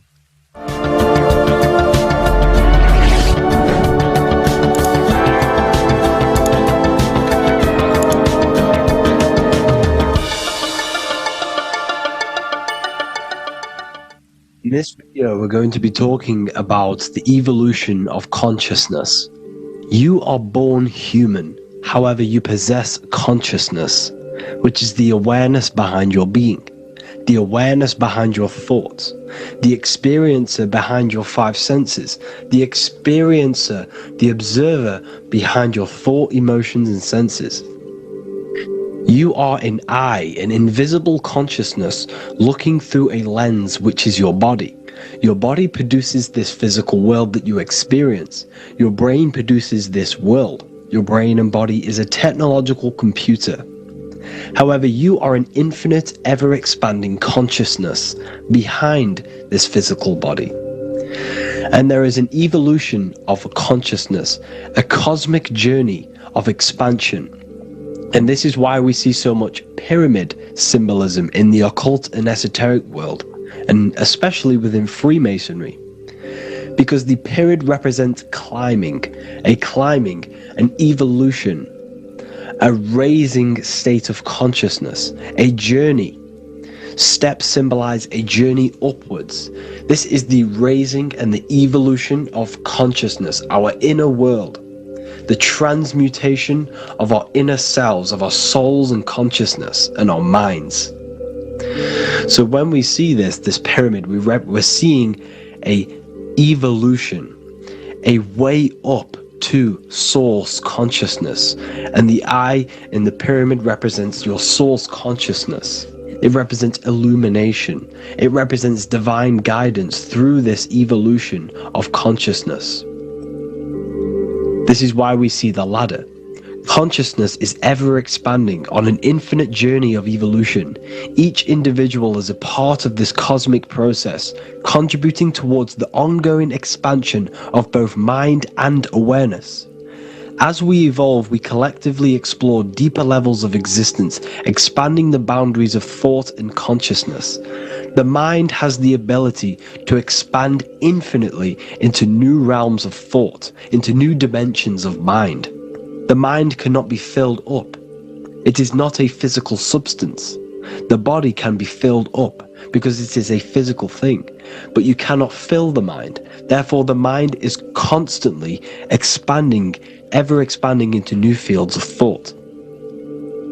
So what we see in Freemasonry, the ladder, is again a journey, an elevation of consciousness. When we are born with an infant consciousness, and as we gain older, we gain an adult consciousness, our inner world, our inner mind, and our emotional intellect changes and evolves. We are significantly different from when we were very young as an infant. It's because our consciousness evolutes, it changes, it alters like water. So, just like this evolution of your own consciousness as growing up, there is consciousness of beings existing in cycles beyond our own. And their consciousness is unimaginably different from ours. They operate on a higher level of understanding and knowing, experiencing reality in ways that transcend our current comprehension. Our minds right now cannot comprehend the highest states of consciousness. There are entities, there are beings beyond our own, existing in higher dimensions of consciousness that we cannot comprehend because they have expanded. They are on a further way up the ladder of consciousness. However, we are all on the same journey. None of us can take the same journey. There is one ultimate goal, reaching source consciousness. However, this is always ever expanding. However, we are all on a different journey. There is one truth, one source, one goal. However, there are billions in different ways of reaching it, and we are all on these different paths to source consciousness, to this ladder, this evolution of universal evolution. Okay? Their awareness is attuned to new dimensions of existence, reflecting a more advanced stage in the cosmic journey of consciousness evolution. So when you take DMT, you are shot into these higher realms of consciousness where you meet these beings who look similar to these images. They are not speaking to you physically. They don't speak to you three-dimensionally through vibration and words. They speak to you mentally. If you have done DMT, then you know this. And if you have met these beings, then you know this. You might have even met some of these types of beings on mushrooms or any psychedelic drugs. Because ultimately, when you take these mind-altering substances, it's altering your consciousness. It's merging your consciousness with the spirit of that substance. And you are essentially attuning your mind to higher dimensions of consciousness. That's why we say we're getting high when we take these substances. Therefore, when you meet these beings on DMT, you are essentially meeting beings who are attuned to higher dimensions of consciousness, and they speak to you mentally. They speak to you telepathically through thought, because the universe is mental. Everything exists within the mind. The way you are now, your physical existence, is a state of mind. Mind, thought creates matter. Spirit and matter are two opposing ways of thinking. If we have a very spiritual mind, we have an expanded mind, we are a spiritual person through the mind. However, if we have a very low state of consciousness where we think about food, sex, lust, and all physical things, then we have a physical consciousness. Matter and spirit are two opposing forces, two ways of thinking. The mind attunes itself to different levels of understanding in different dimensions. So, essentially, this is what we're looking at. The body is a vessel for the fluidic, formless consciousness, a temple that houses the essence of our awareness. While the five senses are limited to perceiving only the physical plane, the mind transcends these limitations, capable of perceiving the full scope of reality. It is through the mind that we access deeper truths beyond the material, tapping into boundless nature of existence. Physical existence is a thin band, a thin layer of reality.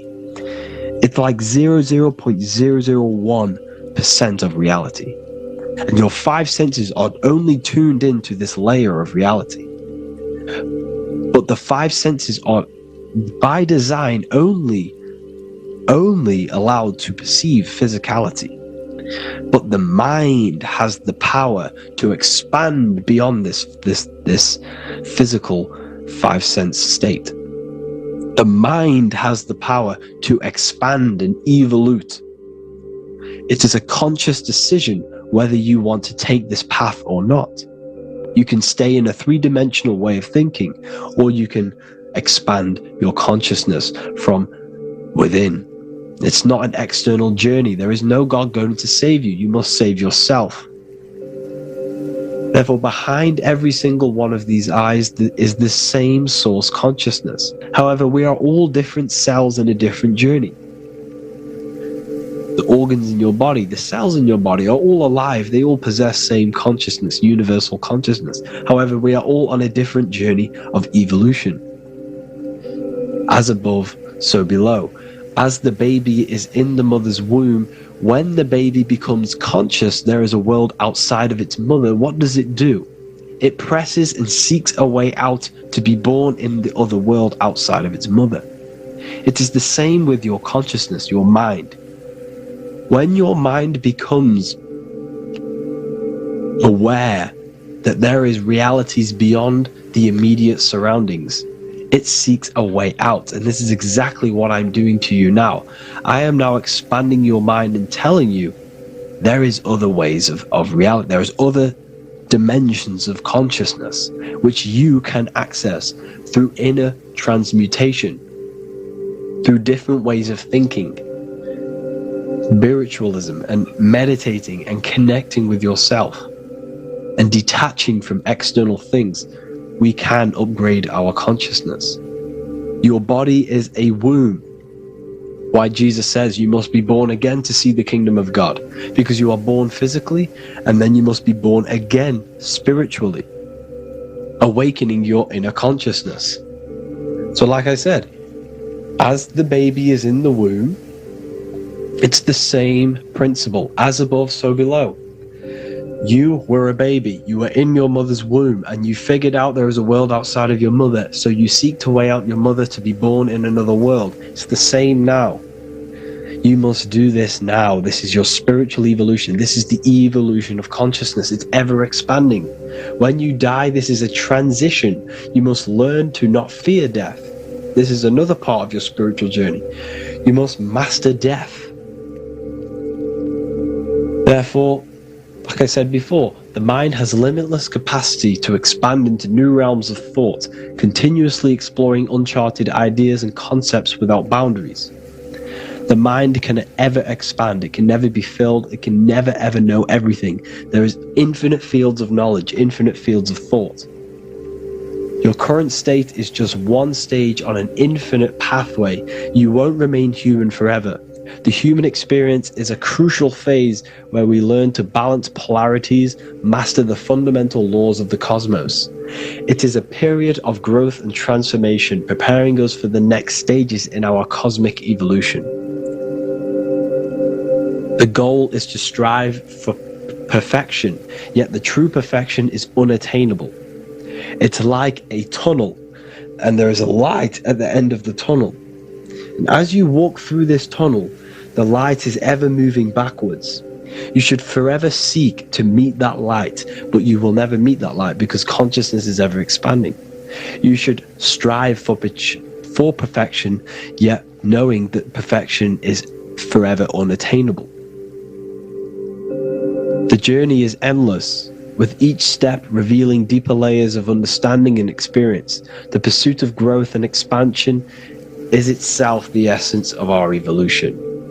You can find all of this knowledge in the amazing book that I have read for years. I have read this book, The Emerald Tablets of Thoth, the Atlantean, by M. Dorial, translated by M. Dorial. I'm telling you now, this book, now that I've told you this, you have some context on the book. The whole book is about evolution of consciousness. He's talking about higher dimensions beings. He's talking about how you can transcend this physical plane. It is truly the most amazing book you will probably read. One of the best spiritual texts you'll see. It's hard to understand, so you must read it over and over again. And the more your mind progresses, like for me, I read this every couple months, and the more I learn about consciousness, the more I expand my own consciousness. And every time I read this book, I pick out something new that just completely blows my mind, because you can only understand this book to your level of consciousness, to your level of understanding. So now that I've told you all this information, go and read this book and it will absolutely blow your mind. And so will the Book of Wisdom Volume 2, which is now available. I released it the other day. I'm just going to read a page out now. This page is called Spirit and Matter. The Earth is not merely a dense, lifeless rock drifting through space. It possesses spirit, a living essence that animates its form. But what do we mean by spirit? Spirit in esoteric terms refers to the energy, the life force, animating the principles infused in matter. So essentially, what this page is talking about is how everything has spirit, consciousness within it. You are the middle, you are spirit and matter.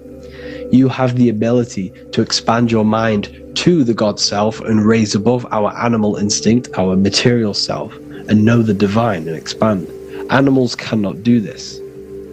Animals are not self-aware. Humans possess self-awareness. We can observe our consciousness. We can say, why do I exist? We can look in the mirror and know that we need growth. And this is what Anunnaki means. Anu means above. Anu was the supreme god of the sky, which is a metaphor. He represents spirit above, heaven. Anu came down to earth and married Ki, the goddess of the earth, which represents matter. It's a myth, it's an allegory. Anu married Ki and gave birth to the Anunnaki. Spirit came down and infused with matter and gave birth to the human, which is you. You are spirit infused in matter, Anu and Ki, Anunnaki. You are the Anunnaki. And this is just one of the teachings in my book. Honestly, this book is absolutely amazing. If you truly, truly want to expand your consciousness, give this book a read. And obviously, if you're inside the university, I give you this book for free. A paperback version. If you join the university, follow the steps inside of the general chat, you'll be able to download this book. Sorry, not download it. Order a paperback for free. All you have to do is pay for the shipping. You'll also gain amazing knowledge inside of my library, where your mind will just be overblown with the amount of esoteric books. There's over 45 rare occult books, plus you get a PDF of the Volume 1 and Human Health Guide. You get reoccurring updates where I expand on symbolism, occultism, where you will just feel absolutely amazing once you understand esotericism in yourself. You'll also learn how to create the dream reality that you want with the Manifestation Mastery course, where I teach you how your consciousness creates reality. You'll have a real lectures where I post lectures on symbolism, occultism, esotericism. There's a conscious community and live calls and Q&A where you can ask me questions and I'll answer your questions. I just want to say thank you to everyone who has joined the university. Thank you for even liking and watching this video. Any support I just appreciate every single one of you. Please, if you can, leave a comment and a like on this video and let me know any videos you want me to make in the future. And I will start uploading a lot more to the YouTube. So yeah, thank you all for tuning in today. Have an amazing day.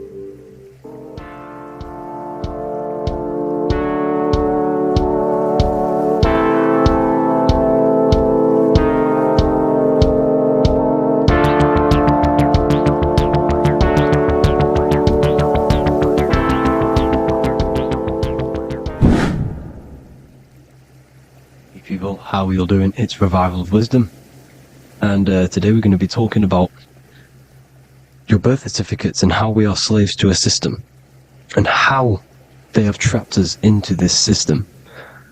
Okay, so the first thing you need to understand about this system is there are two types of laws. You have the law of water, which is Admiralty law, and the law of the land. So the Admiralty law is the law of water, and this is what money is. Money is water. This is why we say liquidity, currency, the current. A current is water, something moving through something. Cash flow. And this is why banks are called banks, because a river bank is on either side of the water, and it directs the currency. You see? So money is water. And as you can see here, Ripple, the cryptocurrency, Ripple, water Ripple, and they're building a bridge over water, over seas, international banking with cryptocurrency. So money is water, and this has specific laws about water, but water is the same everywhere, you see.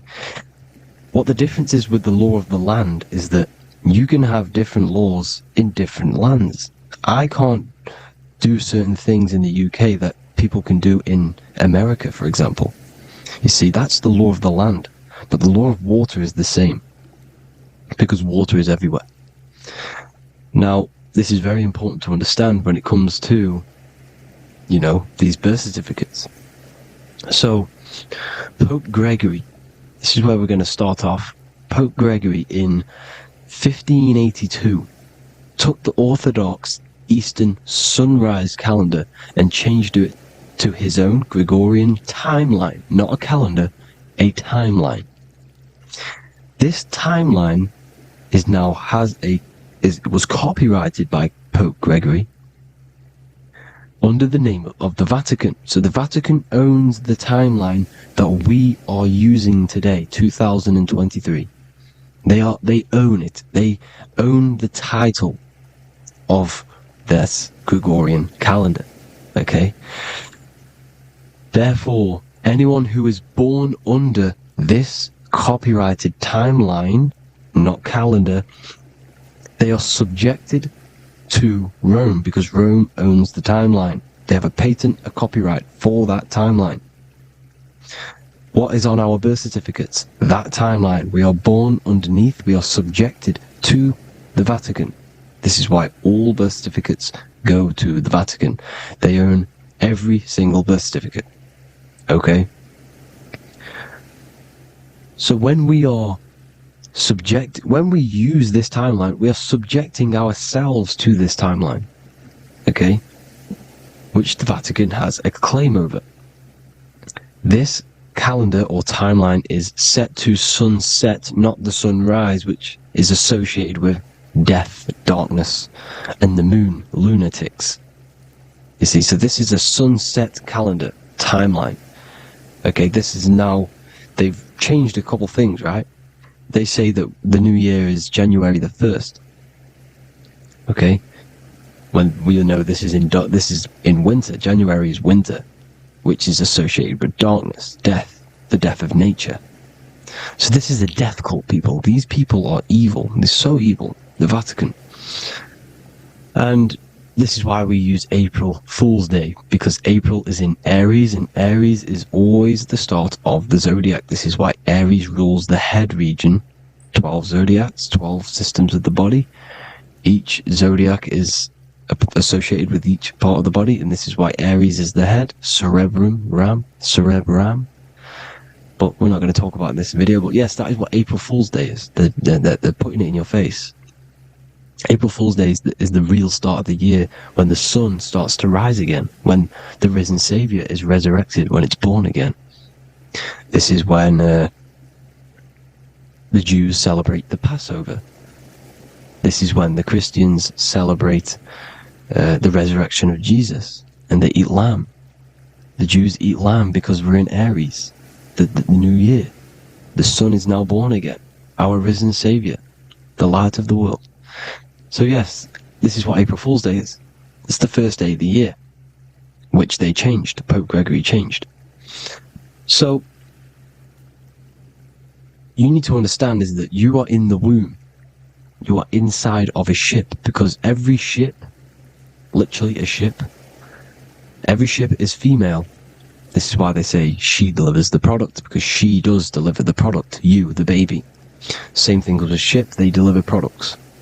They are a she. And when they pull up to the bay, like you can see on this picture, they're pulling up to the bay. This is now called the birth canal. The ship is now in birth. On paper. Okay, this is law.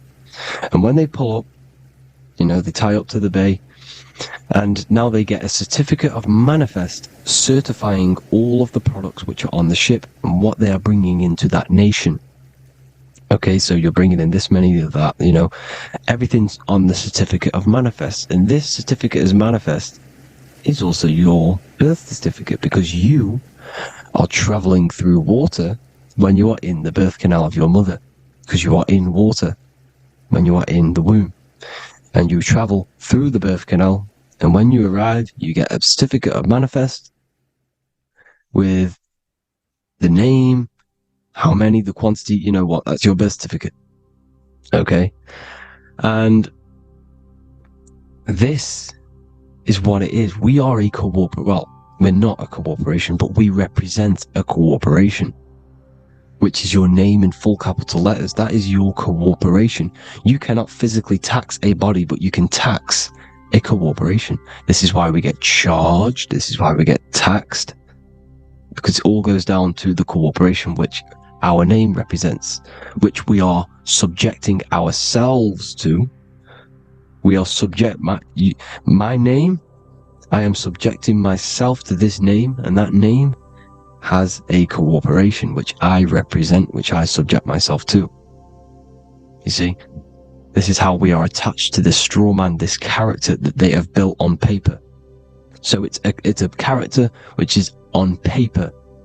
This is what we represent. So when the woman gives birth, she delivers the baby, and then she has another substance. Now I'm going to break down how they attach this name to us, how they do it. Okay, our mother is carrying us the product in the womb, the water, and it goes, for example, it goes from the United Kingdom into a state-owned, corporate, federal-owned hospital, which is government-owned. She does not declare the package when she enters the building. Aha, so keep that in mind. When she delivers the package in the federal territory, she does not declare the package either when she leaves. Therefore, there is no evidence that we exist when we arrive. On paper. On paper, there is no evidence that we came into the building or left the building. We have not been declared. So we do not exist on paper at this point. When the woman gives birth, she delivers the baby, and then she has another substance, which is called the afterbirth material. Okay? This afterbirth material has the same DNA as our physical body, with the body, mind, and spirit. Okay? This is how they get this corporation. Hold on. The afterbirth material does not get claimed by the mother nor anyone. Therefore, they salvage that substance, because we are under the Vatican. Every state is all Catholic. Your birth certificate is Catholic. No matter what religion you think you are, every single birth certificate is Catholic, because we are subjected to Rome. All roads lead to Rome. Rome runs all of this. Okay? We're still under the Roman Empire. Okay, so Rome are Catholic and they believe in salvation. This is how religion comes into this. This is how they use religion to get this. So they salvage the afterbirth material and they claim it, and they salvage it and give it and charge it to Rome. And they give it a name. Here's the legal term, born alive. Here's what it says. Each product of such birth is considered live born and fully recognized as a human person. So each product of such birth, so that could be anything, the afterbirth, the person who actually comes out, the baby. So your afterbirth, which we do not take with us, we take the baby with us, they keep that in the hospital, they collect the afterbirth, and they salvage it, and they give it the name, which, it is us. We are a representative to that afterbirth material, which they put the name on, they claimed, which is subject to Rome. So we are walking around our whole lives as a representative to that claimed salvaged afterbirth material. which the federal state have. Okay? We are under the Catholic Church, Vatican, therefore the afterbirth material is a child of God. See? On paper, therefore they believe in salvation and salvage the afterbirth material. This material has no mother or father. The state pick it up, it becomes a war to the courts and gets charged to the state. So we are a representative to that character they salvaged because it is the exact same DNA as you. Subject is the name or the title, and the matter is the physical aspect left behind in the hospital, which represents us. You see? So, now we're moving on to Unum Sanctum. Unum Sanctum was in 1302, a very, very important year. Very important year. Unum Sanctum says, this is basically how they claim everyone in the world. So the Vatican had all this power, all this gold, all these people under them. They need to get a claim for them so then they can rule over them and make them slaves. So what they did, they created Unum Sanctum. Pope Boniface VIII did this. And it says, the spiritual man judges of all things and he himself is judged by no man. The spiritual man, keep that in mind, unless he invent like Manichaeus, two beginnings which is false and judged by heretical, since according to the testimony of Moses, it is not in the beginnings, but in the beginning that God created heaven and earth. Furthermore, we declare, we proclaim, we define that it is absolutely necessary for salvation that every human creature to be subjected to the Roman pontiff. So they are claiming us in Unum Sanctum, and it's in the vaults in the Vatican. They will put a spell on it because they are sorcerers, they are magicians. They put a spell on it, they lock it up, and whatever goes on that piece of paper goes. And this Unum Sanctum is claiming all of us. So what does it say in the beginning? The spiritual man judges of all things, and he himself is judged by no man. The spiritual man, the man with the body, mind, and soul, the first baby that comes out the birth canal. That's you, your body, you, body, mind, and soul. You have the Christ, which is I am, which is grace. Grace means here now, in the present. You have the Christ, which means I am. Therefore, you have a soul. If you can say I am, you have the Christ. You have a soul. But a creature can be anything with no soul. You see, so no man can judge the man with the soul. However, as it says in the second part, we proclaim, we define that it's absolutely necessary for salvation that every human creature to be subject to the Roman pontiff. So they are subjecting the afterbirth, not the man with the body, mind, and soul, but the afterbirth to the Roman pontiff, to the Roman Catholic Church. We are the ones who are claiming to be the afterbirth material, which is our birth certificate, which is our representative. We represent that because it is our DNA. This is how we are stuck. We are stuck because we represent this DNA, which is on paper, recorded. You see? So we, being untaught, uneducated in these subjects, we are subjecting ourselves to this system, to this slavery, because we just want to live. We just want to live happily, just peaceful. Think about it. Where's all this coming from? Where's all this war, all this killing, deaths coming from? We just want to live. It's coming from the Catholic Church, these evil death cult, which has subjected us, which has used us as slaves, and we are still slaves, and it's just going to get worse and worse and worse. So this is how we have subjected ourselves to be the slaves to this system. It's a lot to take in, and there's a lot more deeper stuff which goes into this. I'm just going over the surface. I'm going quite deep, but there is little details that I still need to learn myself. But this is the general how that we've been stuck to this slave system. So we are batteries, okay? This is why we get charged. When you go in a court, you get charged, okay? Because you're a biological battery.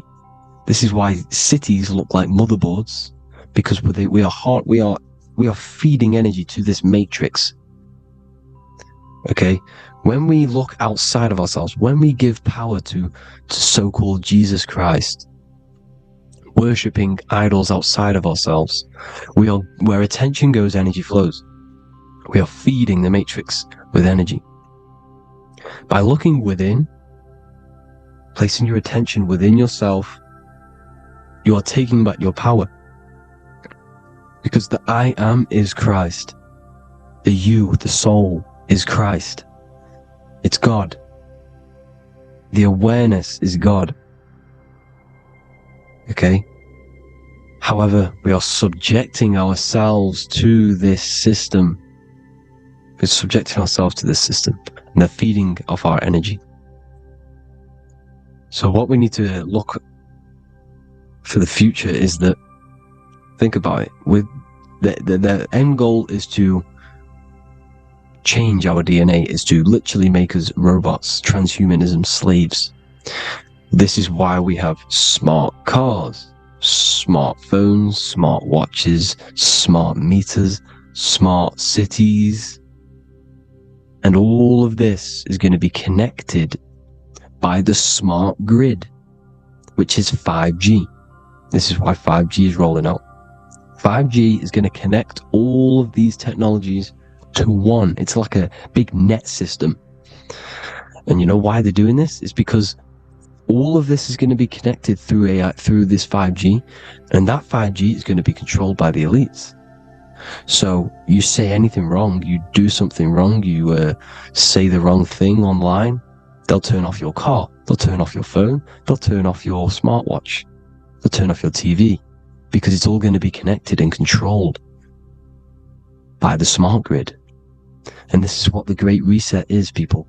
But they're going to trap us inside of these 15-minute smart cities, so we can't leave the area, because they're going to use climate change as a tool to enslave us to not travel because of so-called climate change and the fumes that we are putting into the air, which is all BS.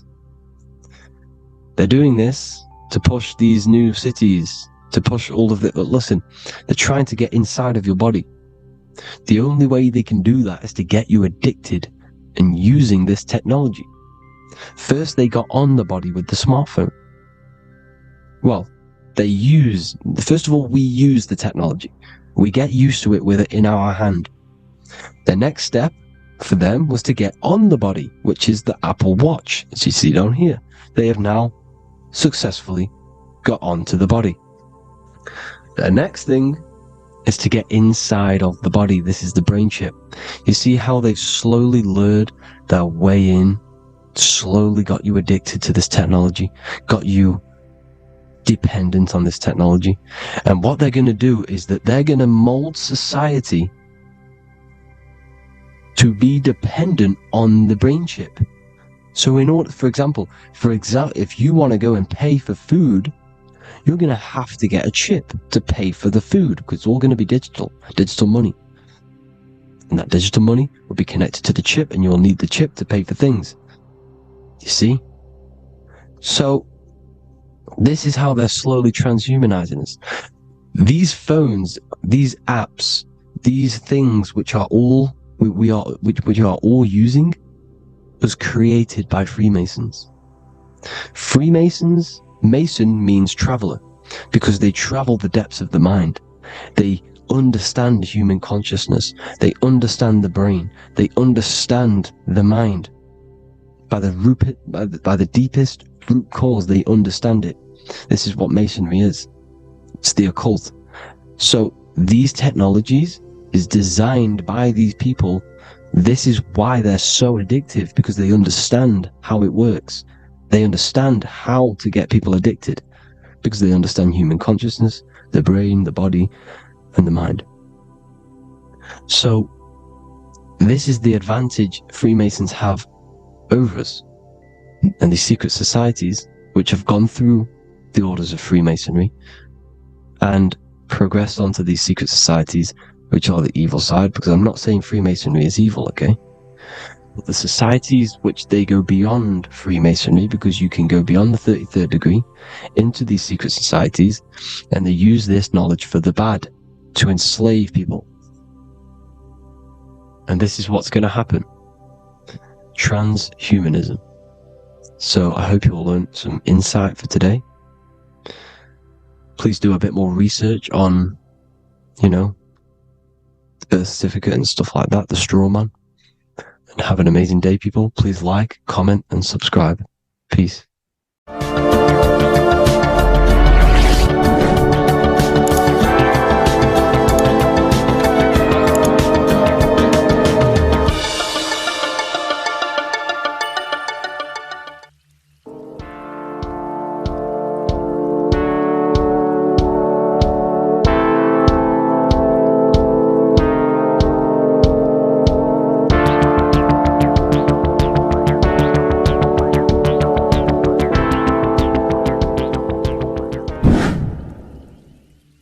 What is good, YouTube? Today we're going to be talking about the astral plane and how the cosmology fits into the astral plane. Okay, so first let's go over the astral plane and go over the different layers of reality so that you can understand reality more. You are a multi-dimensional being. You are not in these, you are in all of these realities at the same time. They all interweave into one big reality.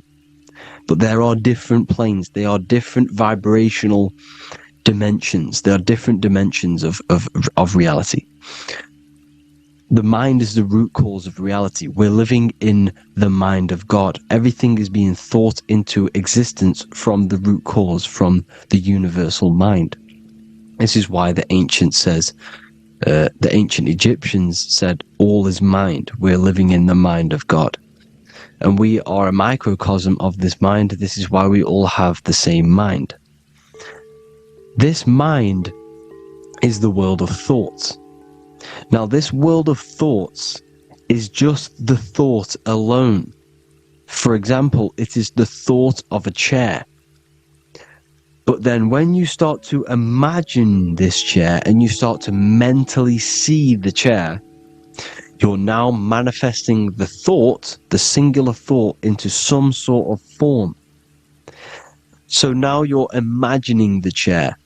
You're imagining the form of this chair, which is then manifesting into the astral plane.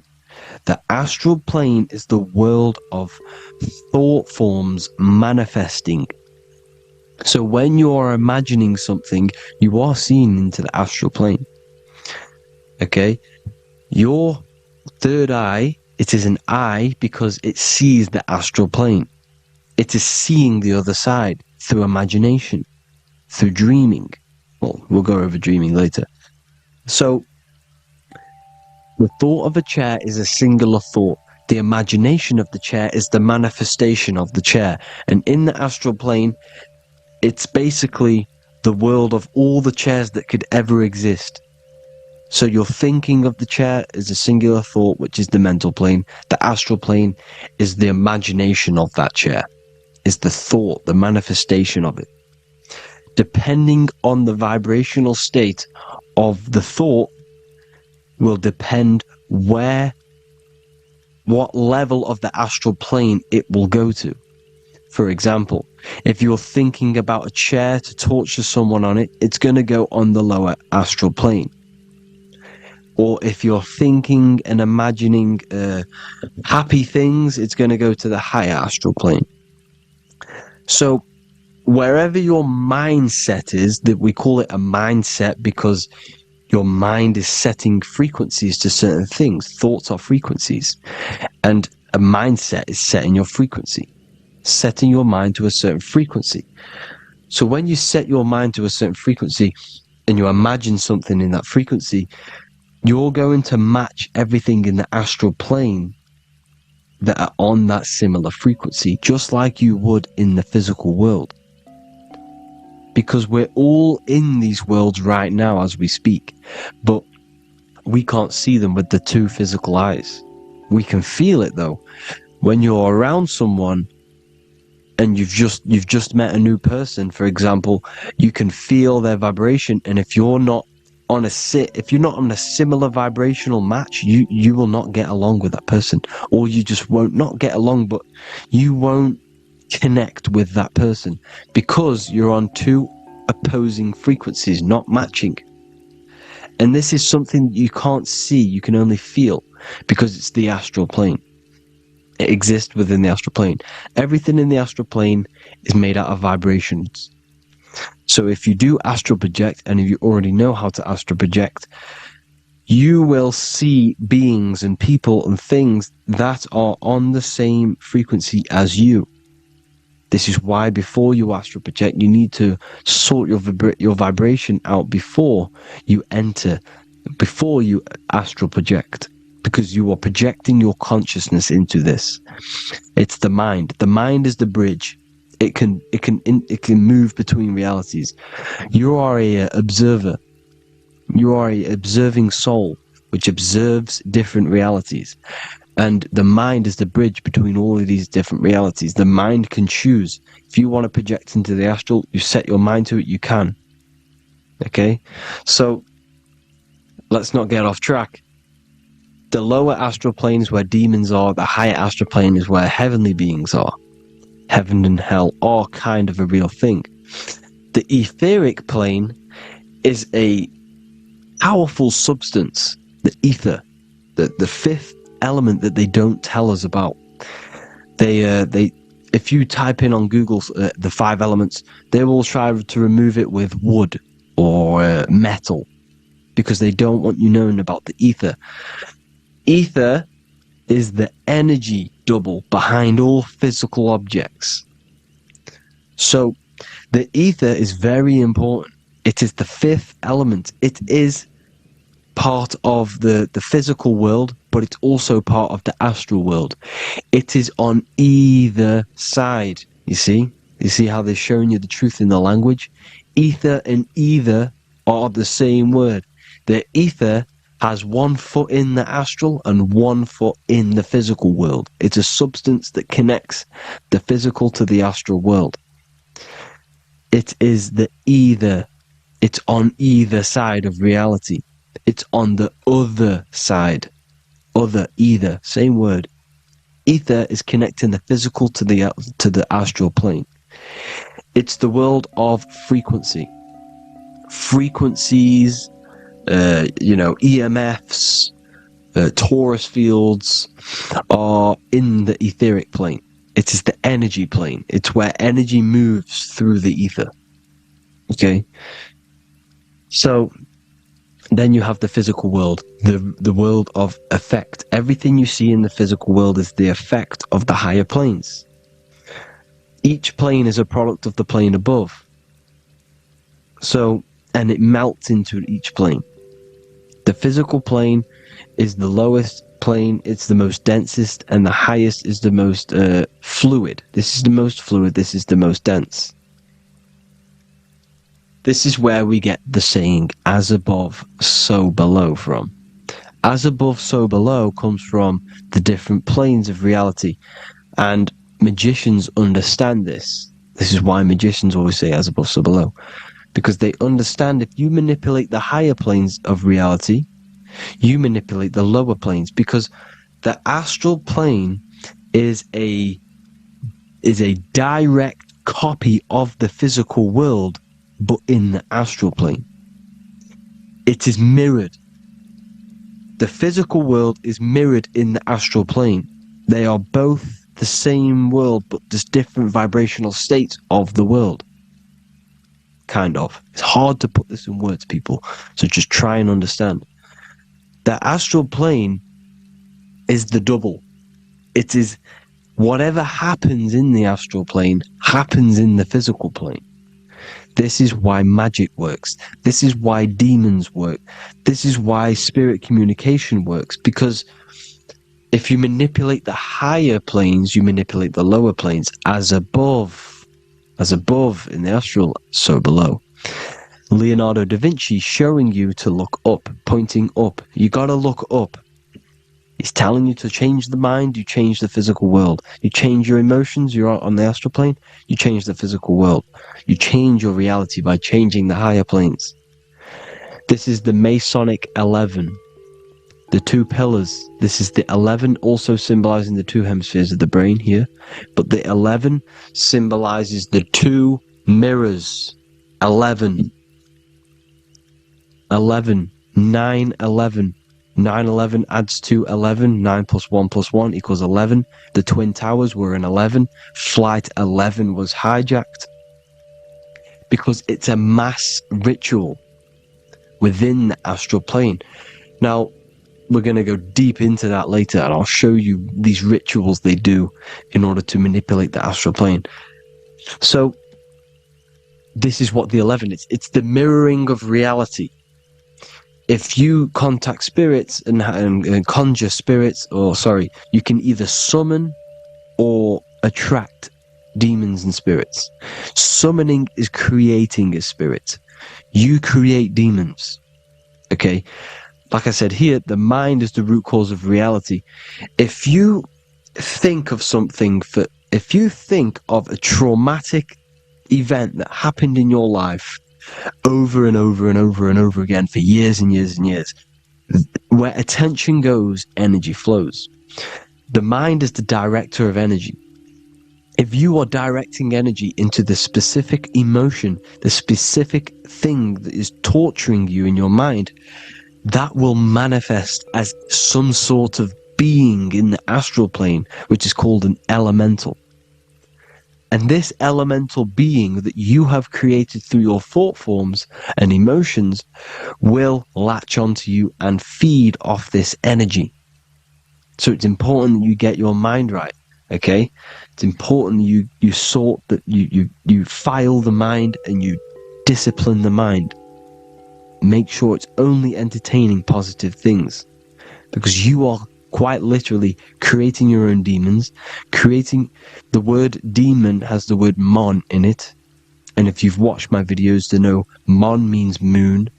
The moon is your mind, the sun is your soul, the earth is your physical body. Demon is mon means mind, moon is mind. You create demons with your mind. Summoning. Now, this is where the rituals come in. 9/11 was a ritual because everyone was thinking about this big fearing, the death of 9/11. Everyone was thinking about it. And all of their minds thinking about this horrific thing will manifest and summon a negative energy spirit elemental within the astral plane. That's how all of this works. This is why it was a mass ritual.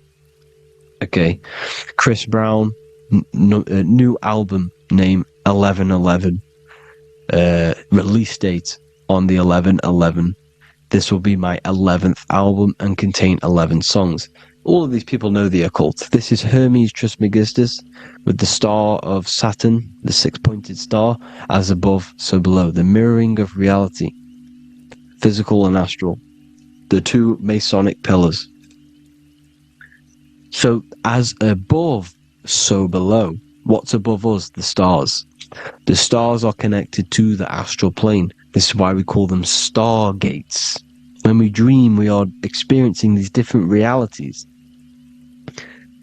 And what are stars? They tell in the Bible, it says Genesis 1:14.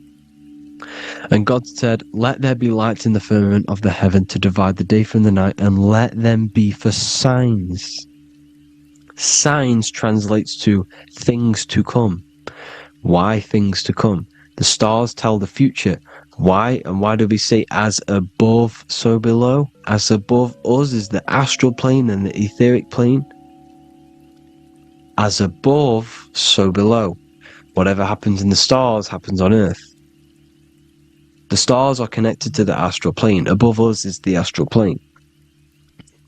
We are a star in a physical body. This is why we say Mr., Sister, stir equals star.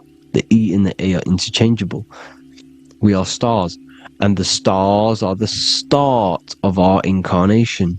We start in the stars, same root word, and we descend through the 7 energies, which are our 7 chakras. Then we enter the heart of the soul system. The heart rearranged spells earth. And this is the true cosmology. Here's the Masonic cosmology. This is Masonic now. Here's the firmament. Let there be a firmament in the midst of the waters to divide the waters from above, from the waters that below. Genesis 1:6. The firmament, firmament comes from the word firma, Latin, I'm pretty sure, which means firm. When something is firm, meaning it's stable, it does not move, it is firm. The firmament is firm. So, is the firmament Genesis 1:6. What does it say? Genesis 1:3, sorry. Let there be light. This is before the sun and the moon was created. Let there be light. Before the sun and the moon was created, light was appeared. So what's that tell you? This is a holographic projection from some sort of light being, some sort of projector. And that projector is the all-seeing eye you see in the Masonic cosmology. This is the all-seeing eye projecting the light beams. Let there be light. Everything is made out of light. The universe is created out of light waves. The torus field is 1 unit of light. The light projecting this reality is Polaris.